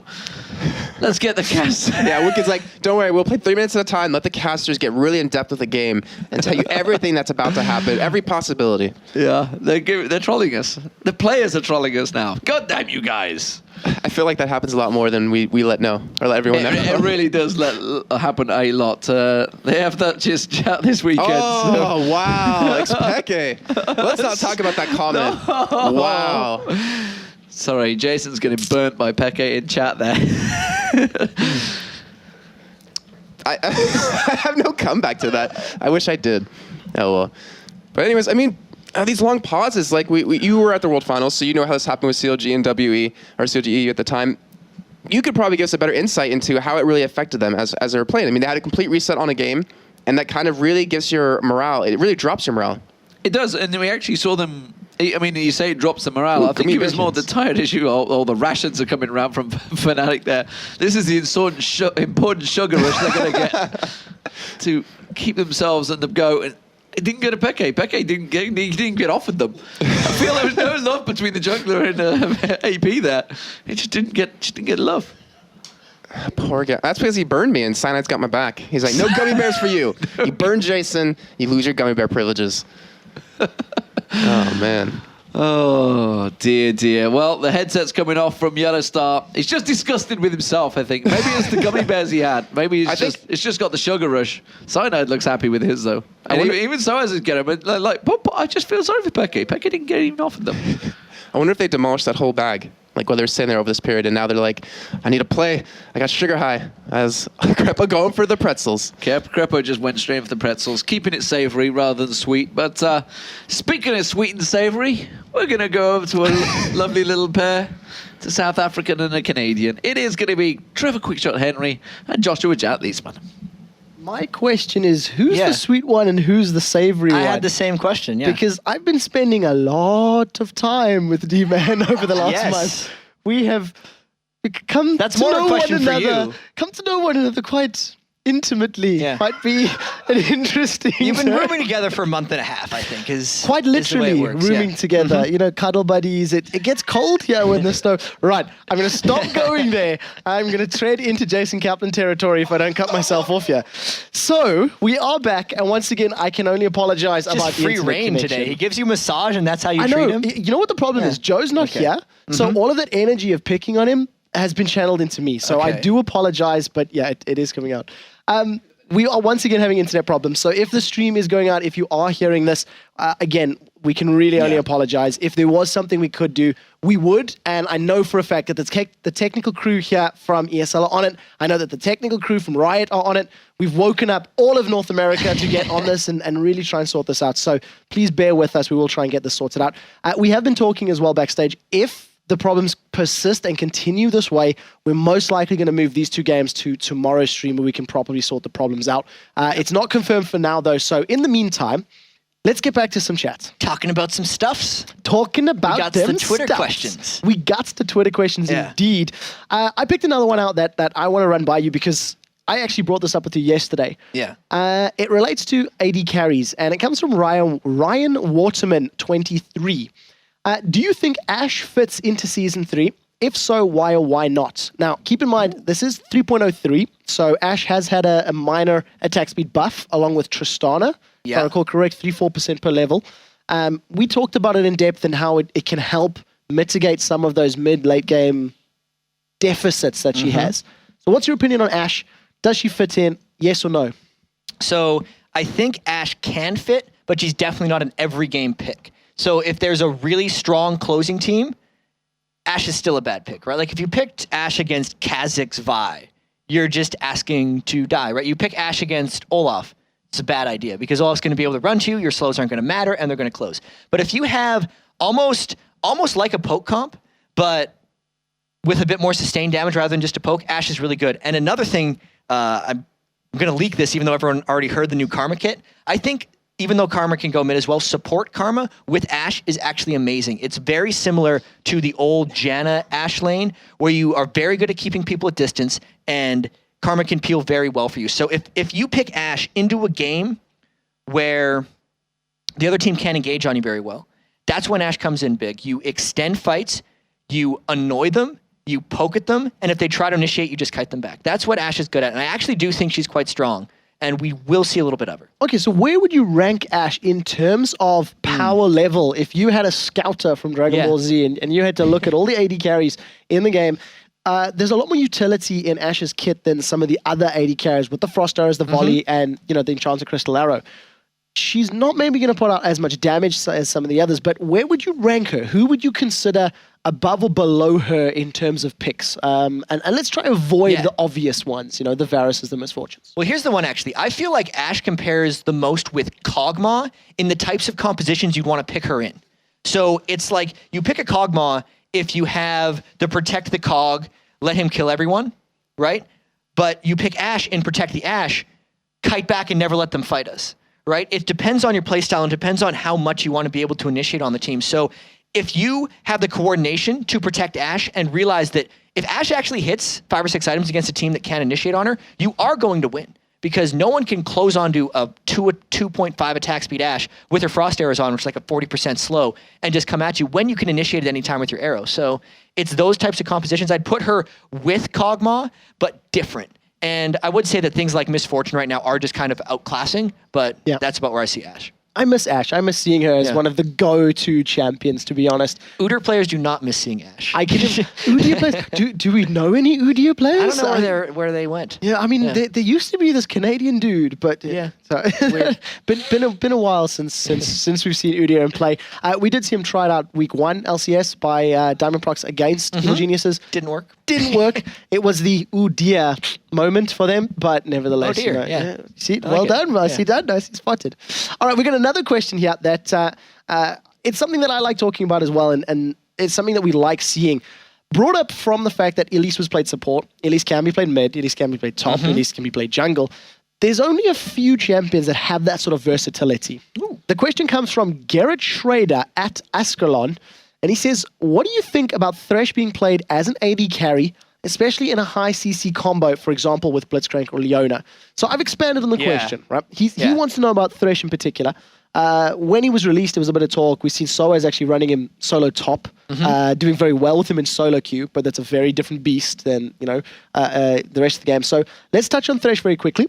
Can we see him as AD carry? And if not, what about other champions that can fill multiple roles? So the reason, just to touch on Thresh first, the reason people like Thresh building AD is because his death sentence has this kind of weird passive attached to it that over 10 seconds, it'll do bonus magic damage for every soul you've collected, and then also 80 to 200% of your attack damage, all in the first hit, depending on the rank of the spell, and if you haven't hit someone for 10 seconds. So if you have like a Bloodthirster on Thresh and you walk back to lane, that first hit chunks people out, right? It deletes them. But Thresh is an AD carry, has 475 range and no escapes, right? So if you see him top lane, and that's still a gimmick, because having a really short attack ranging thing without like spell shield / move speed that like Sivir would give, who'd be the other short range AD that you'd want to run, it's just not comparable, right? So I think it's a bit of a gimmick that you can have fun with in the top lane, but I don't know if we'll see any serious AD threshes coming out. Okay, so I touched on Elise, the fact that we can see it pretty much everywhere. Kayle would be the only other one that comes to mind right now in terms of champions that when they get locked in, you actually are not 100% sure where they're going to go because the possibilities in different lanes. What other champions have that, ability that they can go multiple locations? And outside of the obvious, why don't we see too many champions being experimented with? I mean, I know they're all tailored to specific roles, but is it us being boring or champions just not being able to fit every lane? I feel like the biggest thing is the fact that we're like 112 champions deep right now, right? So people, like pro players, only have enough hours in the day to keep like 5 to 10 champions fully practiced up. So they actually can't. Sure, some people like Voivod be like, I can play 42 different champions or something. You're like, sure, but not at a tip-top level in all situations. So I think the biggest reason why we might not see as much experimentation is there is so much available. But then to get back to your initial point, which was which champions? Multiple roles, right? They have the champions that are seen in multiple roles are generally the champions that you see the most of in competitive play, because pick baiting, pick confusing, and not getting counterlaned is one of the most important things. So Kayle, 3 to 4. You could honestly argue 5. 5 not seriously, right? But 3 legitimately. Top lane Kayle, mid lane Kayle, and jungle Kayle. Yeah. Nunu is another one that's kind of underrated. Support, jungle, top, mid. it can happen, right? Those things work. Zed, the triple laners, the biggest ones you see are the ones that can go jungle, top, and mid. Because just basically, top laners and junglers share a lot of the same attributes by default. And if you find a person who fits both of those roles, but can also go mid, you found yourself a really good competitive pick. So that's Kha'Zix, that's Zed, that's Kayle, that's Cho'Gath, right? Those kind of ones are the huge players. Well, it's definitely something we'll have to keep our eyes on in the coming weeks, because that'll give you a lot of signals and cues as to which champions are going to be picked in the LCS and, for future matchups. We do see a number of players that are currently connecting and disconnecting from the matchup. So we're hoping to get an update on the match at hand right now. So as soon as we know something more, we will gladly share it with you and let everybody else know that. We got another question here from @ShiftyMinds, Andreas Olsen. He says, could we share some thoughts about Nautilus? Now, he talks about it in a support role. He says he's seen him played a couple of times and it usually looks promising. And Nautilus, as somebody used to be in the jungle. So we used to see a lot of him there. Let's quickly talk about Nautilus. Here's the funniest thing. When Elements first saw the Season 3 changes, and when he was talking with his team, which was Curse, and still is Curse at the time, he's like, I'm going to do support Nautilus in Season 3. It's going to be awesome. So he played at a bunch of scrims. He loves playing Nautilus to begin with. And it was just kind of like, it's not that good, right? It sounds OP on paper. It sounds OP on paper because it's a wider hook than anyone else. Nautilus hook is super easy to land, right? But then he actually didn't have enough early game brawling power in those lanes to be an impact, because when you come into gank with the Nautilus, right, the majority of your damage comes from your shield. But your shield breaks if you take too much damage. So what would happen in these bottom lane matchups with Nautilus is he'd throw in his anchor. He'd get the hit, but he would pull himself halfway in, and then as long as the AD carrying support dumped a little bit of damage immediately, they'd lose the trade, right? Because the supports and the AD carries would have better trade potential. So it's a great concept, and if you could get way ahead in a lane, support Nautilus could work because you just mercilessly kill them over and over. But yeah, the shield's gone. Well, possibly the 2v1 lanes. Maybe we could It could work in a 2v1. See, I'm just thinking about that now, so it's a possibility. Guys, I do have a little bit of bad news. Unfortunately, it does look as though the internet problems are still around. So for the sake of the league and the season, we don't want to put teams through matches, and we don't want to put you guys as viewers through that. I believe Shox is ready on stage to explain it a little bit more and let everybody know exactly what is going to be happening. So from Jat, it was a pleasure. Thanks, Quick Shot. Thank you very much, and we'll see you guys later.